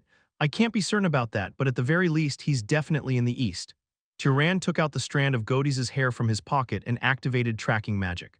A faint scent belonging to the owner of the hair could be detected far away in the northeast. After putting the hair back, Turan shared an idea that had just struck him. If the family head isn't present, we might consider a more aggressive approach. What kind of approach? We have the legitimate heir of House Varaha with us. We could take control of the family and intercept the returning family head. Turan's group, by magic power alone, surpassed even the highest-ranking nobles and stood at a level between an heir and a family head of a great noble house. Considering their collection of magic artifacts and their exceptional magical talent, their actual strength exceeded even that.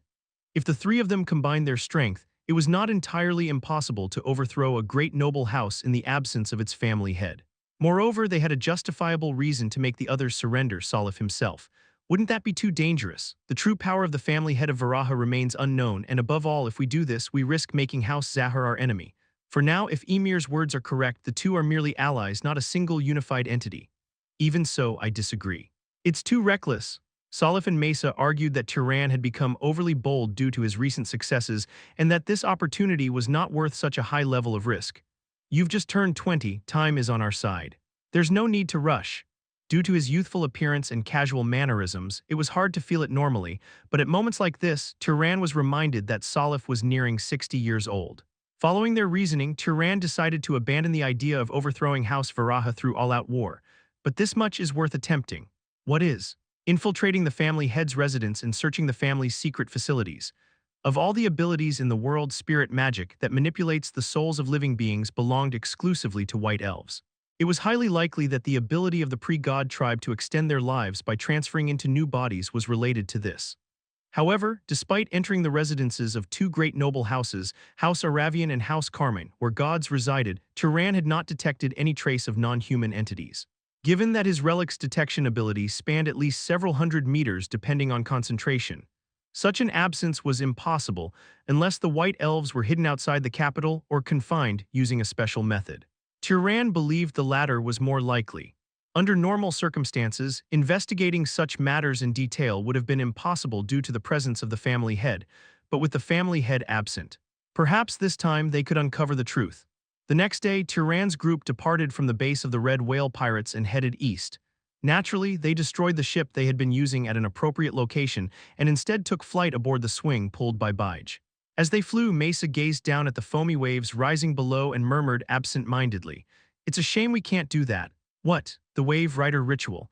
Since they had no idea what a leviathan truly was, hunting one would be difficult. However, riding natural waves was something they could achieve with enough time. But at present, they had no such time to spare. With the family head of House Varaha absent, they had to infiltrate the main estate while the opportunity lasted. The South Sea was one of only two oceans in the world, and it was vast enough that even Bige, who could normally traverse the territory of a great noble house in a day or two, found it difficult to cross this sea without rest. As a result, it took them a full 3 days to reach the shores of the eastern lands. We've finally arrived. Flying non-stop is exhausting. It's not like you were flapping your wings. Are you okay, Bige? At Mace's question, Bige let out a chirp as if to say she was fine, flapped her wings, and leaned against Turan's side. Since they had been mindful of her condition while flying, she was not completely exhausted like before. So where exactly are we now? Since we crossed eastward from the South Sea, unless something unusual happened, we should be in the grassy plains. If we want to reach the main estate, we need to head northeast. Southeast of the Emerald Desert stretched a vast, barren grassland. Similar to the western wilderness and forest regions, this place did not belong to any particular great noble house. Because of that, it was heavily influenced by the neighboring houses Zahar and Varaha. The grassy plains. Is it very different from the Taking Plains? Completely different. The soil here isn't fertile and it hardly ever rains. There are so few farmers that agriculture is nearly non-existent. Mesa, who came from the Taking Plains, the most abundant grain-producing land in the world, gaped in disbelief. She only fully grasped Salif's words after they had walked northeast for about 3 to 4 hours to give Bige some rest. Even though they had walked relatively leisurely, covering well over 80 kilometers, there was not a single sign of cultivated farmland. All they occasionally saw were horse riders and tents. The reliance on nomadic life is pretty similar to the Emerald Desert, though that place has several cities around the oases. There are hardly any cities in these grassy plains. Naturally, there aren't many noble families here either. Still, this place isn't completely lacking in specialties since many strong warhorses and magical beasts originate from here. As if to prove his point, they occasionally spotted wild horses or wolf packs along the way, some of which had awakened as magical beasts. Among them, there were even a few creatures with magic power on par with noble-level beings. If the heirs of various great noble houses or nobles from the Tamer bloodline came here, they could likely gain something valuable.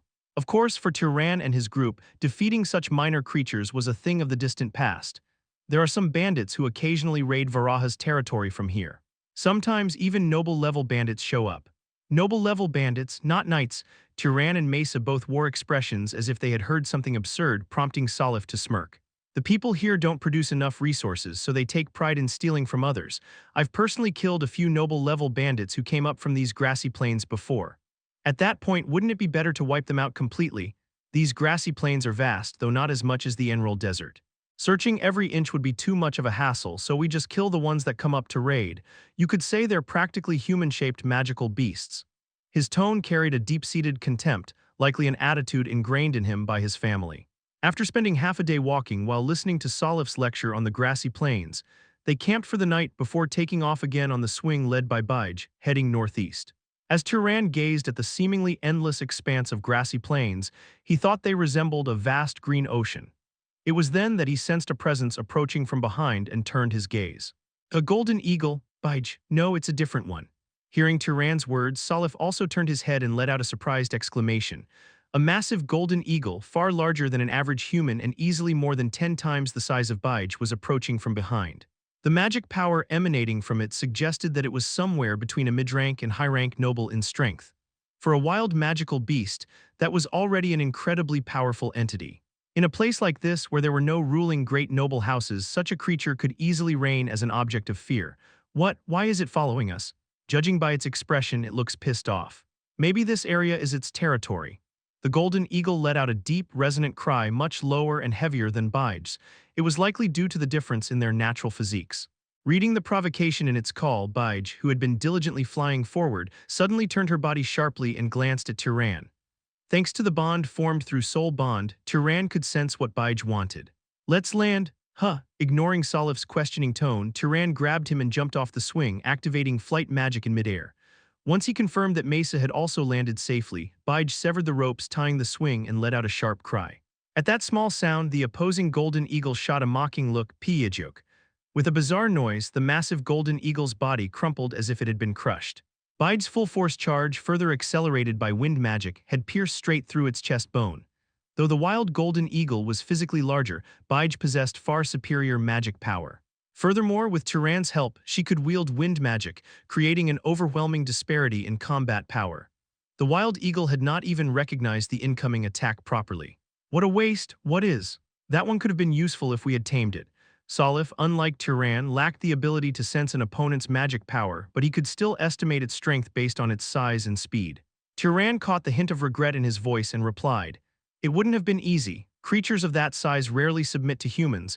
Even Soul Bond isn't omnipotent. Even if subdued by force, a magical beast that had not surrendered in spirit could not be trusted or used effectively.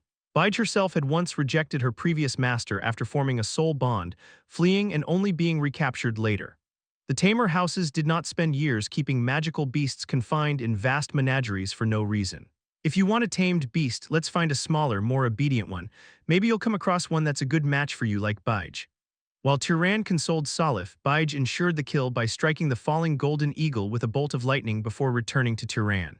As she met his gaze with a triumphant expression, Turon muttered in a low voice, "Let's finish up first. We should go down there and deal with the magic power too."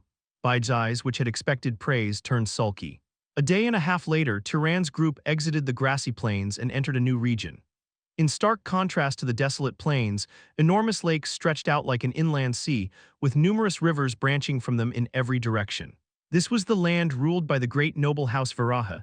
It was commonly referred to as the Land of Five Lakes. It's been a while. Or should I say it's nice to be back? Salif's face showed a mix of emotions as he looked upon his homeland for the first time in years. Turon imagined that if he were to return to Hisarul Hill, his expression would likely be similar. Regardless, from this point onward, they had to be mindful of prying eyes. After landing near a lakeshore close to a city, Turon's group immediately began preparations for infiltration. First, Salif put on the transformation mask, taking on the face of a pirate they had killed during their voyage. In an instant, he became a boy who appeared even younger than Turon. The reason for choosing that particular face was that its hair color, though slightly darker, was a similar shade of gray to Turon's. Mesa, on the other hand, used a magic artifact she had personally crafted to change the color of her hair and eyes. Her reddish-brown hair and blue eyes turned the same shade of gray as Turon's. When the two stood side by side, they looked like siblings.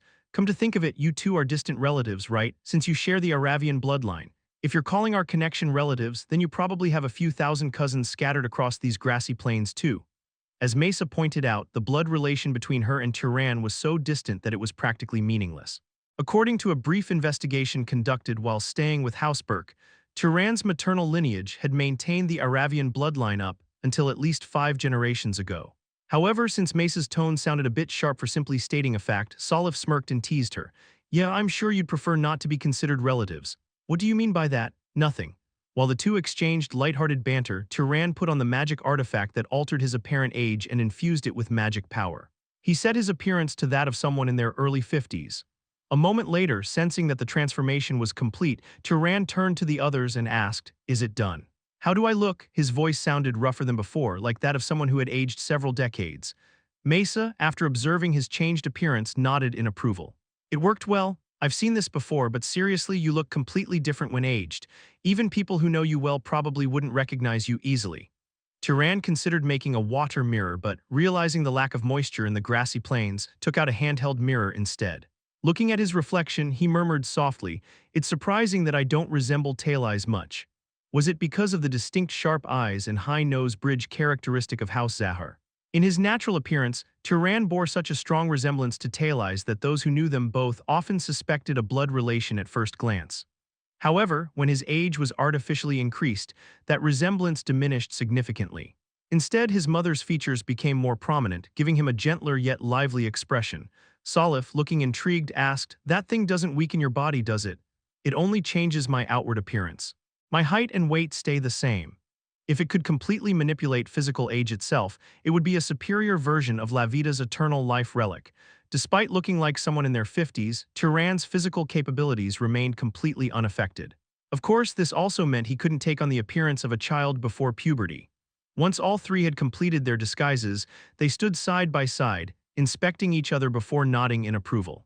Turon, who appeared to be in his early to mid-50s, Mesa, who looked like a young woman in her early 20s, and Salif, who had taken on the appearance of a teenager in his late teens. With all three of them now sporting gray-toned hair, they looked convincingly like close relatives, even if their facial features were not entirely alike.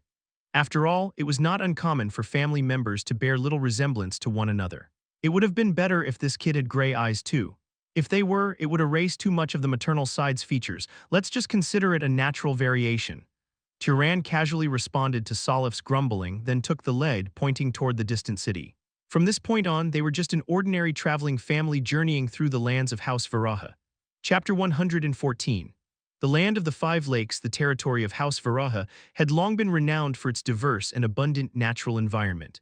Forests and mountainous regions nestled between fertile plains. 5 massive lakes and the rivers extending from them, keeping the climate humid despite the high amount of sunlight that could otherwise make it dry. If the tacking plains produced large quantities of grain each year from the black soil struck by lightning, this land's pride was its orchards, filled with sweet fruits as if infused with sugar. As luck would have it, grapevines grew in abundance on both sides of the path where Turon and his companions were passing through. Those look really delicious. They haven't fully ripened yet. Should I pick a few if you want to eat some?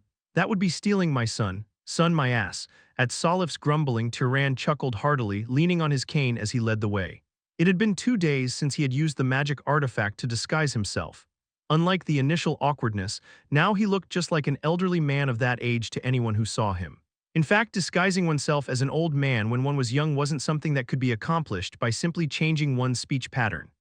Unlike young people, there were subtle nuances like the creaking of joints, the fatigue caused by reduced physical ability, and other factors that were difficult to intentionally control. However, after playing the role of Anil Carmine last time, Turon had fully awakened his talent as an actor who could observe and imitate others. Now, even his 2 companions would have had trouble recognizing him if they had met him elsewhere. He was the perfect embodiment of an old man in his twilight years. We're almost there. As the sun set, the city, originally white, greeted them bathed in a warm orange hue. The white city Helio. Turon lightly clicked his tongue as he surveyed the city, which should have been the place where the family head of House Varaha resided. Something feels off. What do you mean? I felt it on the way here too, but there are too few wizards wandering around. Normally, in the capital of a great noble house, you'd see knights frequently even in the outskirts. That was precisely why they had chosen to land a little further away and walk in disguise rather than fly directly near the capital. Flying too high to avoid detection could still make them visible to the sharp-eyed nobles of House Varaha. At this, Salif let out a small hum before speaking. Maybe it's because of what happened back on the island. The island, you know, when I was captured. His words were as brief as a classified document, but the meaning wasn't difficult to understand. Back when Turon had rescued Salif, hadn't he slaughtered more than a dozen of Varaha's most elite high-ranking nobles?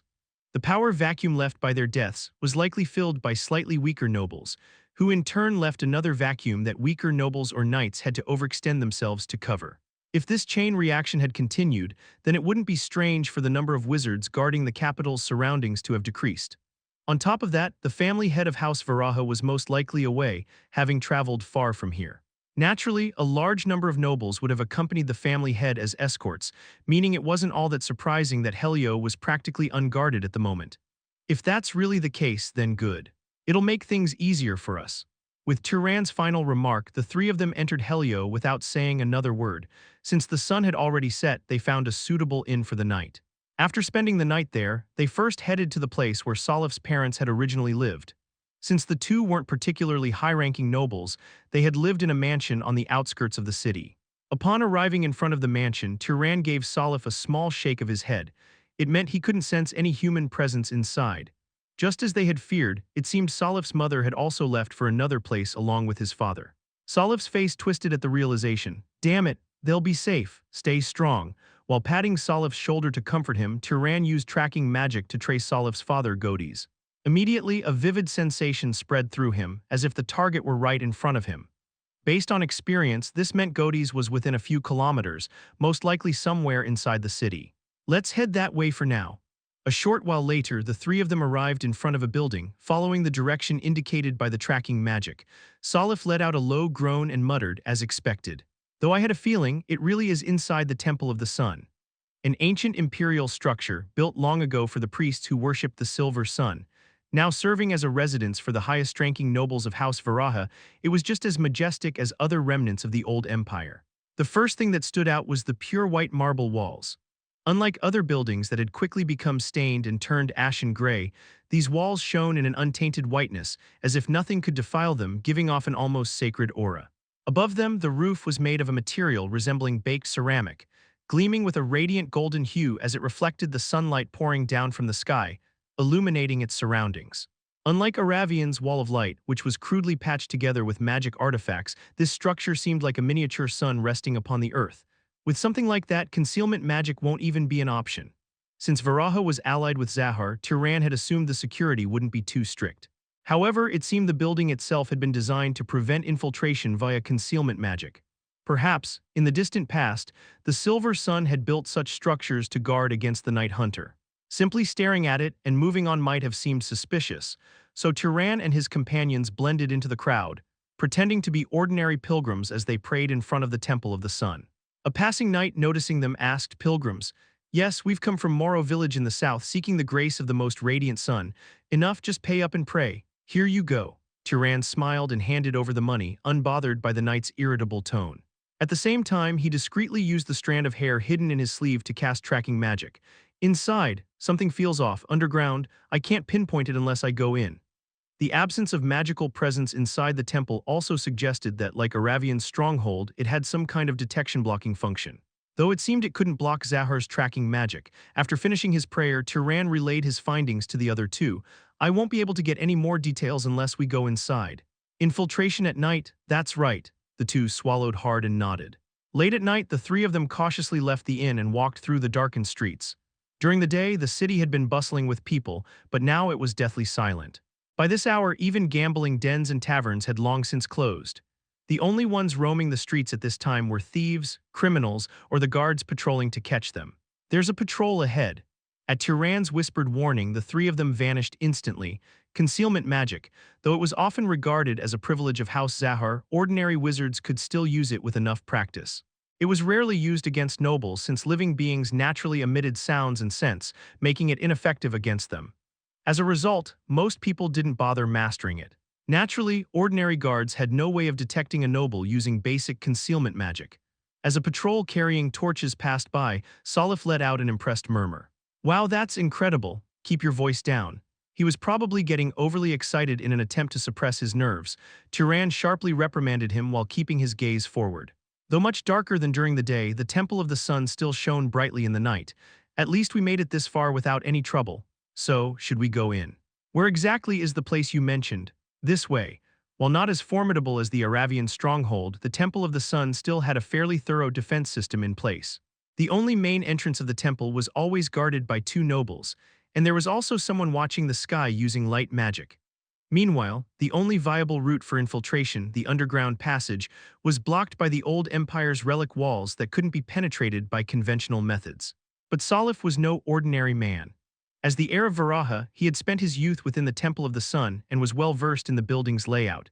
He even knew of several secret passages that only those of high status were aware of. A sewer located about 200 meters away from the temple. Turan and his group easily picked the lock and slipped into the filthy, pitch-dark underground tunnel. Before long, Salif pointed to one side of the wall. "This is it." Pressing firmly against a brick set between two unusually close torch brackets, the wall let out a creaking sound as it turned. Since no magic could be felt from it, it seemed to be a mechanical device, though it had likely rusted and misaligned from years of disuse. "Let's go in." "Wait." Just as they were about to enter, conjuring a small light each, Turan raised a hand, stopping them. "There's a barrier." "A barrier?" "They must have anticipated your return. Someone must have known you were aware of this secret passage." With his ability to perceive the flow of magic, Turan could detect an invisible magic net woven across the narrow passage. Had Salif come alone, he likely wouldn't have noticed and would have been caught. It was a highly effective method that required minimal effort. That is, if Turan hadn't been here. Activating his Earthmover bloodline, Turan manipulated the stone walls to create an alternate path around the barrier, bypassing it completely. As they continued walking down the narrow passage, multiple presences of wizards suddenly became noticeable from above. "We must have entered the temple interior, about 60 nobles, and around 700 knights. The family head doesn't seem to be here." Indeed, compared to Aravian's stronghold, this was a much weaker force. It was likely due to the aftermath of Turan's previous rescue of Salif, where he had slain Varaha's elite nobles, and the separate escort that had accompanied the family head. One curious thing, however, was the relatively high number of powerful nobles despite the overall lack of forces. Had they chosen lower-ranking nobles as the escort for the family head to accompany him? "What about my father?" "Hold on, he's close. We can head straight from here. Seems like there's no one outside for now." Using tracking magic once more, Turan sensed Godiz's presence a short distance away. He emerged from the tunnel exit and surveyed his surroundings. "Where is this?" "The underground wine cellar." As expected, the strong scent of wine filled the air. Confirming that Godis was indeed underground, Turan quickly devised a plan and explained it to the other two. Rather than going up to the surface, they would dig directly toward Godis. Will that be okay? I think it should be fine. As far as I know, there are no additional underground defense measures in place. With Salif's assurance, Turan's impromptu tunnel plan was immediately put into action.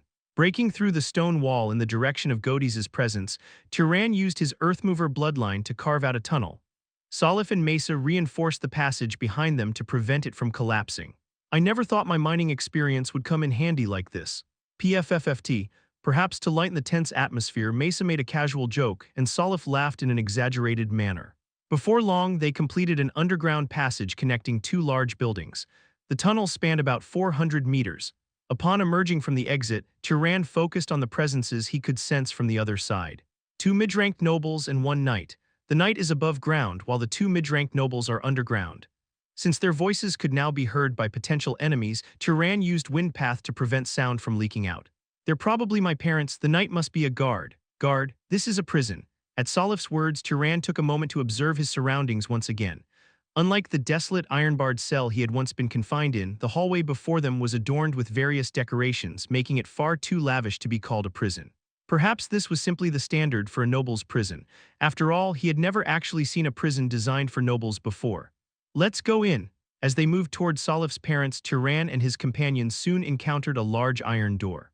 Not only the door itself, but even the surrounding walls seemed imbued with magic, likely crafted from enchanted materials to prevent destruction.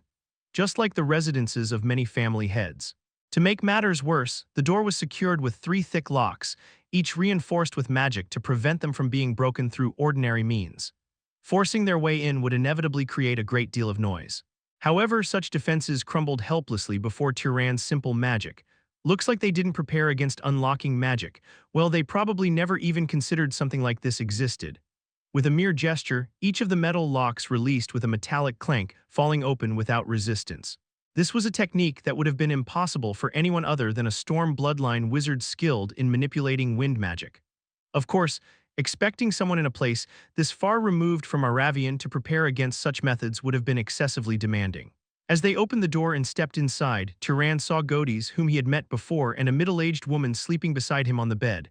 That must be Salif's mother, Romy. Though it was his first time seeing her in person, he immediately recognized her face, having previously seen her portrait.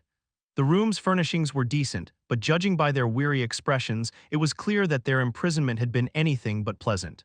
Father, mother, it was a barely audible murmur, quiet enough that someone sleeping might not hear it. Yet the middle-aged couple caught it and immediately opened their eyes. Perhaps it was the shock of hearing the voice of a son they never expected to hear again. As they took in the 3 figures standing in the room, their gazes locked onto Salif, who had deactivated his mask, and they gasped. You, how? At that moment, Salif's gaze was not on his parents but on Turan. Taking a deep breath, Turan inhaled the scent of the 2 middle-aged nobles before him, the emotions deeply embedded in their presence. Confusion, worry, fear, and even a type of affection often found in those who care for others. He gave a small nod, and only then did Salif's face brighten. Why? Why are you imprisoned here? Perhaps due to his overwhelming concern, even after realizing that his parents truly considered him their son, Salif unconsciously spoke in a half-reproachful tone. Godis replied bluntly. What do you think? Because my fool of a son suddenly went crazy and ran away from the family. Unlike the refined speech he had used when speaking with Turan before, his tone towards Salif was no different from that of any ordinary father. At that moment, Romy, Salif's mother, lightly nudged Godis' side and interrupted him. More importantly, are you hurt anywhere? How did you even get here? I'm not hurt, so you don't have to worry. Let's talk after we leave. Even though they had infiltrated without leaving a trace, this was still a prison under Varaha's control. Lingering here too long would do them no good. Just then Godis glanced at Turan and Mesa and spoke in a hushed voice. Did you not deliver my letter? I did. Coming here was his decision. Strictly speaking, Salif had been unsure up until the moment they arrived whether he should truly seek out his parents. If that letter had turned out to be a trap, he would have lost even the last sliver of hope he had left. However, seeing his parents effectively imprisoned, it seemed that coming here had been the right decision after all. While Salif was talking with his mother, Turan took the opportunity to question Godis. How long have you been confined here? For about 2 months. Romy, on the other hand, has been here for over a year and a half. According to his explanation, Godis had traveled as far as the western wilderness in search of Salif before returning. Since his wife, Romy, had been taken hostage, he had diligently searched for their son, but with no results his efforts were deemed insincere. Letting out a low sigh, he continued, "They said they would forgive me if I convinced him to return. But I never believed that from the start. I know all too well how this family operates. Without a doubt, they would have killed the boy and used his magic power to strengthen other promising children. It might have been even worse than that. What? We'll talk about it later. It's a complicated matter." From the way he spoke, it was clear that Godes knew nothing about the secrets of the gods. Trying to explain it now would take far too long. In fact, for their own safety, it might be better to keep it undisclosed. More importantly, I have something to ask you. When you raised him, Turon was about to ask whether Salif's personality and habits had been shaped according to orders from the upper ranks, and if so, what the reasoning behind those instructions had been. But he suddenly stopped speaking. His gaze shifted upward, fixing intently on the stone ceiling. "What is it?" Godes's question went unanswered as Turon extended his senses through the sacred relic, detecting movements on the surface. The dozens of nobles and the hundreds of knights who had been resting, all of them were now moving in a hurry as if they had detected an intruder. Chapter 115. Turon, who had sensed the commotion above using his magic power detection ability, unconsciously swallowed hard. The small hope that perhaps something else had happened disappeared as he observed the unfolding movements.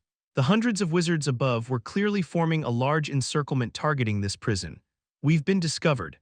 Even after retracing his memories, he could not recall touching any barriers or magical artifacts on his way here. But then how on earth did they figure out that they had infiltrated? The first suspects that came to mind were Salif's parents, Godes and Romy, who stood right before him. Of course, he had confirmed just moments ago that they truly loved Salif as their child. However, separate from that, there was a possibility that they had cooperated in this trap to reinstate their child as the rightful heir of the Varaha family. Perhaps the higher-ups had promised them a chance if they managed to persuade and capture him. "Get ready to leave." "What? They are forming an encirclement above to capture us right now." Everyone's faces showed expressions of shock and confusion. Not missing that moment, Turon fixed his sharp gaze on Salif's parents and questioned them. "There is no time, so I will ask quickly. Did either of you use some kind of device to call someone?" "Huh, what are you?" "No. Absolutely not." The middle-aged couple, startled, quickly denied it. Given the urgency of the situation, Turon discarded even the minimum courtesy and brought his nose close to their ears, inhaling deeply. Even from a short distance, he could sense strong emotions, but being this close allowed him to analyze them more precisely. Panic, fear, indignation. The types of emotions were quite similar, making it difficult to distinguish, but their feelings leaned more towards those of people falsely accused rather than individuals whose hidden truth had been exposed. "I apologize for the intrusion." Determining that they were innocent, Turon quickly apologized and scanned the surroundings. Finding out how they had been discovered was more crucial than running away immediately. Without that knowledge, even if they escaped, they would likely be pursued relentlessly. However, neither the bodies of the two captives, the furniture, nor the ornaments within the prison showed any traces of magic power. At that moment, Mesa, who had also been inspecting the surroundings after hearing Turon's words, suddenly shouted, "Look over there." She was pointing at what seemed to be an ordinary ventilation duct, a common feature in underground facilities to allow air circulation. However, after a moment, Turon realized that two ventilation ducts were positioned unusually close to each other. He immediately sent a stream of air inside to explore its interior and noticed something odd. One of the vents was a regular air duct leading outside, but the other was connected to the first floor, where a knight, presumably a guard, was stationed. Moreover, the end of that vent was blocked by some unknown magical artifact. Seeing the guard pressed closely against it with his ear, he could roughly guess its purpose. They were clever. A magical device designed to absorb and amplify voices traveling through the ventilation duct while blocking sounds from descending to the first floor. It was a perfect tool for surveillance, leaving no traces in the prison itself. Most likely, the guard on the first floor had overheard their voices and reported the presence of intruders. Since he had remained in place while relaying the information, it was clear that there was a separate device for sending signals. Whoever had designed this prison was undoubtedly a meticulous individual. Without hesitation, Turon pulled out a handful of the spirit of fire from his pouch and sent it into the vent before detonating it. What? Even though Turon had blocked the backlash with wind magic, an overwhelming roar and a wave of heat still surged through the ventilation duct. The first floor where the explosion had occurred must have been thrown into total chaos. With the eavesdropper dealt with, Turon immediately formulated a plan. Since Salif's parents were proven innocent and the method of their discovery was identified, the next step was escape. Despite the unexpected circumstances, it took less than 3 seconds for a plan to form. This way. As Turan led everyone, he replayed the conversation that had taken place inside the prison cell. He needed to assess what had been leaked and to what extent. Judging by the presence he sensed, the magical device had been destroyed, and the guard appeared to be dead as well. However, he also had to consider the possibility that their conversation had been recorded or transmitted elsewhere. Salif's identity has certainly been exposed. After all, there wouldn't be anyone else infiltrating this place. Other than that, did we discuss anything particularly sensitive? Ironically, the reason their information security had been so tight was because they did not fully trust Salif's parents. Upon reaching the tunnel, Turan immediately gave Mesa instructions. Take them and escape first, ride Bige to a safe location. We'll stay behind to buy time and escape separately before regrouping. Wouldn't it be better if we all left together? We wouldn't be able to move quickly that way. Salif's parents, though mid-ranking nobles and fairly competent wizards, were nothing more than weaklings compared to Turan's group. Even the slightest mistake could cost them their lives. Considering that attacking and evading were easier than defending, it was far more effective to have one person escape far away while the rest created a distraction rather than trying to flee together with a vulnerable group trailing behind. Don't worry, we know for sure that the head of the House Varaha isn't here, so we're not in immediate danger. From the circumstances, it was evident that their enemies had not set up a grand trap in anticipation of Turan Group's infiltration, but had merely activated an emergency system prepared for contingencies. With the family head and a significant portion of the elite absent, the likelihood of them being in serious danger was low. The only real threat would be if one of the fallen gods decided to reveal their true power. But even they wouldn't act recklessly with so many watchful eyes. As the explanation continued, Mesa gave a heavy nod before firmly grasping the hands of the middle-aged couple. W8. What about my son? Go on ahead and wait for us, Mom. Dad, we'll catch up soon. Salif waved his hand with a bright smile, speaking in a childlike tone. His face, now appearing to be in his late 20s after removing his mask, somehow looked as boyish as when he was in disguise. You must stay safe. After a moment's hesitation, the couple seemed to understand that complying would increase their only child's chances of survival, so they moved along obediently. Leaving behind nothing but their desperate plea for his safety, they took their steps forward. Oh, here they come. As the passage connected to the surface exploded with a deafening roar, the wizards of Varaha tensed and shouted. They already had an idea of who their opponent was. Salif Varaha. Despite his relatively ordinary birth, he had risen to the position of heir through exceptional talent and character, earning overwhelming support from the Varaha nobles of similar backgrounds. But now he was nothing more than the greatest of traitors, having discarded all the grace the family had shown him, slaughtered those who came to bring him back and fled. Those who had once admired him felt an equally deep sense of disappointment, which was why they did nothing as Salif's parents were imprisoned. If a child committed a crime, it was only natural for the parents to bear the consequences. But separate from their disappointment, everyone acknowledged his skill. The tense expressions on the faces of the encircling forces were proof of that. As the thick smoke stirred by wind magic cleared away, a figure emerged before the ruined prison. A young man with short silver hair and a broad, imposing physique. Salif looked around and whistled leisurely. Well, there sure are a lot of familiar faces. Surrender immediately, you disgusting traitor. You took advantage of the family head's absence to infiltrate. You cowardly bastard. With their shouts, fire and light, and a golden radiance that mixed the two rose from all directions, light of judgment. A secret technique that only those who possess both the sun bloodline and exceptional magical talent can wield. The number of people capable of using it was 19. Beyond them, there were 31 individuals with noble-level magical power, and the number of knights exceeded 500. Even for Salif, surviving against such numbers would be difficult. That is, if he were still at the level of a mere top-tier wizard as they remembered him. Facing that overwhelming force, Salif raised both hands as if surrendering and shouted.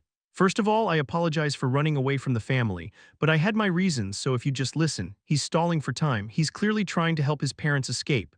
Damn, how did they figure that out? Clicking his tongue at the outcry, Salif immediately manifested a massive halo behind him. The Varaha wizards' faces stiffened as they sensed its speed, size, and the heat radiating from it. They instinctively realized that his magic power had increased significantly from before. Though he was still far weaker than the head of the House Varaha, even the elders who had once been on par with him might now struggle to face him. Give it everything you've got. If we don't kill him, we die. At someone's urgent cry, hundreds of spells cast at full power rained down within the encirclement. A sheer onslaught of magic so overwhelming that not even the most powerful of wizards could emerge unscathed, an attack clearly meant for execution rather than capture. HMPH. However, Salif successfully formed a circular ring of light around himself, completely blocking the assault. What would have been difficult to withstand in the past was now hardly a challenge for him. Having absorbed the power of the great sea serpent and awakened his guardian bloodline, he was far beyond his former self. What? He's completely unharmed. As they stared at him in shock, Salif calmly reached into the pouch at his waist and withdrew his hand. The moment he scattered the black powder it contained, an immense explosion erupted in front of the prison. Considering that the magic used was only a handful, the level of destruction was absurdly disproportionate. For the first time, the spirit of fire unleashed its full potential in Salif's hands. Arg, my arm, my arm. Injured, fall back and receive healing. The nobles of Varaha continued issuing commands with cold precision, yet they could not hide their shock at the spectacle before them. As those who prided themselves on mastering fire magic better than anyone else, they immediately recognized that the spell Salif had just used was beyond strange. To generate such a powerful explosion with no visible incantation or sign beforehand. At that moment, one of the elders observing from behind suddenly shouted, "Set fire to the black powder. When he tries to scatter it, it will explode." Salif memorized the face of the elder who had so quickly identified and countered the properties of the spirit of fire. But there was little time to dwell on it. Those who had escaped the worst of the explosion swiftly resumed their barrage of magic, targeting Salif once more. Rather than aiming to kill, their attacks focused on forcing him to expend magic power in defense. They truly were experts in coordinated assaults against stronger foes. No matter how powerful Salif had become, trying to match magic power with hundreds of opponents was sheer foolish. Without hesitation, he bolted toward the thinnest part of the encirclement. As a noble of the Guardian bloodline with near-family head-level magic power, he unleashed the full strength of his legs, causing a thunderous boom. The solid stone ground cracked and caved beneath the force of his step, forming deep fissures. What? Stop him! The two nobles in Salif's path forged light of judgment into a sword and a spear, striking down at him. However, he countered by manifesting a whip of his own, blocking their attacks. With magic neutralized, all that remained was a pure clash of physical strength.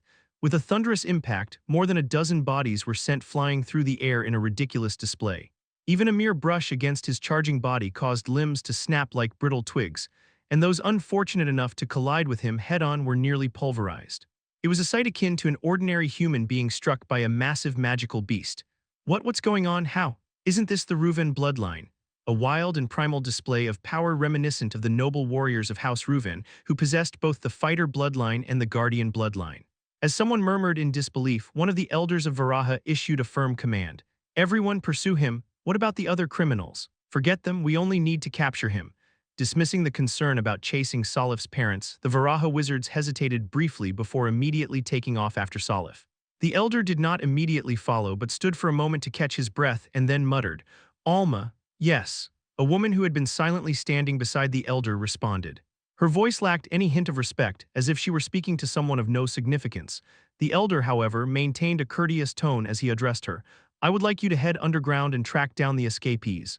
Are you sure you don't want me to assist them instead? That ordinary air doesn't seem so ordinary after all. At this rate, they might all get wiped out." Her mocking tone made the elder's veins bulge with irritation, but with years of experience, he quickly regained his composure. "You lot can't even hide properly within this temple, so it would be more useful for you to help over there." "Well, fine. The family head did order us to cooperate with you as much as possible." At her words, Alma gestured, and 4 individuals who had been mixed in among the knights silently moved toward the prison's interior. The elder snorted as he sensed their presence disappear into the building moments later. These 5 nobles from House Zahar had been brought in by the family head to fill the gap in power while he was away on urgent business. Sinister and untrustworthy as they were, their assistance would undoubtedly increase the chances of capturing Salif. After all, when it came to hunting someone down, House Zahar nobles were nothing short of nightmares. Especially when one of them was an heir candidate. This is definitely it.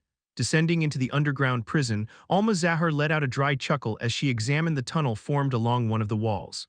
A direct tunnel bypassing the surface-level security system. Judging by the scale of earth manipulation magic used, there was certainly someone with the Earthmover bloodline among the infiltrators. Nobles without that bloodline wouldn't have the skill to perform such large-scale terrain manipulation. "You go first, Rad." "Yes, Lady Alma." Alma, a 5th cousin of the House Zahar family head, was one of House Zahar's 3 heir candidates. Or perhaps it would be more accurate to say she was one of 2 now that Ferga, the weakest, had been eliminated. Because of that, the Zahar nobles who followed her treated Alma with utmost reverence. A moment later, Rad cast tracking magic to scan the surroundings before pointing forward. "This way, traces. I think we'll find them if we go a little further." "Move out." Naturally, Alma was the most skilled tracker among them, but to conserve her magic power, she left the tracking spell to one of her subordinates. The 5 nobles of House Zahar, each wielding a weapon suited to their specialty, immediately entered the tunnel. No one created any light, yet none among them struggled to see through the darkness, so their steps remained steady. Here, if we use this as a medium, it should. The moment the leading tracker bent down to pick up a strand of silver hair that had fallen to the ground, a deafening explosion erupted with a thunderous boom, engulfing the 5 nobles in a shockwave. Realizing that the blast was the same type of explosion that had occurred above ground earlier, Alma urgently shouted, "Take cover!" She had no idea when Salif had returned to the underground, but considering the power he had displayed earlier, facing him head-on would be suicide. Casting concealment magic while pressing herself against the corner to secure a safe position, Alma first checked her own condition. Thanks to her defensive magic artifact, the actual damage was minimal. Her face burned slightly as if she had suffered a mild burn. It was nothing serious, something that would naturally heal with time, so it was safe to ignore. With her own safety confirmed, the next step was to locate the enemy. Her sight that pierced through darkness swept across the surroundings. The tunnel has collapsed and there's no one in sight. More importantly, how did he attack? I didn't catch a scent at all. Was it a barrier? She didn't know exactly what kind of explosive magic had been used just now, but if it had been triggered through barrier magic rather than directly cast by a person, it made sense. Using tracking magic to detect human targets, Alma turned her suspicion into certainty. The only traces left in the area were faint human scents lingering from those who had passed through. This meant that either no one was nearby or the only ones present were the Zahar nobles who were currently hidden. His parents supposedly have the Sun bloodline, so that means their allies include at least an Earthmover and a Barrier Master. Realizing that she had overreacted out of fear, Alma clicked her tongue and dispelled her concealment magic, preparing to order the clearing of the collapsed tunnel. At that moment, a sensation, as if something invisible had suddenly seized her throat. Before her brain could even process the nature of that unfamiliar feeling, Alma's vision turned pitch black. Chapter 116. When Salif climbed above the prison and faced the wizards of Varaha who surrounded him, Turon was meticulously scanning the inside of the prison, where Salif's parents had been confined, using tracking magic and telekinesis magic. The original principle of using a medium in tracking magic is to designate a specific target. It was much easier to specify the same strand of hair than to designate a person using a hair as a medium, so the process was swift. Having thus processed all the traces left inside the prison, Turon planned to expand the range of the tracking magic while Salif spread chaos outside, intending to eliminate all remaining traces within the temple. Since House Varaha was relatively close to House Zahar, there was a possibility that they had gathered potential mediums separately to seek their power. At that moment, Turon sensed 5 powerful wizards descending into the prison from above. They're splitting up the pursuit team. Do they have that much leeway? Regardless, he could not ignore enemies who were targeting the escapees, so Turon concealed himself and approached them. Since both sides were moving toward each other, it took only a few seconds for him to encounter the pursuit team. 2 mid-tier, 2 high-tier, and 1 top-tier. Turon barely had time to admire their considerable skills before he noticed the symbols within them and widened his eyes. Each of the 5 bore the symbol of Zahar, an eye within pitch-black darkness. He had only a brief moment to be puzzled before he discerned the identity of their leader through their conversation. One of the 3 heir candidates of House Zahar whom he had learned about in the past at the trade city of Komid. The woman standing before him was Alma Zahar, said to be the 5th cousin of the family head. Sending an heir candidate here and strengthening the security to this extent, does that mean House Zahar and House Varaha are much closer than I thought? Or is there something else they are secretly communicating about? He had no time to organize his rising questions. The wizards of Zahar discovered the underground tunnel and immediately began their pursuit, prompting Turon to follow them in concealment.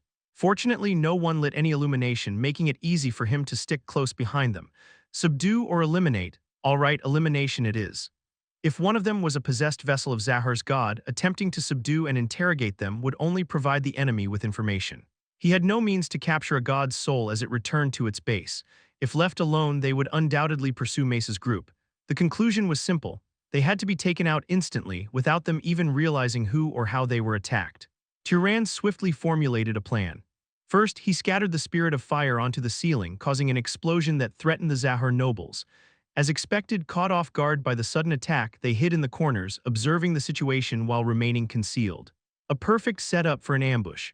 Turon activated the function of his sacred relic, channeling his berserker bloodline and heightened his emotions to draw out his power. As he tensed his muscles, heat surged to his head, and a low growl escaped from deep within his throat. Had it not been for concealment magic, he would have already been exposed at this point. Clenching his teeth to suppress his excitement, Turon approached Alma, who was sitting still, wrapped his arms around her neck and twisted it. Crunch. With a crunch, her neck rotated nearly 180 degrees, stretching to almost twice its normal length. Got her. Judging by the stronger-than-expected resistance he felt in his grip, it seemed she had an artifact similar to Turon's guardian magic artifact. Ordinary defensive artifacts were specialized in blocking projectiles or direct attacks, but had no resistance against physical contact like this. Before Alma's lifeless body even hit the ground, Turon immediately struck the back of the second enemy's head with his fist. A blow delivered purely by the impulse of the berserker, devoid of any complex calculations. With a wet splatter, the head burst like a watermelon, and as the concealment wore off, blood and brain matter sprayed in all directions. An enemy? What the hell? Lady Alma. They had anticipated an attack after the explosion, but suddenly one of their comrades was dead. The Zahar nobles cried out in shock, but unfortunately their voices did not reach one another. This was because, while in concealment, their voices could not be transmitted to each other. Moreover, the second victim's death had been so gruesomely dramatic that they failed to even recognize Alma's corpse lying in the corner. Then, when another of their own suddenly collapsed with a gaping hole in their chest, revealing themselves, they finally realized that their enemy was one of their own kind, an incredibly powerful noble. By that point, however, only two of them remained alive. It's an ambush, concealment, no light, a contradictory situation where the nobles of House Zahar who thrived in darkness had to summon light to detect their enemy. As one of them hastily dropped their concealment and attempted to illuminate the tunnel with an unfamiliar light magic, he too were struck by an unseen foe, his upper body crushed diagonally. The last survivor, still in concealment, fled silently toward the tunnel's exit, sobbing internally, praying that the unknown enemy would overlook him. Of course, that hope vanished within seconds as his spine was crushed by a sudden impact. Having eliminated the final survivor, Turon panted heavily, stomping on the body multiple times, pulverizing it before tearing it apart into two halves. Only then did he finally regain his sanity. Hurriedly shifting his sacred relic's function and taking deep breaths, the surging rage within him finally subsided. The berserker bloodline, as I've felt it before, but it's truly dangerous. When fully unleashed, I go mad in an instant. Of course, his physical abilities allowed him to rip apart nobles like they were mere humans, but this ability was still too risky to use recklessly against an opponent of equal or greater strength. If he charged into battle against the great sea serpent in this enraged state, he would end up split in two just like Mesa. After taking a brief moment for self-reflection, Turon absorbed the magic power of the deceased Zahar nobles. The others wouldn't contribute even a sliver of power, but Alma at least might provide a slight boost to his growth. Next, he made sure to collect their magic artifacts. Back when he raided the underground labyrinth, he had left them behind for fear of being tracked. But now, he could simply ask Mesa to modify their appearance and function while retaining their power to evade detection. It was a privilege of those who had a skilled enchanter as an ally. Meanwhile, Turon recalled what he had briefly glimpsed earlier in his heightened state. As expected, one of the Zahar nobles was a possessed vessel. And it wasn't the leader but one of the subordinates. After killing Alma, he had been too overwhelmed and struck the high-ranking noble. At that moment, he saw a soul escape from the corpse and fly off somewhere. It was fortunate that the second one he killed had been the possessed vessel. Since he had struck Alma down in a single blow before she even collapsed, she likely had not even realized she was dying. Naturally, she wouldn't have been able to guess the identity of her attacker either. Additionally, he had learned that possessed vessels were not particularly remarkable unless they consciously used their powers. This meant that even those possessed by gods within great noble houses were no more than ordinary nobles when caught off guard. While organizing his thoughts, Turon turned his gaze to Alma's corpse. Her body lay sprawled on the ground, her neck twisted into a spiral, an ignominious death for a high-ranking noble. Considering that her magic power had been comparable to Salif's before the great sea serpent hunt, and even slightly stronger than Turon's, it was even more striking. Of course, when faced with a much stronger opponent who had drawn upon madness to amplify their physical abilities to the extreme, allowing them to land the first strike, this outcome was inevitable. After cleaning up the underground in a short time, Turon emerged to the surface and immediately checking on Salif's condition. Seeing that Salif was still leading hundreds of wizards around without suffering major injuries, it seemed he would be fine for at least a few more hours. Of course, considering that his pursuers could rotate shifts to recover their stamina while Salif had to keep moving and fighting, a prolonged battle was a guaranteed defeat. They had to finish their objectives and escape before that happened. Turon changed into the clothes of a dead Varaha knight, altered his face, and used tracking magic to search the temple for any remaining traces of the couple. While concealment magic might work underground on the surface, the sunlight radiating from the temple walls interfered with it. Fortunately, since everyone was busy chasing Salif, the buildings were practically deserted, and he was not interrupted. The few people he did encounter merely glanced at his attire and passed him by. Not long after, Turon found a handful of hair stored in what appeared to be a hall and burned it, confirming that no traces remained. Just in case, he also searched for any traces of Salif, but it seemed they had not even kept any in the first place. All right, this should be... No, just to be safe, I should check the mansion again on my way back. Normally, there was no need to be this cautious about tracking magic using hair. Unless one was a high-ranking noble at the level of a quasi-family head like Turon, an ordinary Zahar noble would not be able to locate someone thousands of meters away using a strand of hair. But in this situation, even the Zahar family head personally joining the pursuit would not be surprising. It was necessary to prepare for all possible scenarios. After making one last sweep of the area, Turon moved toward his final destination. All right, let's go. The Varaha family head's residence, like those of other great noble houses, was located deep within the Temple of the Sun. As Turon was about to enter, he frowned at the presence he sensed. Even in this situation, someone is guarding this place. And not just any ordinary guard, but a top-tier noble. Right now, every available hand should be focused on capturing Salif. Which, ironically, meant that whatever was inside had to be something that must not be seen by others. Since the building itself was part of the temple, the walls would not break, and with no windows nearby, sniping was impossible. After a brief moment of consideration, Turon decided to approach directly. Noticing his approach, the gatekeeper spoke. "Halt, who is it?" The gatekeeper was an old man who appeared to be around 60 years old. He was likely one of Varaha's elders. Turon lowered his head and stammered as if nervous.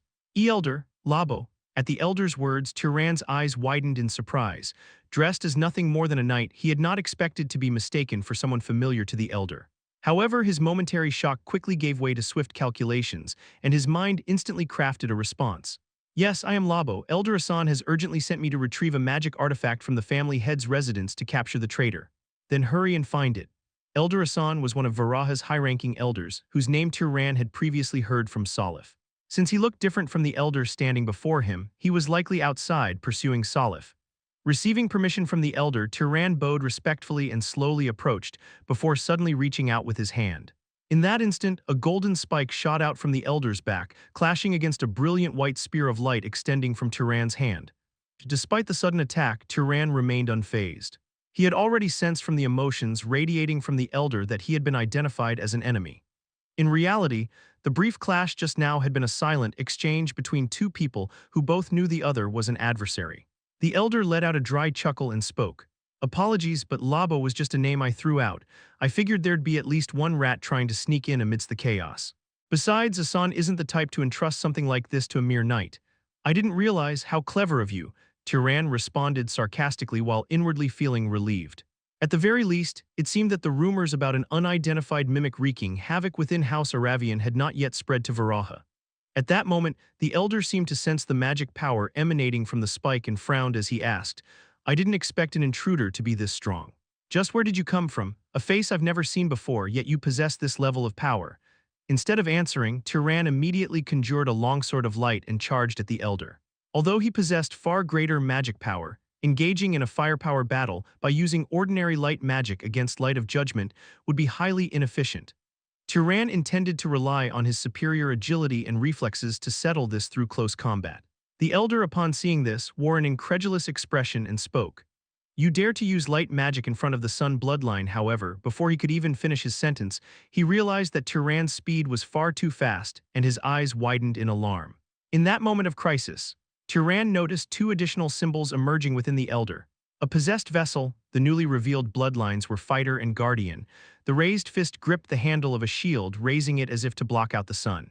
Simultaneously, the elder swiftly transformed his light of judgment into dual longswords, intercepting Turon's strike. The force transmitted through his grip made Turon involuntarily grimace. Even considering bloodline abilities, this strength is abnormal. It was not just the synergy of two close combat bloodlines, there was something more.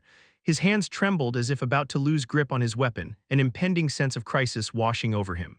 It was likely some unknown technique similar to what Emir had previously demonstrated. There was no time to think further. Turan quickly transformed his longsword into a massive greatsword to block the Elder's follow-up attack. Now that they were within striking distance, there was no room for unnecessary words. Weapons of gold and white clashed violently, sending explosive noise and heat reverberating down the corridor.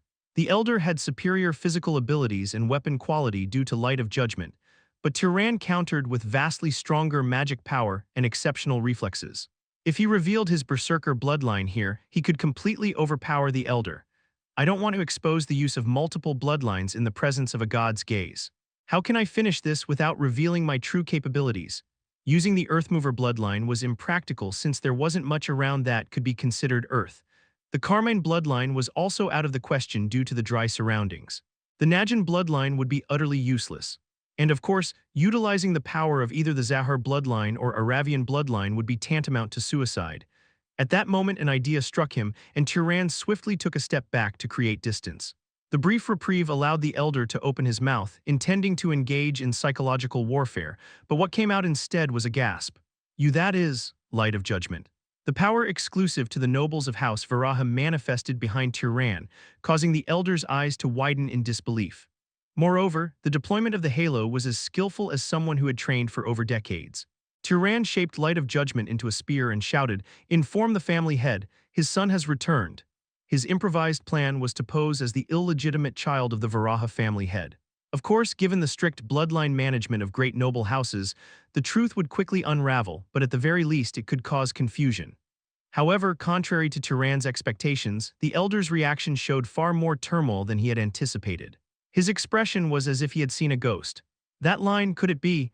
Before the Elder could finish, a golden spear infused with immense power hurtled toward him. Chapter 117, Kratos, Zeus, Greek Mythology.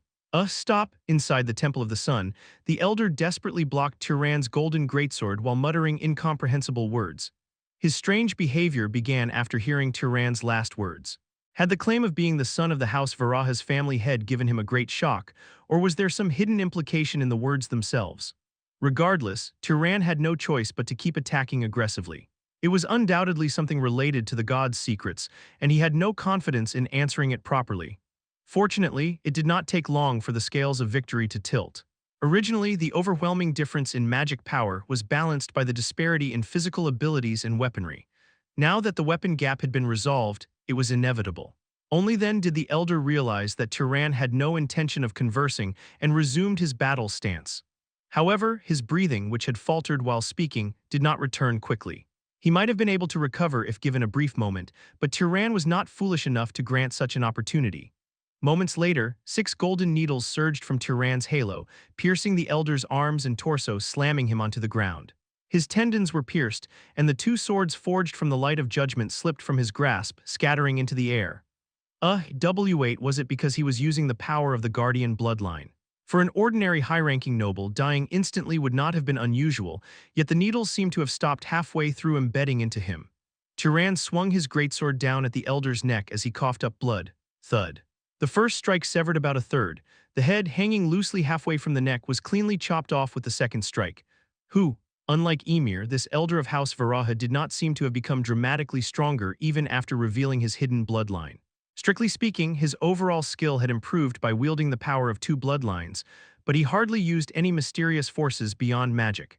As he briefly reflected on the battle, the Elder's soul began to seep out of his dead body. At first, Turan expected it to ascend high into the sky and disappear like before, the ground. For some reason, the Elder's soul seeped into the ground instead of flying away like the other gods. As soon as the question arose, the answer became clear. The place where the soul of the deceased was returning must be located beneath this building. I have to find it. Initially, he had planned to search the family head's study and see if there were any secret passages. But now his thoughts had changed. If he could find the base beneath the residence, he might uncover a way to eliminate them completely. At that moment, he sensed approaching presences in the distance. There's an intruder in the inner sanctum. Everyone defend that area first. Though their battle had taken place indoors, the clash between 2 high-ranking nobles, surpassing even the highest level, had caused its impact to spread outside. The wizards who had been chasing Salif noticed the disturbance and were returning. Clicking his tongue lightly, Turan grabbed the Elder's corpse and absorbed his magic power before stepping inside the door the Elder had been guarding. The barrier set at the entrance detected his intrusion and emitted a sharp noise throughout the area. Bathhouse, bedroom, lounge, study, office, bedroom. Turon tossed aside the elder's magic-drained corpse and used wind magic to scour the building's interior, hoping to uncover a passage leading underground. But no matter how thoroughly he searched, ventilation ducts, carpets, drains, and any other conceivable hiding places, nothing turned up. I don't have much time. Due to their strong magic power, high-ranking nobles who were much faster than ordinary people had already approached the residence. If they caught up to him, Turon would have to fight the entire House Varaha's wizards head-on. As much as he wanted to smash everything apart to find a way underground, he could not. This building was part of the Temple of the Sun itself.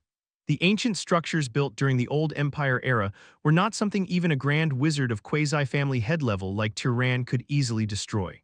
At that moment, another explosion rang out from outside, followed by shouting, "Where do you think you're going, you bastard?"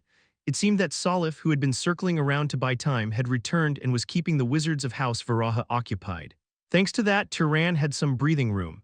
After a brief moment of thought, he stormed into the study and stuffed everything in sight into his large-capacity pouch. There had to be something useful among them. The truly important documents might have been taken by the family head, as the bookshelves were somewhat sparse. However, since the room was massive, there was still plenty to collect. After confirming that the study was completely emptied, Turon unleashed a large amount of the spirit of fire and detonated it, reducing the study and surrounding buildings to ruins. This was to make it difficult for them to figure out exactly what had been taken. As a bonus, it was also his last attempt to reveal a secret passage. If there was a hidden chamber behind a bookshelf or under the living room floor, the explosion might expose it. Unfortunately, even this method did not reveal any underground passage. Clicking his tongue in frustration, Turon stepped outside, where he saw Salif, visibly exhausted, surrounded by House Varaha's wizards. "That bastard, are you the one who infiltrated the family head's residence? What did you do to Elder Ronal?" Ronal seemed to be the name of the elder who had just died. Turon quickly moved to Salif's side and whispered briefly, "I've searched as much as I could, let's go." "Which way?" "West." After their short exchange, the two of them sprinted in the same direction at the same time. The wizards blocking their path widened their eyes in shock as they saw Turon's halo rising up behind him. No, however, despite their surprise, they immediately unleashed their magic, proof that they were well-trained wizards. Turon and Salif formed the Light of Judgment into whips, slashing away the incoming spells as they dashed southward. "Get out of the way!" As Salif broke through the encirclement at the front, Turon focused on deflecting the spells that flew toward them from behind. Moments later, they passed through the gates and emerged outside the Temple of the Sun. "Where to now? South. Let's stop by your parents' house first. We need to erase all traces there as well." "Got it." If he had known that the bond between House Varaha and the House Zahar nobles was strong enough for them to be residing in the main estate, he would have eliminated them sooner. It was regrettable, but there was no use dwelling on the past. As expected, the entire city of Helio was brightly lit. The commotion inside the Temple of the Sun had spread across several kilometers. Ignoring the frightened stares of ordinary citizens, they hurried toward the mansion located on the outskirts of the city. The building came into view, a relatively modest noble residence, 3 stories high with about a dozen rooms where the noble couple resided. "Anyone there?" At Salif's question, Turon used tracking magic once more before nodding. It seemed that there had been guards stationed before, but perhaps because it was nighttime, the place was currently empty. "There are a few traces. It's too much trouble to search for them one by one, let's burn it down. I was somewhat fond of this place." Salif grumbled but still unleashed a wave of flames upon the mansion. With their combined power, it took barely a dozen seconds for the entire mansion to be engulfed in flames. Naturally, things like hair and nails could not withstand such intense heat. Turon confirmed that all traces of Salif's parents inside the mansion had been completely erased before stopping the magic. "Let's go, they're chasing us again." From the distant Temple of the Sun, powerful surges of magic were rapidly approaching. Unsurprisingly, they were none other than the enraged wizards of House Varaha. The chase that began in the middle of the night took quite a long time to come to an end. Of course, with his immense magic power and the exceptional physical abilities granted by the Guardian bloodline, Salif's speed was something ordinary nobles could not hope to match. The problem, however, was the presence of magical beasts. Several pursuers mounted on magical beasts specialized in running, ranging from horse-like creatures akin to House Burke's Tilly to massive reindeer and cheetahs, relentlessly followed behind them, constantly relaying their location. To counter this, Turon used one of the magic artifacts taken from the deceased nobles of House Zahar, a staff that fired spears of frost. It consumed a considerable amount of magic power, but the ice spears it shot were nearly as potent as those wielded by true nobles of House Carmine. Additionally, by using wind path to eliminate air resistance, he increased their speed. One by one, the magical beasts chasing them died, struck down by the silently flying spears, until their pursuers no longer dared to continue the chase. How many hours had passed like that? With their backs to Helio, the two had run and run again, only stopping when they saw the sun rising. Drenched in sweat, Salif collapsed onto the dirt ground and groaned. Ah, damn it. I'm terribly exhausted. I swear, even if you beat me to death, I can't run anymore. If it had been just running, he wouldn't have collapsed after a few hours. However, having already exhausted himself in intense battles against hundreds of wizards, running long distances afterward was simply too much. In contrast, Turon, who had taken to the skies with flight magic as soon as they were out of sight, was in relatively better condition, though he had consumed more magic power intercepting the pursuing magical beasts. Their presence is completely gone now. We've put at least several dozen kilometers between us, so let's disguise ourselves and rest for a while before moving on. Turon removed the disguise mask and handed it to Salif before using Mesa's magic artifact to age his appearance. This time, he raised his age a little further to about his mid-60s. A short while later, the two of them had transformed into a traveling grandfather and grandson taking a rest. As he steadied his breathing in the guise of a gray-haired boy, Salif turned and asked, "What about Mesa? Did she escape safely?" "Seems like it. If we travel about 300 kilometers north, we should be able to meet up with them." As planned, Mesa and Salif's parents had escaped first, then fled far away on Bige, who had been waiting on the outskirts of Helio. Through their soul bond, Turon tried to convey to the worried Bige that he was safe and unharmed. Such communication was far less natural than direct conversation, but it allowed emotions to be conveyed with absolute sincerity. "Feeling any better?" "Yeah, somewhat." Despite his nonchalant response, Salif's face still bore clear signs of fatigue. Instead of moving immediately, Turon took the time to rest and explained to Salif what had happened while they were separated. From the sudden appearance of House Zahar's nobles to the killing of House Varaha's elder and the looting of the family head's residence, Elder Ronal was a possessed vessel. You knew him? A little. Not well enough to say we were close, but he was always fairly kind to me. Salif clicked his tongue, his expression filled with complex emotions. It was understandable, despite having run away from his family, he had a strong attachment to its members. Even when they came to capture and oppress him, he had felt bitter about their deaths. Of course, looking back now, wiping them out had been the correct decision. At the time, there had been 3 nobles of high-rank strength among the pursuers. If they were still alive, escaping the encirclement this time would have been even more difficult. Come to think of it, were there no gods among the ones who came after Salif back then? At that time, Turon had no disguise abilities, meaning he had fought with his real face exposed. He had also used the sacred relic to fully unleash the power of the Sun bloodline. If there had been a possessed body among those he had fought back then, word of it would have spread. Since that had not happened, it meant that only pure nobles had been present. Or, could they have only learned about it recently? A sudden thought crossed his mind. What if one of those who had died back then had only recently regained a body and been revived? That would explain why the family head of House Varaha, realizing that Turon had used the bloodline abilities of both House Zahar and House Varaha, personally went after him in Lavitas. The mere thought of it was terrifying, but it was a hypothesis worth considering. If that were the case, then all the effort to disguise himself would have been in vain. They would soon realize that the one who infiltrated with Salif was Turon. His earlier act of pretending to be the family head's son would become useless. After a moment of deep thought, Turon shook his head, clearing his mind. He was already exhausted and did not want to dwell on such complicated matters any longer. What's wrong? Nothing. More importantly, I should check the documents I found inside. Turon retrieved the jewel box containing the librarian from his large-capacity pouch. What is it? I'd like you to look at these with me and remember them. If there's anything you can advise on, feel free to help. So now I'm just your external memory storage, huh? Turon gave an embarrassed smile and lowered his head at the librarian's grumbling. Regardless, since the librarian was essentially a guest freeloading off him, it did not argue further and simply stared at the documents Turon had taken out. The first item from the pouch was a large map marked with various symbols. This is a resource map of House Varaha's territory, a map detailing the distribution of key resources within the Great Noble House. It was undoubtedly classified information, but it was far from the kind of intelligence Turon was looking for. He flipped through it quickly so the librarian could memorize it, then immediately burned it. The next document contained information on the major members of the house. Starting with publicly known details, it included internal reputation assessments, criminal activities, and even discreetly recorded sexual preferences. As Turon skimmed through the pages, he paused upon reaching the section about Salif. Has a strong preference for married women and older women. Do not allow him to start a family until he is at least 70 years old. secretly bringing in related books to develop masochistic sexual preferences. After reading through it, Turan hesitated for a moment before showing it to Salif. Salif took the document with a composed expression, but his hands soon trembled violently before he incinerated it with magic. Did you read all of it? Sorry. Since he had unintentionally stumbled upon a very private matter, one that Salif likely never wanted anyone to see, Turan offered a sincere apology. A long silence followed before Salif let out a deep sigh.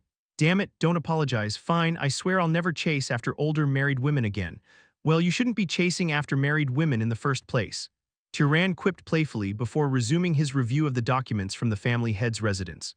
Unfortunately, there was nothing about communications between the gods or any other useful insights. Given that it was the family head's study, he had expected to find something of greater value. Clicking his tongue in disappointment, he suddenly picked up a book with an oddly flesh-colored, sticky leather cover. Even more strangely, faint traces of magic were emanating from it. Turan, regaining his focus, read the title on the cover. This is An Introduction to True Magic. An Introduction to True Magic. He had no idea what true magic even referred to, and the fact that such a book was in the family head of House Varaha's study made even less sense. Why would one of the strongest wizards in the world need an introductory book? Puzzled, Turan opened the book and read the foreword. Normally, it would contain a dedication to a patron or an explanation of the author's purpose for writing it. As his eyes fell on the crimson, blood-like letters inside, his brows furrowed.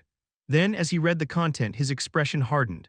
This book records the way to initiate oneself into true magic, not the false magic spread across the world by those so-called gods, but the magic that we humans have inherited from ancient times.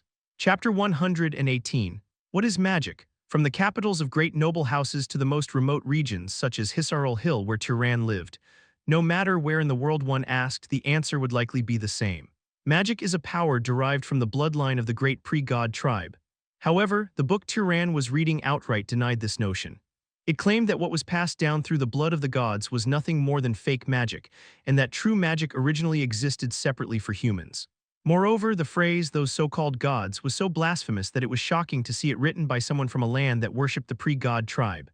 Turan was so stunned by what he read that he momentarily forgot to breathe, his gaze fixed on the book. Salif, who had been resting beside him, asked curiously, "What's wrong? Did you find something?" "Hold on a moment." He took a deep breath to make up for his lack of air, then lowered his gaze to continue reading. Originally, magic power was a force possessed by strange beings, and humans were never meant to wield that power. The true magic that humans once wielded stemmed from their ability to manipulate souls. Souls, surely soul-related arts were a specialty of the elves. Was the author of this book referring to elves as humans? Turan steadied his shaken mind and turned another page. To explain for those who have yet to realize, the magic of manipulating souls is entirely different from the soulcraft of white elves. Soulcraft is a technique in which dark elves extract living souls and manipulate them at will, much like they control undead spirits. However, soul magic is the art of awakening one's true self, attaining spiritual perception, and exerting influence upon the spiritual world.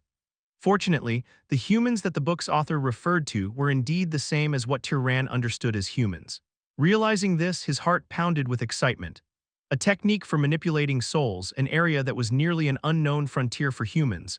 Just imagining the possibilities was overwhelming. Notably, capturing a god's soul when its possession vessel has died, or perhaps discovering the secret of immortality when used with House Lavita's sacred relic. No, that can't be it. This book was not some obscure text hidden in a remote place. It had been sitting in the study of the House Varaha family head. If it contained secrets of immortality, they would have long since put it to use. They certainly had more than enough time to practice such techniques. True magic holds limitless possibilities, yet, unfortunately, the gap between the spiritual world and reality is vast, making it difficult to manifest significant changes in the real world. What use is conversing with the dead or glimpsing the future when facing powerful magical beasts or other races? The only somewhat practical application was the ability to fight while possessing the body of an animal. Thus, it was only natural that humans, who had already become slaves before the emergence of the pre-god tribe, gradually lost their true magic. The ability to fight while possessing the body of an animal. The moment he read this, Turan felt as if he had been struck by lightning. No way. Until now, Turan and his comrades had assumed that the pre-god tribe was capturing white elves and using soulcraft to transfer their consciousness into new bodies. Everything they had learned, from common knowledge to information obtained through Rita, suggested that only the white elves' soulcraft could interfere with souls in such a manner. But what if that was wrong? What if, instead of soulcraft, they were using this true magic to enter human bodies just as one might enter an animal's body? By deeply mastering this, he might take one step, no, dozens of steps closer to the god's secrets. As he continued reading, Turon abruptly cleared his throat and called out to the librarian who had been idly occupied. "Elder, what is it? Could you help me interpret this?" The introductory part of the book, which explained its background, was somewhat understandable. However, after that, a series of terms like true self and spiritual perception appeared one after another. Naturally, he could read the words with his eyes, but the content itself barely registered in his mind. Turon's reading volume was among the highest for someone his age, but compared to actual scholars, it was lacking.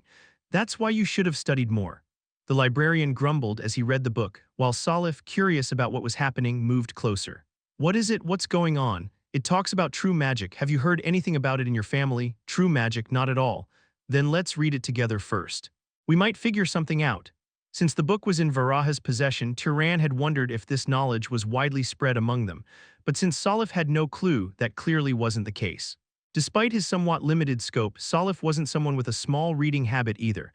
At that moment, the librarian gestured for Turon's attention. "Come here, I'll explain from the beginning. I'll listen carefully." The concept of true self was first introduced about 1900 years ago by Esal, a scholar from House Garba. It originated from the question of whether one's identity is defined by their physical body or by the memories they have lived through. What followed was essentially a philosophy lecture. Metaphysical topics concerning selfhood and personality, subjects Turon never particularly enjoyed reading about. However, at this moment, even those discussions had to be absorbed with full attention. Salif, who had been quietly listening beside him, furrowed his brows and shook his head, as if he were getting a headache. For several dozen minutes, the two of them continued poring over the librarian's interpretation of the true magic. After finishing the final chapter, Salif let out a quiet sigh. "We've really stumbled upon something unbelievable." As the author had previously described, this soul magic had little practical effect on the physical world. The spiritual world, where souls mainly operated, and the physical world were strictly separate, connected only through the medium of a physical body. However, conversely, as long as it did not affect reality, an incredible number of things were possible. Not only the ability to converse with the dead or foresee the future, which had been briefly mentioned before, but even a technique for reincarnation while maintaining one's memories. Thanks to this, they could now roughly grasp how the fallen gods preserved and transferred their souls. Rather than simply possessing the body of an animal, a more advanced technique was described, one where a person devoured another's spiritual body and possessed them. There was even a detailed explanation stating that the greater the similarity between the possessed body's background, personality, and mental condition to the possessors, the easier it was to synchronize and control. Additionally, secrets about the lifespan of souls were included, which made it clear that, though incomplete, House Lavitas had indeed obtained knowledge close to the truth. Had they perhaps acquired fragments of a soul magic legacy that had been severed somewhere? The gods had undoubtedly used this magic to sustain their immortality while exterminating any inheritors of the legacy among ordinary humans and erasing all records of it. If they hadn't been so thorough in their eradication, then at the very least the librarian should have known something about it. But most importantly, there's this. Soul imprint, that's right, soul imprint. It was a technique where one transformed themselves into a spiritual entity akin to a half-spirit, and then bound themselves to a specific location. In other words, just as the librarian had once been bound to the library and was now bound to the jewel box. Even in that state, one could possess another's body and move freely. But if they were to die or be expelled from the body, they would immediately return to the place where they were imprinted. For the nobles of House Varaha, their imprint location was likely beneath the Temple of the Sun. By destroying the medium there and then killing the possessed vessel before capturing and erasing the soul, they could deliver a perfect death. If we just learn this, we can take them down one by one. Yeah, but the problem is how we're supposed to learn it. Salif, who had been completely fired up by Turon's words, suddenly froze. As expected, the initiation into soul magic required incredibly intricate rituals. One had to ingest specially prepared potions to induce hallucinations, undergo near-death experiences through meditation, and more. Not only was natural talent crucial in this process, but there was also a chilling warning that without a guide who had already mastered it, the practitioner's soul could be irreparably damaged. By the time they had discussed this much, Turon closed the book, put it into his bag, and stood up. "That's enough talk for now. We've replenished our magic power, so let's move. This isn't a problem we can solve just by thinking about it here. All right, let's regroup. They're conducting inspections here too. It's intense. The Land of Five Lakes had a fairly high population density compared to other great noble houses' territories. Perhaps the only comparable place was the tacking plains of Aravian. That meant that no matter how much effort they put into it, they couldn't avoid being seen altogether. Blending into the crowd, Turan and Salif moved along the main road, spotting knights and nobles who were rarely seen under normal circumstances. Since Salif had already had the mask, Turan couldn't see his original face, but the people in question were likely from vassal houses rather than the main family of House Varaha. More than 100 police officers were stationed under their command, blocking roads and controlling the people. They must have used light signals, right? Of course, how else would they have spread the news this far in just a few hours? House Varaha had established a signaling system within their territory known as the Tower of Light. It involved stationing wizards at regular intervals to transmit signals through the flickering and color of light. The key to this technology was the presence of Varaha nobles stationed at fixed intervals. Since they possessed the illusionist bloodline's ability to manipulate light, they could project and perceive light signals at a far greater distance than ordinary people. Naturally, no matter how fast Turan and Salif fled, they couldn't outrun light. A group containing a young man with short silver hair and another with brown hair, estimated to be between 20 and 30 years old, captured them all. Any lone man passing through, regardless of appearance, must also be detained. The noble shouting the order was undoubtedly referring to Salif and Turan. The directive to detain any lone man regardless of appearance was clearly meant to counteract their use of transformation masks. Since they weren't searching for gray hair, it seemed Turan's identity had either not been exposed or those who had figured it out had chosen not to reveal it publicly. What is the meaning of this? I haven't done anything wrong. Please let me go. If I don't deliver this cargo to Cedo by today, I'll go bankrupt. Brown hair was a common color in any region, and silver hair was relatively prevalent in Varaha territory, so a considerable number of people were being detained along the main road. The young men, all looking terrified, trembled as a noble frowned and gave an order. Inspect them. Yes, sir. Summoned guards drew short swords and began slashing at the detainees' bodies. The young men screamed as if they were about to die, but none dared to resist. With knights and nobles standing right in front of them, their cold gazes sharp as blades, how could they even consider it? Fortunately, those who were cut and bled were cleared to pass. The ones who had been detained hurriedly wrapped clean cloth around their bleeding wounds to stop the bleeding and quickly fled. So that's how they're identifying people. Clever, it was common knowledge that even lower-ranking nobles could not be wounded by an ordinary sword unless it was a magic artifact. Unless one forcibly depleted their magic power, passing this inspection unscathed would be nearly impossible. And if someone attempted that, they would look unmistakably exhausted. Since they lacked the ability to perceive magic power like Turan, this was the most reliable method of identification for them. Of course, if they actually found the real targets, everyone present would be as good as dead. Admiring their approach internally, Turan stepped forward in line, bowed his head, and greeted the officer conducting the inspection. You must be working hard, sir. What's your name, old man? This lowly one is Labis, and this here is my grandson, Rob. Hello. The officer glanced at Turan and then at Salif, who was stammering behind him before clicking his tongue. An old man with a shabby appearance and a boy who looked to be in his mid to late teens. Neither of them matched the description of the wanted men. What business do you have here? I run a small street stall up in Senzra City to the north. I was just returning from a pilgrimage to the Temple of the Sun. It was this old man's lifelong wish, you see. For followers of the Silver Sun, the Temple of the Sun was a highly significant site. It wasn't unusual for even poor commoners to visit at least once for a pilgrimage. Turan had often used similar excuses when traveling in Helio City.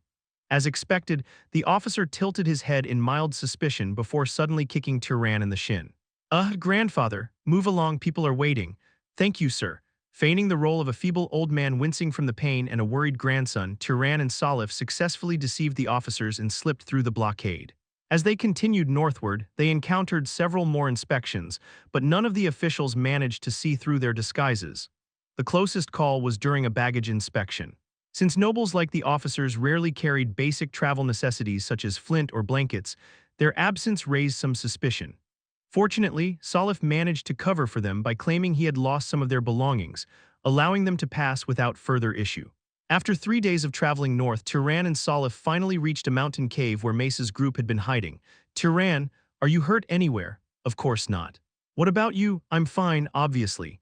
After exchanging a light hug with Mesa to confirm their safety, Turan picked up Bige, who was hopping anxiously at her feet and ruffled her feathers. Have you been well? I was scared. But I waited patiently. Good girl, thank you for bringing everyone here safely. At Turan's gratitude, Bige let out a small huff, then turned her beak towards Salif, who had already gone inside. He was embracing his parents, who had been resting deeper in the cave, sharing words and emotions that had accumulated over time. His dad and mom were really worried too, just like me. I'm sure they were. He's their son. If Turan's mother had been alive, she would have worried just as much about him. At that moment, Bige tapped Turan's head lightly with her beak. I am Turan's mom, so I worry about my son. I'm your son. Turan's mom is Bige, and I am Bige. For a moment, he was speechless by her transcendental logic that she was Turan's mother because they shared the same name. But then, feeling a strange sense of relief, he let out a chuckle and sat down in a corner of the cave. A few dozen minutes later, Salif returned after pouring out his emotions and catching up with his parents.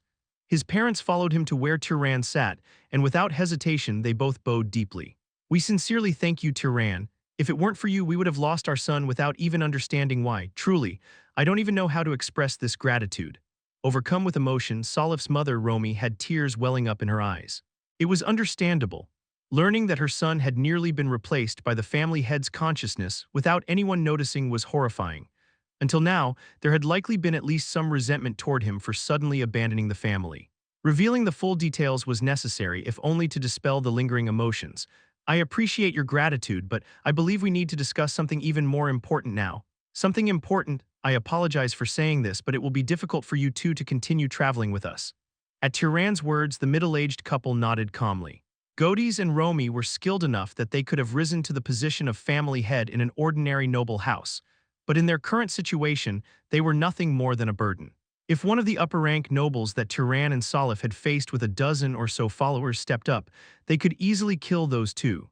Yet, they also could not be treated as ordinary combatants.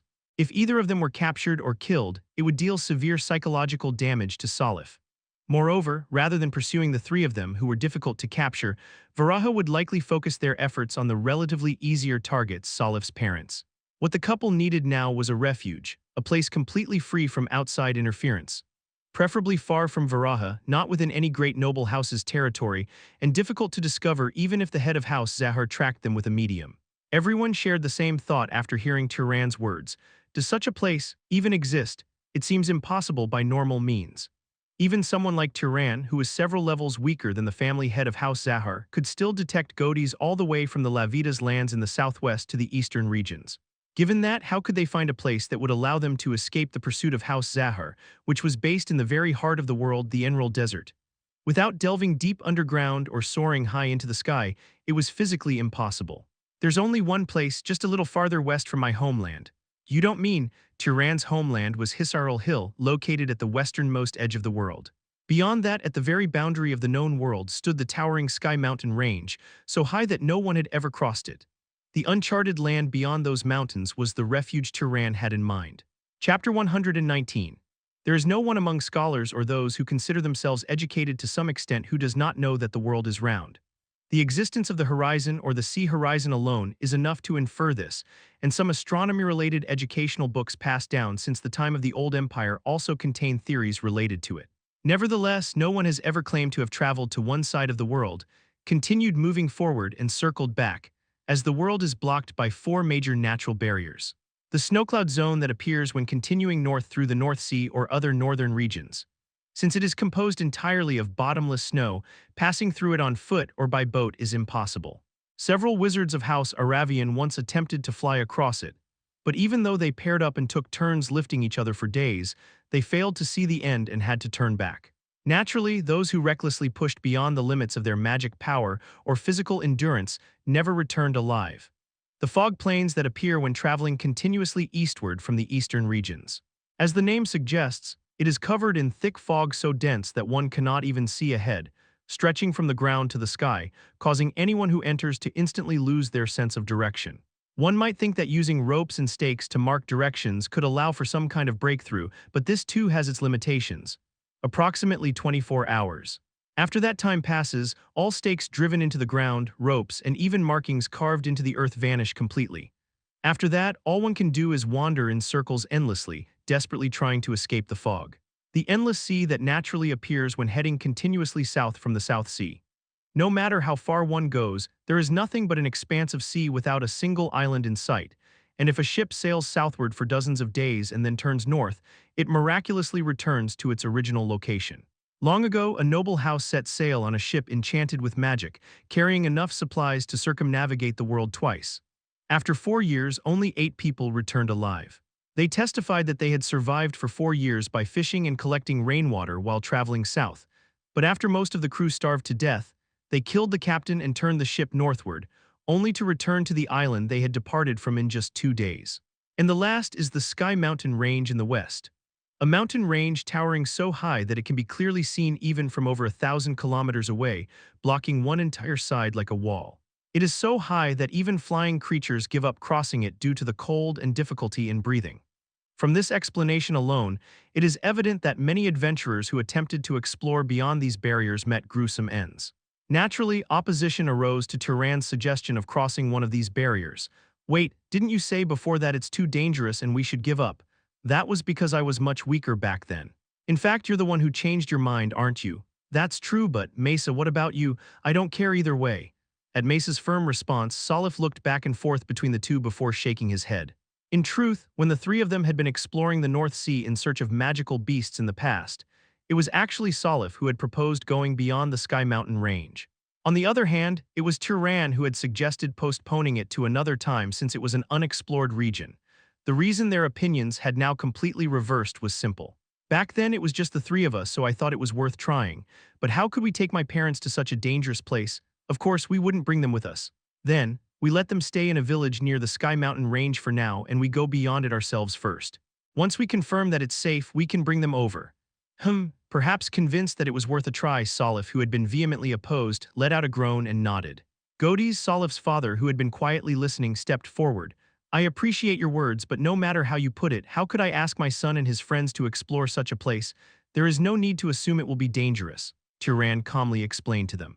The adventurers who had previously attempted to explore these barriers had only been at best mid to high-ranking nobles.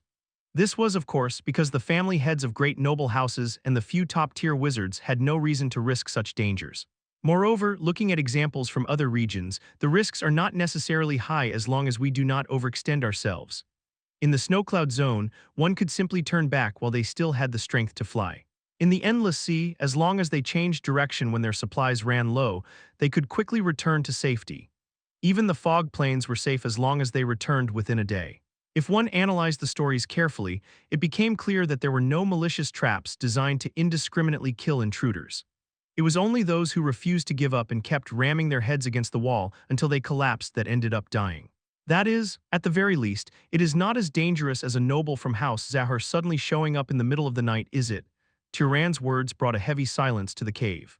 It was already known that several nobles from House Zahar had been present at Varaha's base this time, and one of them had even been an heir candidate. Naturally, there was a possibility that they would send pursuers to harm Salif or his parents. Of course, I have removed any traces that could be used to track us, but we cannot ignore even the slightest possibility. Even if we fail to cross the barrier, that region itself would serve as a decent hiding place. Turan's mother, Bige, had not chosen to settle in Hisarul Hill for no reason. Among the places still accessible to humanity, it was the area least influenced by the great noble houses and the one farthest from House Zahar's base. In truth, Turan estimated that their chances of successfully scouting beyond the Sky Mountain range were only 50-50. Making the area around Hisarul Hill their hiding place was actually the main plan. At that moment, Mesa, who had been listening, spoke up. If it's the family head of House Zahar, wouldn't he be able to track us even there? If he has a tracking medium, yes. But it would not be easy for him to come in person, especially after seeing what happened to House Varaha this time. The attack that had occurred just the previous night was a prime example of why a great noble house's family head could not recklessly leave their stronghold. Had the family head been present, such a disaster would not have occurred. Therefore, even if House Zahar managed to pinpoint their location, Turan expected that it would not be the family head himself who will come after them, but rather a powerful noble. Most likely, his grandfather, Talais, or a similar-level possessed god would lead the pursuit. After another hour of discussion, they finalized their plan.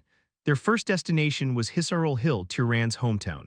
The second objective was to explore the Sky Mountain range beyond it and find a suitable hiding place. The following evening, after resting throughout the day and fully recovering their strength, Turan's group set out northward. They did not head directly west because that would lead them into House Zahar's territory, the Emerald Desert. It was best to stay as far away from that area as possible. For their journey, they relied on Bige's power. Since the swing had been adjusted to carry 3 people, Salif's family used it while Turan and Mesa moved alongside them using flight magic. Turan, who could use concealment magic, always took the lead to scout the surroundings, followed by the main group. Any guards? Doesn't seem like it.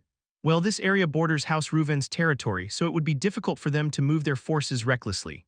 House Reuven, located in the northeastern part of the world, was the only great noble house specialized in hand-to-hand combat, possessing both the fighter and guardian bloodlines. According to Emir, the god ruling over them had the nickname Addict or something like that. Since they did not interact much with other gods, there was likely no need to worry about their cooperation. Did you plan this far ahead when choosing this as the rendezvous point? Not entirely, but to some extent. At Turan's words, Salif gave him a look as if he were staring at a monster. In truth, the greater reason for coming here was Turan's curiosity about visiting the Colosseum in this area, though he did not bother to mention it. After all, it was much cooler to appear as a genius strategist who had foreseen everything. More importantly, should we have made the swing a bit bigger? If it's too big, it becomes less maneuverable and more visible from below. It also becomes harder to conceal. While Turan and Mesa flew closely together, Salif's family was not merely idly riding. As those born with the Sun bloodline, they could manipulate light, distorting it to prevent their group from being seen from the ground. Of course, compared to House Zahar's concealment techniques, this method was highly inefficient and difficult to maintain for long periods. Had they needed to fly for more than a few hours, they would not have even attempted it.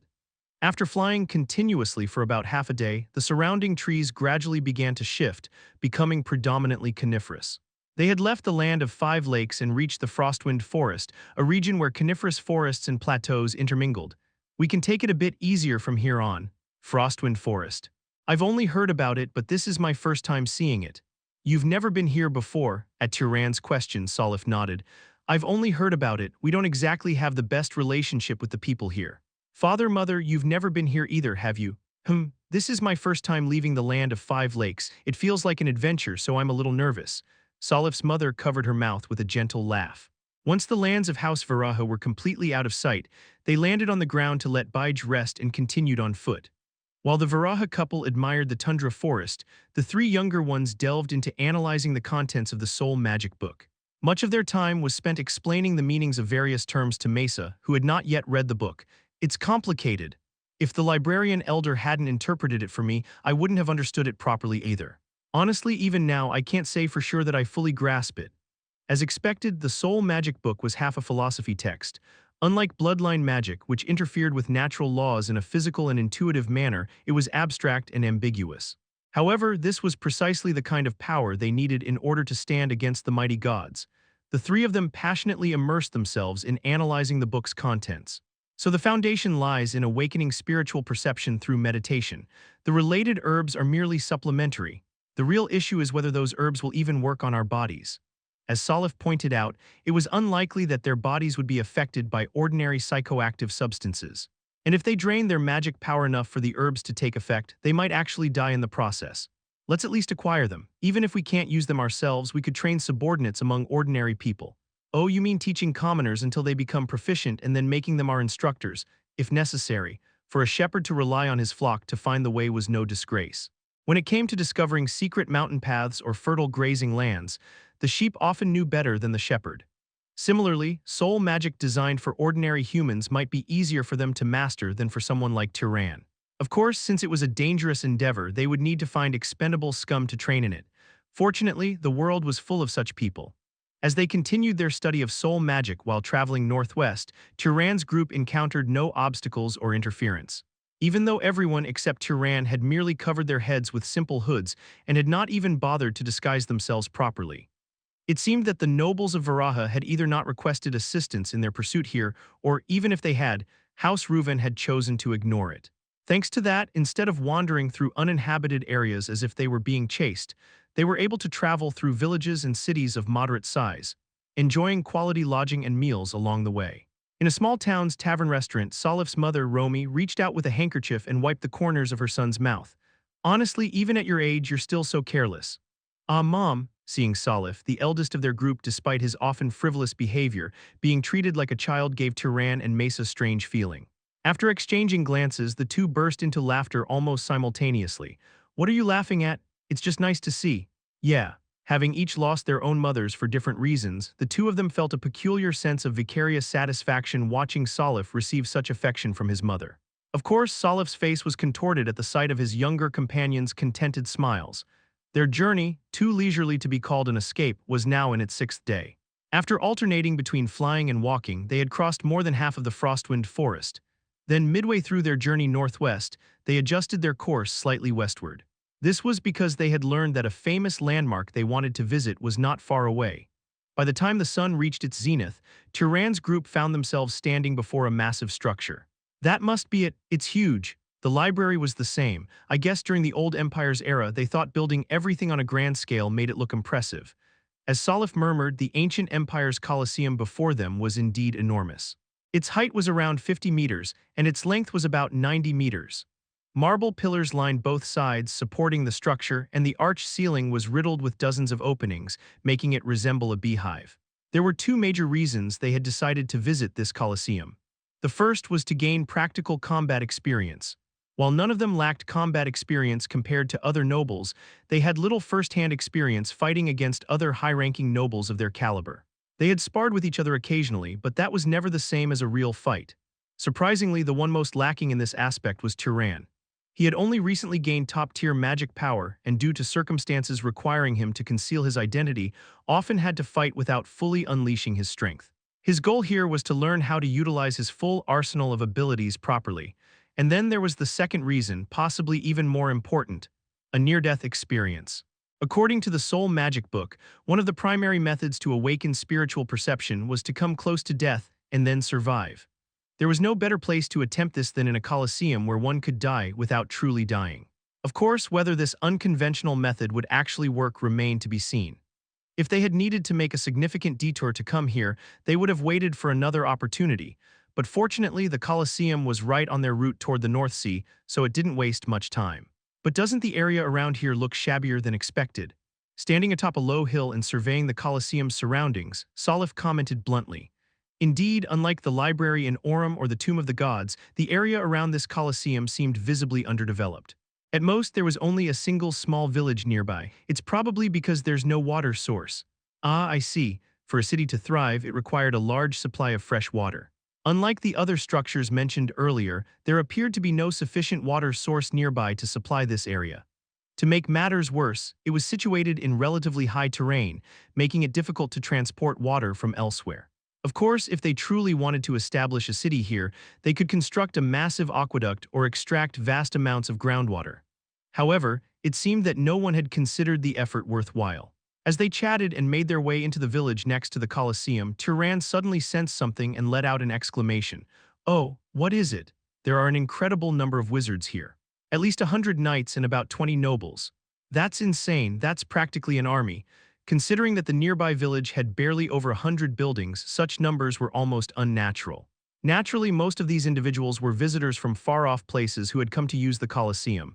"Next match. Let's go. Wait, shouldn't it be my turn? Check the number ticket, I'm ahead of you. This person is next. Please wait for your turn in the back."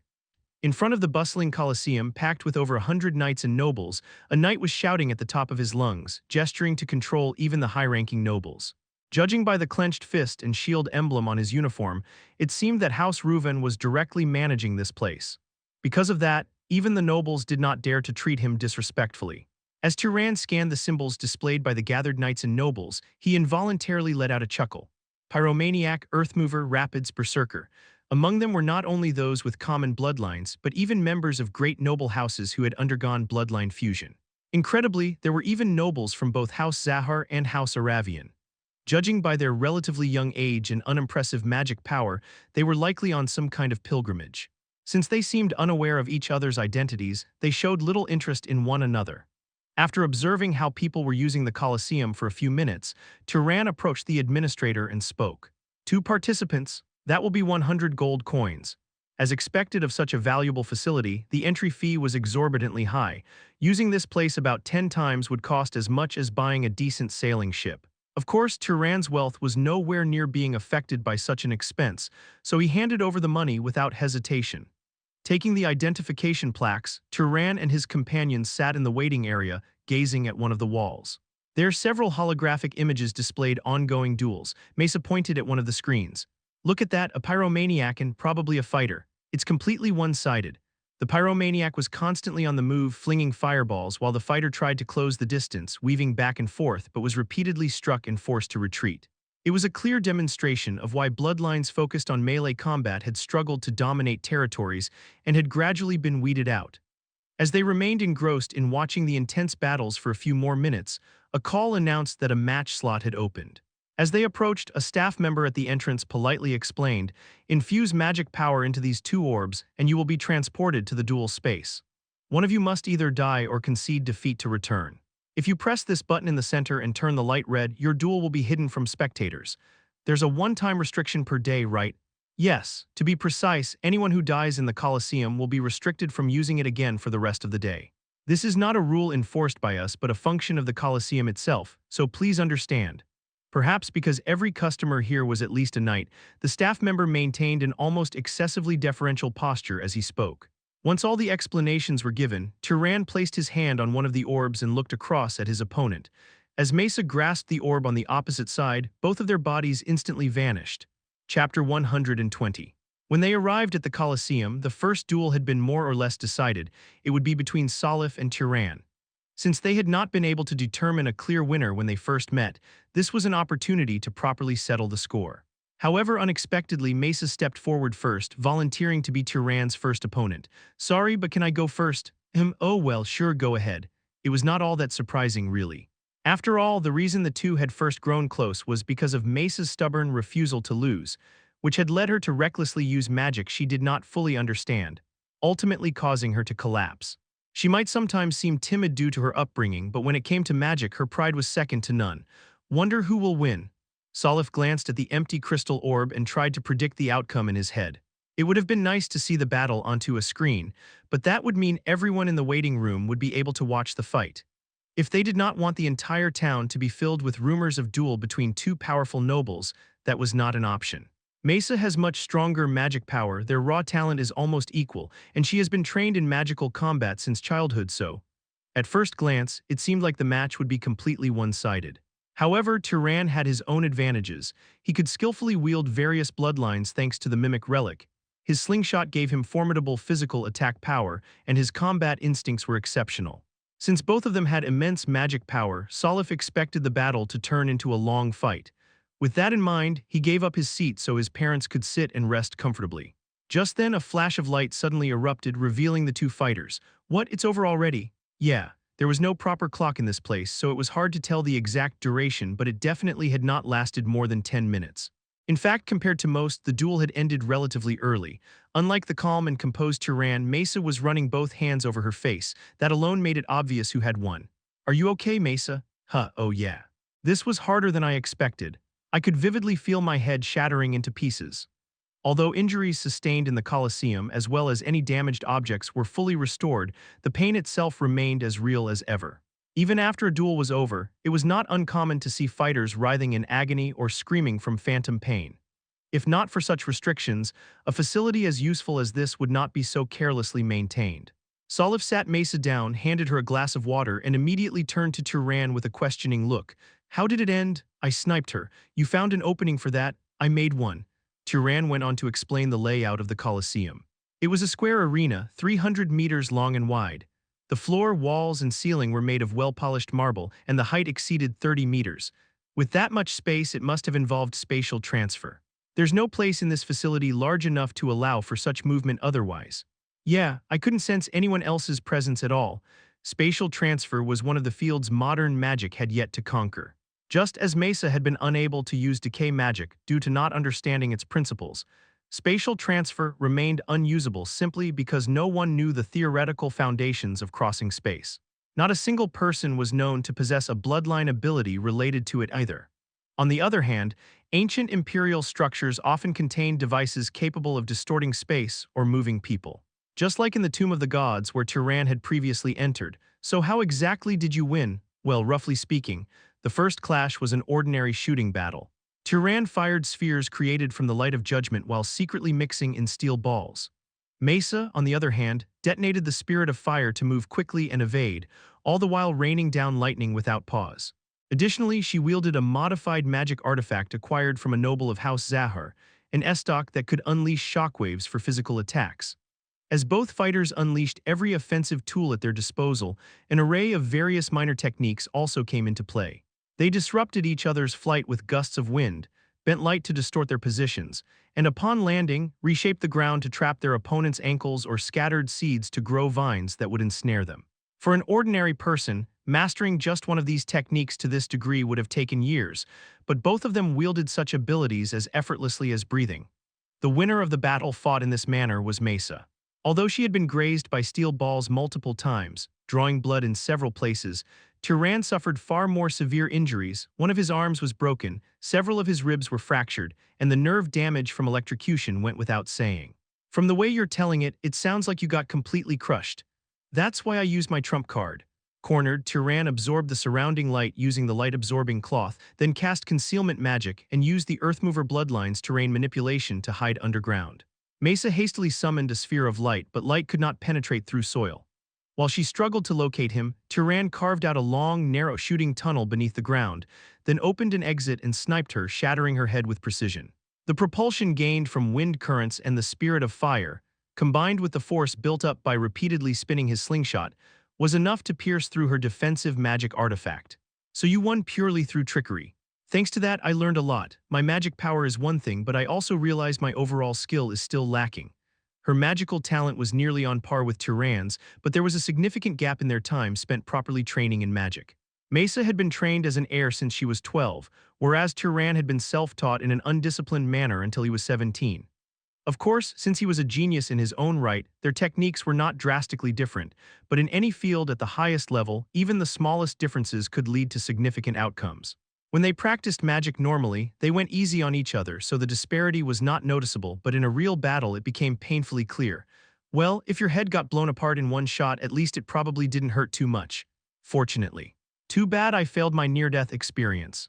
There were generally two major ways to slowly approach death. One was suffocation, as in when he previously force-fed food to her, and the other was excessive bleeding from inflicted wounds. Unfortunately, Mesa's death this time fell into neither category, meaning she had gained nothing from it, but I'm not sure if I can actually do it. Do what? Killing someone. Even knowing it's fake, it doesn't feel good. Turon recalled the sight of Mesa's shattered head rolling across the floor. He had seen that image countless times before in his battles against enemies, yet simply because the one lying dead was a close friend, it left him feeling utterly disgusted. At that moment, Salif suddenly gave Turon a light punch in the stomach. Even if you say that, don't expect me to go easy on you, man. Same here. Though his words were teasing, a faint smile appeared on Turon's face. While Mesa was recovering from the shock of death under the care of the Varaha couple, Turon and Salif entered the Colosseum for their match. Since magic power was also restored perfectly upon return, there was no reason to waste time. The Colosseum official widened his eyes at Turon's declaration that he intended to fight twice in a single day, even at the cost of 200 gold coins. Aren't you tired? I can manage. Technically, as long as one kept winning, they could fight multiple times a day. However, due to battle fatigue and the pain from injuries, few actually chose to do so. Ignoring the official's amazement, Turon stepped into the arena for his second match and unfortunately suffered defeat at the hands of Salif. He had used many of the strategies he had learned from his fight with Mesa to push Salif into a corner, but breaking through the defenses of a noble with the powerful Guardian bloodline was no easy task. Especially since, unlike typical Guardians who lacked ranged attack capabilities, Salif also possessed the extremely offensive Sun bloodline. Salif relentlessly advanced, deflecting every attack with the light of judgment, while Turon continuously retreated, launching steel balls from his slingshot. After an exhausting battle that lasted over an hour, it was Turon who ultimately surrendered due to magic depletion. I lost. Yes, I won. Overwhelmed with joy, Salif stomped his feet for a brief moment before clicking his tongue softly, knowing that if he had not awakened his guardian bloodline, he would have lost outright. Of course, by that logic, Turon possessed at least 5 bloodlines, but the Zahar bloodline was hardly suited for combat. After the battle was settled, they proceeded with the near-death experience that had been left unfinished in the previous fight. The method was excessive bleeding. Salif deeply slashed both of Turon's wrists, then sat quietly in the back waiting for death to arrive. How is it? What do you mean, the blood? Is it flowing enough? At Turon's question, Salif grimaced slightly and nodded. Seeing a friend slowly bleeding out and dying before him, he began to understand why Turon had felt unsettled after killing Mesa earlier. Even though his mind knew this fight was nothing more than an illusion and that not a single hair was truly harmed, the act of killing a comrade felt horrifyingly unpleasant. I'm getting drowsy. And cold, Turon spoke in a languid tone as he gazed up at the gradually blurring ceiling of the Colosseum he had not noticed before. But now, the ceiling of the Colosseum seemed to swirl and spin. A sense of helplessness, as though his entire body was sinking into a hollow void. With even the blood needed to keep his brain functioning running low, his consciousness faded. Yet in that fading awareness, Turon kept reciting the words from the soul magic book. Within every human lies a unique self which is in essence a god. This world is an illusion and only that self is the truth. Unlike the fragile, perishable body that easily succumbed to wounds and death, the true self, the soul, refined into its purest form, is eternal and unique. Endlessly repeating words he himself did not fully comprehend, Turon kept falling deeper and deeper, a moment that felt like both an instant and an eternity. As he considered whether he would plummet all the way to the center of existence itself, he saw something below. More precisely, he felt it. This is gray clouds and golden lightning, pitch-black darkness, and within it a single eye. The four symbols that represented his bloodlines appeared before him, and at that moment, as if doused in cold water, Turon's consciousness snapped back to reality. Hey, are you okay? Huh. Only then did Turon realize he had returned to the real world, that what he had just seen was nothing more than a hallucination experienced in the moments before death. Before he knew it, he was seated in the lobby outside the Colosseum. How long was I like this? Nearly 30 minutes. You suddenly stopped talking and just stared blankly, so I thought something had gone wrong. He barely had time to apologize for causing worry before he noticed a burning sensation on both of his cheeks. Curious, he asked about it, and Mesa, who was sitting beside him, lowered her head. Sorry, you wouldn't snap out of it, so I slapped you a few times. It's fine.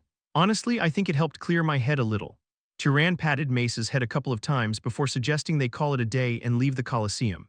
After all, both he and Mesa had already died once, meaning the only ones left who could still participate were Salif and his parents, but there was no way those three would end up fighting each other. They found a small rundown inn near the Colosseum, where Turon laid out some cheap beer and sausages while explaining what he had just experienced. You saw the symbols of your own bloodlines within yourself. Could it be because of the relic? Turon possessed two mimic relics, the mask and the necklace, that when used together allowed him to perceive another person's symbols. At Mesa's suggestion, however, Turon shook his head in denial. It's hard to explain in words, but it felt different. When I use the relic, I look into someone else's symbols. But this time it was more like I could just feel that they were part of me. Even as he spoke, he realized how vague his explanation sounded, but it was the only way he could put it into words. Maybe the bloodline abilities we have are actually part of the essence of the soul. After all, even the gods use their own symbols to wield special powers. It was strange that soul magic, supposedly a power of humans, could be related to the bloodline magic inherited from the gods. However, given the circumstances so far, it was not entirely unreasonable. After all, when the gods, specifically Ymir and the head of House Aravian, had displayed their true abilities, they had exhibited similar phenomena. Listening quietly, Salif asked in a low voice, "So do you feel any sign of enlightenment?" "Not yet, but I think I'm on the right track. It's faint, but I can sense some kind of progress." Training in this manner was nearly impossible outside the Colosseum. The closer he got to the brink of death, the stronger this strange sensation, what he suspected to be enlightenment, became. However, if he made a mistake and actually died, it would all be over. Anyway, I'd like to stay here for a few more days and keep using the Colosseum. I've learned a lot by fighting at full strength like this. You guys feel the same way, don't you? Yeah, pretty much. Mesa, who lacked battle instincts, Salif, who lacked magical talent, and Turon, who lacked experience in managing his vast magic power and various abilities, all three had confronted their weaknesses through full-powered battles in the Colosseum. Since they had all felt the benefits, they decided to stay for a few more days to continue training through duels and near-death experiences. However, since dragging things out too long might give House Varaha enough time to recover and track them down, they set their deadline to 1 week. 5 days after their first visit to the Colosseum. As Turon sat quietly, waiting for his turn, he overheard the murmurs of people around him as they gossiped about him and Salif's parents. It was nothing related to House Varaha, just talk about the lunatics who had spent over 1,000 gold coins in the past few days, obsessively using the Colosseum. Should they leave before rumors spread further? As Turon pondered this, Mesa and Salif suddenly appeared. "I won. Damn it, I lost again. I couldn't even land a single hit this time." Mesa raised both arms triumphantly while Salif stomped his foot in frustration. Their contrasting emotions were on full display. "How many times is this now? 3, seriously, how the hell do you even beat her? No matter what I try, I can't see a way to win. I just work hard, that's all." Since combat involved countless variables, victories were not always set in stone. However, after tracking their results, they had noticed a distinct pattern in their matchups. Amusingly, the three of them formed a perfect rock-paper-scissors relationship. Turon was strong against Mesa but weak against Salif. Salif was strong against Turon but weak against Mesa. Mesa was strong against Salif but weak against Turon. And so, after each match, the winner would grant the loser a death experience to further their soul magic training. From their experiences, excessive bleeding was the most stable method, so they stuck with it. Salif's parents had expressed some concern about how casually they kept killing each other, but fortunately, they had all grown strong enough to face death without flinching. Humans were beings who easily adapted and developed through experience. As a bonus, these battles greatly contributed to their combat prowess. Although their raw magic power and magical artifacts had not improved, they had become significantly better at utilizing their abilities. If the three of them were to fight their past selves from before entering the Colosseum, they would likely win with ease.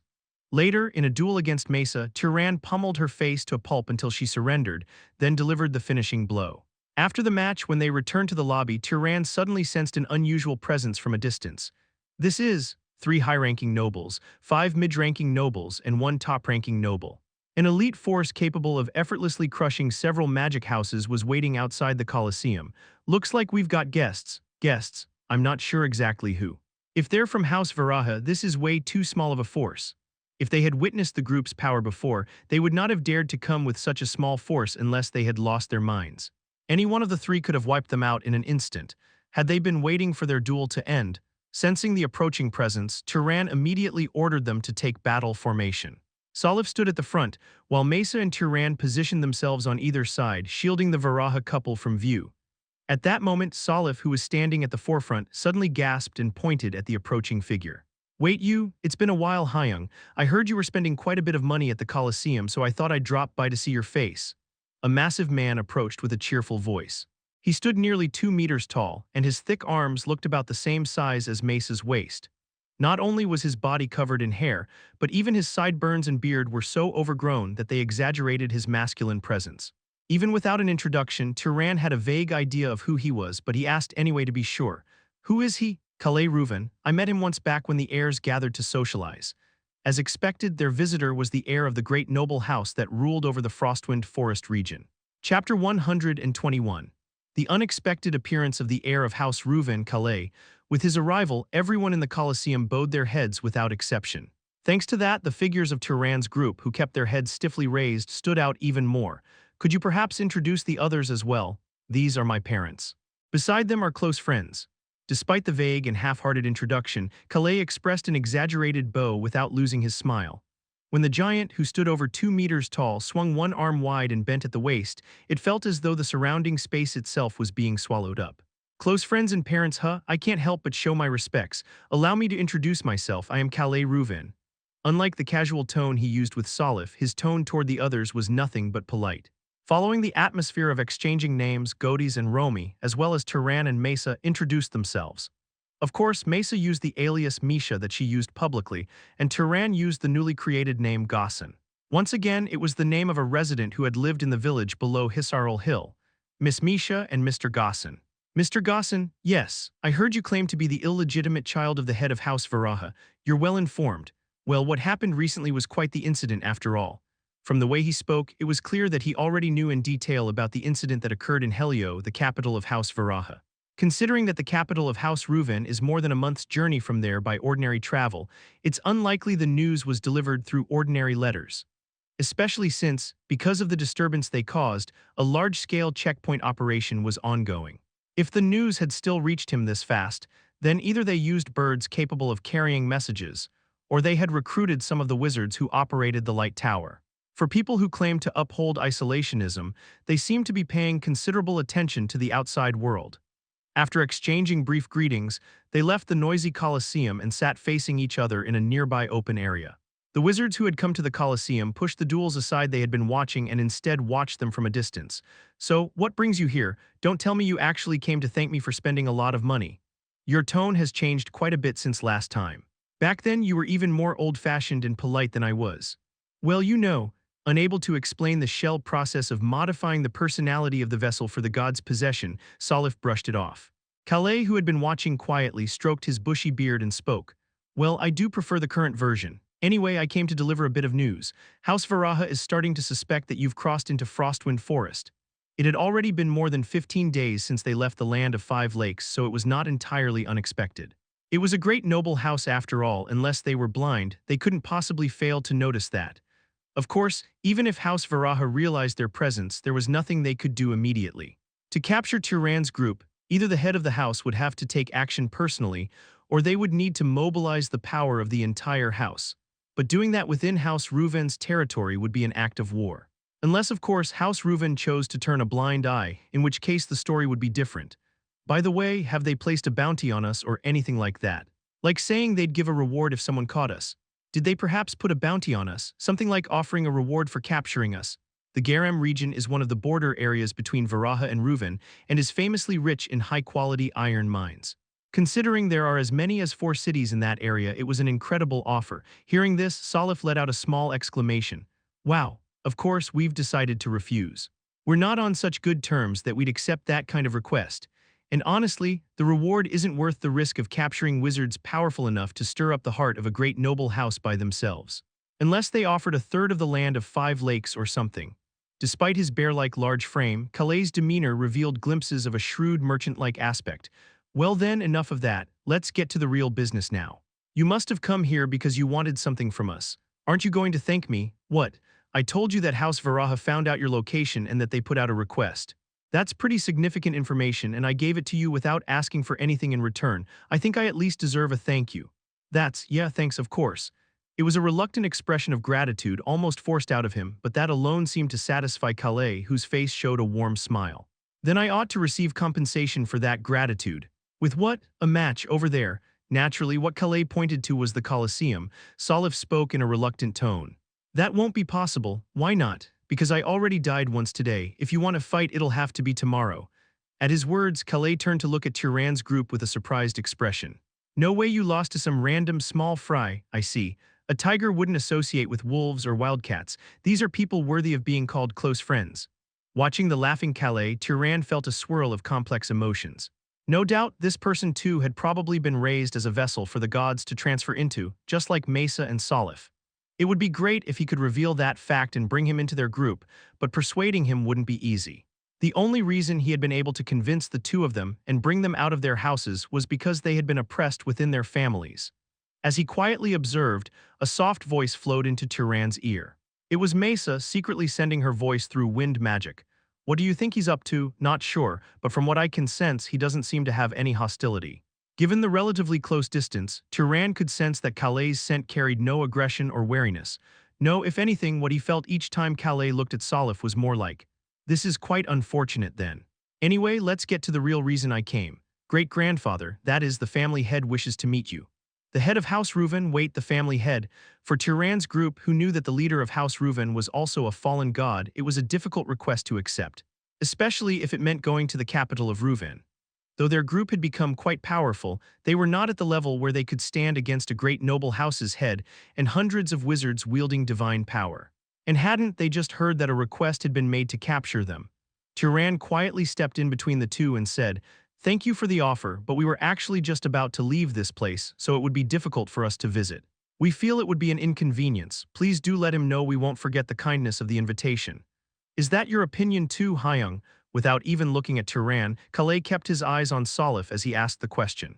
Just from that alone, it was clear who he considered more important in the group. Well, yeah, that's right. Please do tell him I'm truly sorry. Is that so? Even though they had just refused a request from a family head who was as good as a god, Kale showed no sign of anger. Shaking his head with a regretful expression, he stood up from his seat. Forcing someone who said no isn't the right thing to do. I probably wouldn't be able to anyway. For a great noble house's heir, it was an impressively self-aware remark. When Kale lightly flicked his hand, the knights who had followed him cleared away the table and other items they had brought from somewhere. Ah, and there was something he told me to say in case you refused the invitation. Keep the clothes changing a secret. At Kale's words, all their faces stiffened. The meaning behind those words was clear. It was a warning not to spread the fact that they had discovered the secret of the fallen gods. Of course, none of Turan's group had any intention of spreading that information around. If they did such a thing, they'd instantly become targets of all the fallen gods scattered around the world. No one would be crazy enough to do that. If they tried, even Hisaril Hill wouldn't be a sufficient hiding place. Because the ones truly in opposition right now, House Aravian, House Zahar, House Carmine, would all band together to eliminate them. And this is something I'm telling you personally, but the head of House Varaha arrived in Helio last night, just so you know. You're telling us that out of kindness too. Let's just say I'm putting it on your tab, Hyung. If you're grateful, you can come back to the Colosseum later and have a match with me. Calais winked at Salif with one eye and then walked off just like that. Seeing a few wolves and horse-type magical beasts nearby, it looked like he had ridden them to get here. Salif, watching them depart into the distance, suddenly swept his arm and spoke. Something about that guy just gives me a weird feeling. Why, it's like, his gaze is kinda sticky, you know. From the first time we met, he asked how I trained my body and then later suggested we communicate with our bodies when no one was around. It's creepy being near him. Turon thought he understood why Calais had said those things, but he chose not to mention it. No matter how he looked at it, it seemed better if Salif remained unaware of the truth. After finishing the meeting with Calais, Turon's group decided to leave the Colosseum immediately. They were already planning to leave soon since rumors had started to spread, but now that they knew the head of House Varaha had returned to his base, there was no reason to stay. After collecting their things from the inn, they immediately moved west at high speed, riding on Bige. Without taking it easy, their serious travel pace was on a completely different level compared to their previous relaxed journey. In just 5 hours, Turon's group had moved nearly 1,000 kilometers from the Colosseum and reached the shores of the North Sea in an instant. This is really the North Sea, already. She might be annoying, but her speed is insane. "Ow hey," Romy murmured in astonishment as she looked at the sea. Salif, speaking boastfully to his mother, patted Bide's head but let out a scream when she bit his fingers. After resting briefly, they immediately began securing a boat in a nearby fishing village and small coastal town. Since there were 5 of them, using a small fishing boat like before would be inconvenient, so they bought a larger one. Can 5 people even operate something like this? There's no need to worry, it's more than doable. Godiz's concern proved unnecessary through the voyage that followed shortly after. Turon, Salif, and Mesa used their previous fishing boat experience to get the new vessel up and running in no time. From rigging the sails, to cutting through the water, to summoning wind to increase speed, to steering the rudder, everything flowed smoothly like water. Wow, if we could have sailed like this when we went south last time, we wouldn't have suffered so much. From the way he spoke, it seemed the voyage to Suraf wetland during their past attempt to find Salif hadn't been a pleasant memory. The voyage proceeded smoothly.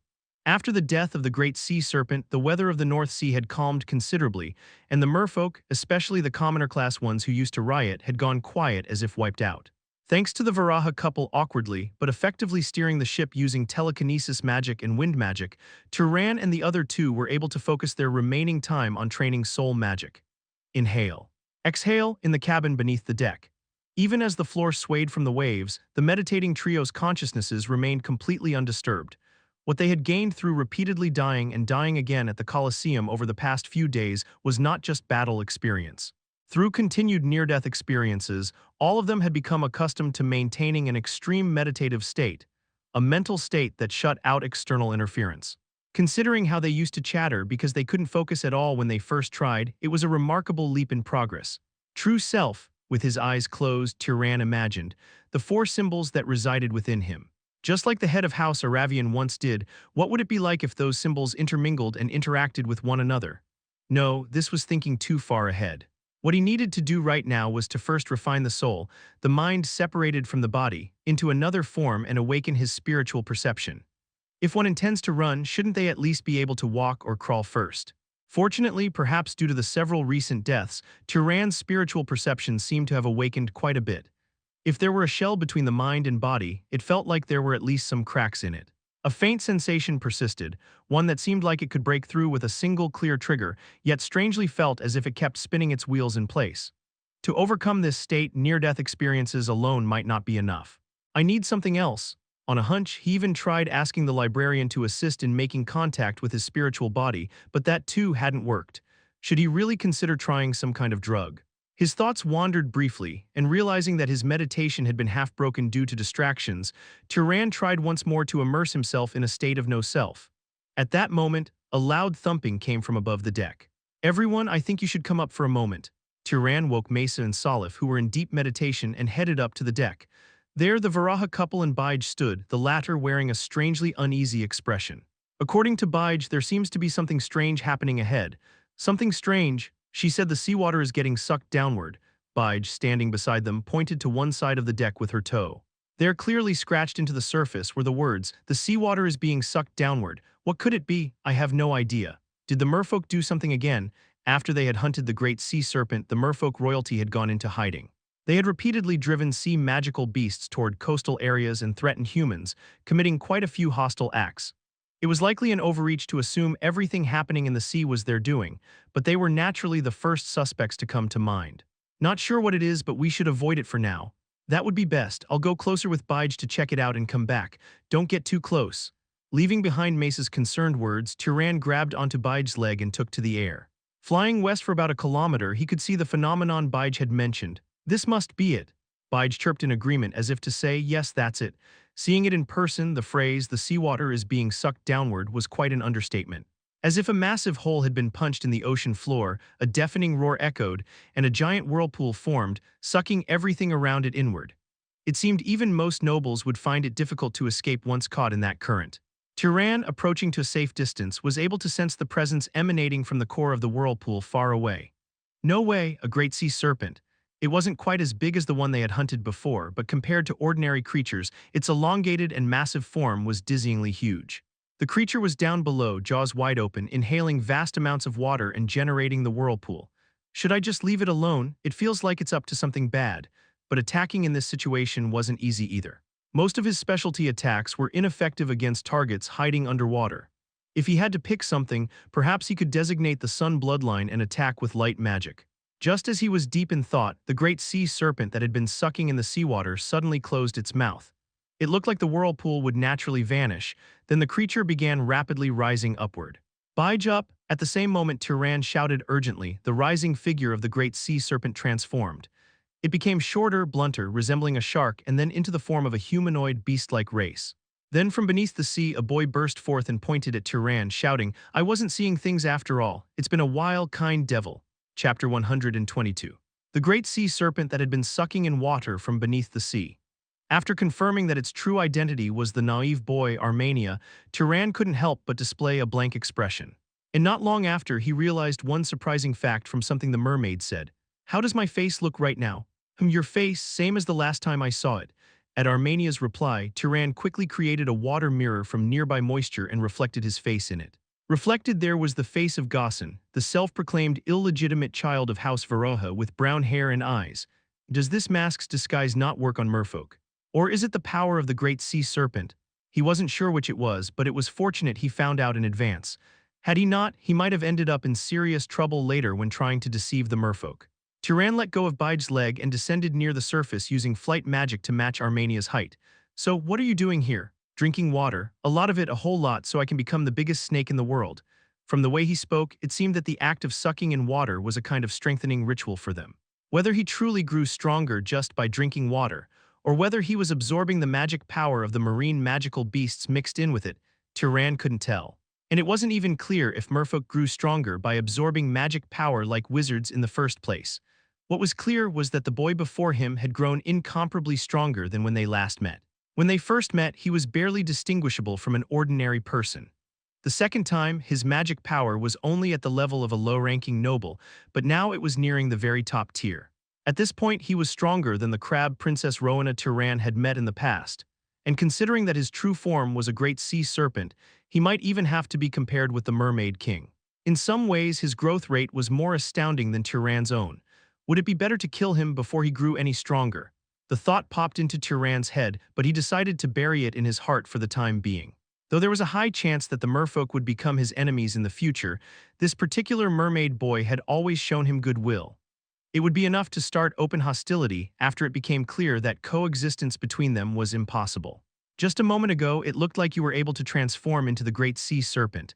"That's right, you saw it from below." "Roughly. It was underwater, so I couldn't see clearly." "Could you show me properly once?" At Turon's request, Armenia dove straight into the sea and soon re-emerged transformed into the great sea serpent like before. Was the body length around 40 meters or so? It was just slightly smaller than half the size of the one Turon had hunted before. Smaller than I thought. Of course, this was only something someone like Turon, who had seen a bigger one, could say. For an average person, a creature of that size was no different from a natural disaster.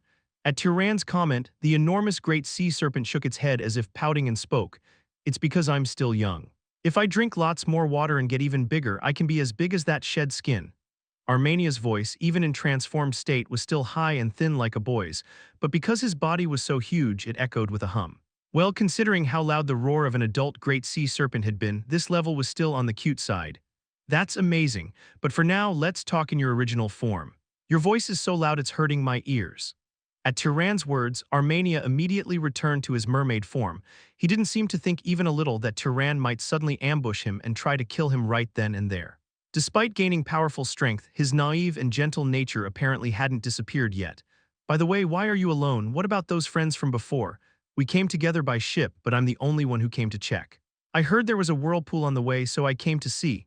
Armenia, who had been the main cause of the whirlpool, smiled sheepishly. Actually, I'm the one who should be asking, what about your family? No matter how strong you've gotten, I don't think they'd let a child roam around alone like this. Can they all turn into great sea serpents now? At those words, Armenia's expression darkened, and he avoided Turan's gaze, hesitating to answer. Looks like something happened. Was it because Turan already knew they were controlling magical beasts to threaten humans? Even when he subtly sniffed, all he could smell from the mermaid was the strong scent of the sea. After a brief silence, the mermaid boy let out a sigh and spoke. Father and mother are recuperating in the palace, and most of my brothers and sisters aren't doing well either. What? How did that happen? They had just eliminated even the greatest threat, the great sea serpent, and absorbed its power, yet now they had taken a massive hit out of nowhere. At Turan's question, Armenia hesitated for a moment before replying. Transforming into the great sea serpent is really hard and dangerous. If you're not suited for it, you could die, get seriously injured, or even go insane. This was something that could become a fatal weakness for the mermaids. It was almost hard to understand how he could speak about it so casually. If he'd heard such a thing from any mermaid other than Armenia, he would have taken it as a deception. Is there anyone else who knows about this? No one. At the innocent answer, Turan lightly clicked his tongue. If House Carmine had known this, they wouldn't have postponed contact with the mermaids until after the war. They would have invaded immediately, slaughtered them all, and even taken the great sea serpent's corpse to dispose of it. So, does that mean no one except you can act right now? There are a few brothers and sisters who weren't as good as me at transforming, but still managed it decently. They're driving out the other clans. If left alone, they might target our young ones. This matched what Turan had heard from a mermaid noble in the past, that all the royal families of other kingdoms had fled in fear of being killed by Armenia's clan. But you who are actually a child are here alone. I'm not a child anymore, Armenia shouted, flaring up, and then added, glancing around as if checking his surroundings. Actually, one of my sisters tried to stop me from going out, but I have to grow stronger so I can protect my family, so I had no choice but to sneak out again. In short, he had once again secretly escaped and was out on a trip. In many ways, he was still the same as always. Well, at least you won't get captured by pirates anymore, so that's fine. By the way, do you know anything about the marine magical beasts rampaging near the western coast? The magical beast Turan had encountered during his infiltration of Carmine's territory not long ago had clearly attacked with a sense of purpose. And according to the mermaid noble, the royal mermaids who could transform into the great sea serpent, the high priest's clan, had the ability to control marine magical beasts. Upon hearing this, Armenia's eyes widened. This is the first I'm hearing of any of that. Even though Turan couldn't smell emotions, there wasn't a trace of deceit to be found on that innocent face. Regardless of his power, the mermaids still seemed to treat Armenia like a child and weren't telling him anything. Then again, judging by the fact that he'd run away from home, it was hard to say that decision was entirely wrong. Oh, it really works, look. Just then, Armenia suddenly pointed to one side and a giant herring swam over from that direction. Through their soul bond, Turan could feel Bige flying above, experiencing a strong sense of hunger. Can you command it freely? I think so. I never imagined I'd be able to do something like this. One way or another, Turan had inadvertently revealed one more of Armenia's latent abilities. After summoning and sending away several more magical beasts a few times, Armenia turned to Turan and said, "Kind devil, if what you said is true, then maybe the reason magical beasts are attacking humans is because of one of my brothers or sisters who ran away from home and went mad. And if they did it in their right mind, there'd be no reason to. There could be. Like using that kind of attack to distract the opponent's attention, for instance." At Turan's words, Armenia let out a groan and touched his head, then nodded and said, "If that's the case, I'll stop it too. I'll tell them not to do it. Do you think that's possible?" "Yeah, because I don't want to fight with the kind devil." The way he spoke so clearly and firmly was mature enough to make one forget his childish behavior just moments ago. In response, Turan nodded and extended his hand. "All right, I hope we can continue to get along from now on, so actually I have a small favor to ask." "A favor? I'd like to have a few strands of your hair." After finishing his task, Turan was returning to the ship when he encountered Mesa flying toward him. Seeing that Turan was unharmed, she let out a sigh of relief. "What's going on? I came because you were taking too long. Nothing happened. Nothing happened, but it's something huge actually. Let's talk after we get back." Everyone needs to hear it. As it was a hassle to pull out and hang the swing in the sky, Mesa simply stepped on Turan's foot, clung to him, and flew back to the ship with him. Seeing this, Salif, who had been waiting, whistled and said, "What a lovely couple you are, no wonder you were worried." "Shut it." After exchanging their usual small bickering and landing, Turan explained to Salif and Mesa what had just happened. "So he can transform into a great sea serpent. I had a rough idea it was possible, but hearing it directly is overwhelming. That means those monster-like creatures have increased to more than 10. Both of them recalled the battle with the great sea serpent from before. The overwhelming presence that was no different from a living natural disaster. If all the royal mermaids who had fought together back then could now transform into great sea serpents, how great would that power be? No need to worry too much. If they were truly able to get that strong, House Carmine wouldn't be acting as such, especially when you consider how wary the gods are of anyone challenging their domain. Just as they had taken the intellect of the dwarves, the old pre-god tribe had been extremely wary of the emergence of beings on their level. If the royal mermaids had truly been capable of power on the level of the real great sea serpent, comparable to the gods would have immediately joined forces to crush them, war or no war. It's just a hypothesis for now. I've decided to wait and observe more about the mermaids. I've also received information suggesting the coastal attacks might not have been intentional. Most importantly, I got this." Turan took out the hair storage case from his pouch and tapped the newly filled compartment. Inside was a small bundle of Armenia's sea-soaked bluish-gray hair. "He just gave that to you." "He did. I even said that with this I can come and help him wherever he is." "You didn't take it to help him." The two looked at Turan as if watching someone who had tricked a child into handing something over. Turan subtly averted his gaze. "Anyway, I've passed the message to them too. I told them to prepare because House Carmine might invade after the war. Will they be able to stop them? If that mermaid king can become a great sea serpent." Even though Armenia had one of the highest affinities, he had grown that powerful, so the royal family members who were originally strong by nature were bound to be even more so. Though seeing as they were still recuperating, it was hard to say whether they could fully control that power. Come to think of it, I wonder what's happening with Aravian and Carmine.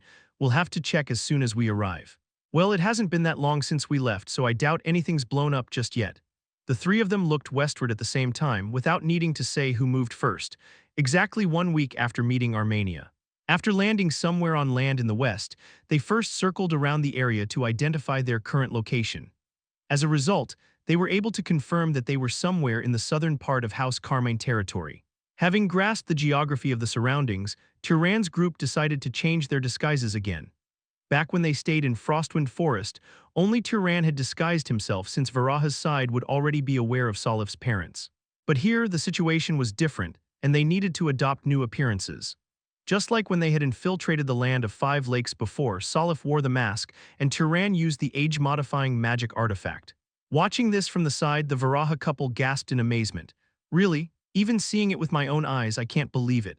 Sorry, but would it be okay if I tried using that artifact?" Salif's mother, Romy, made herself appear nearly 20 years younger, then stared into a mirror with a captivated expression.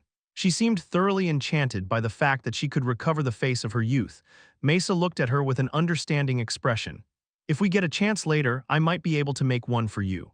Though right now it's a bit difficult." "Oh no, I couldn't possibly ask for something like that."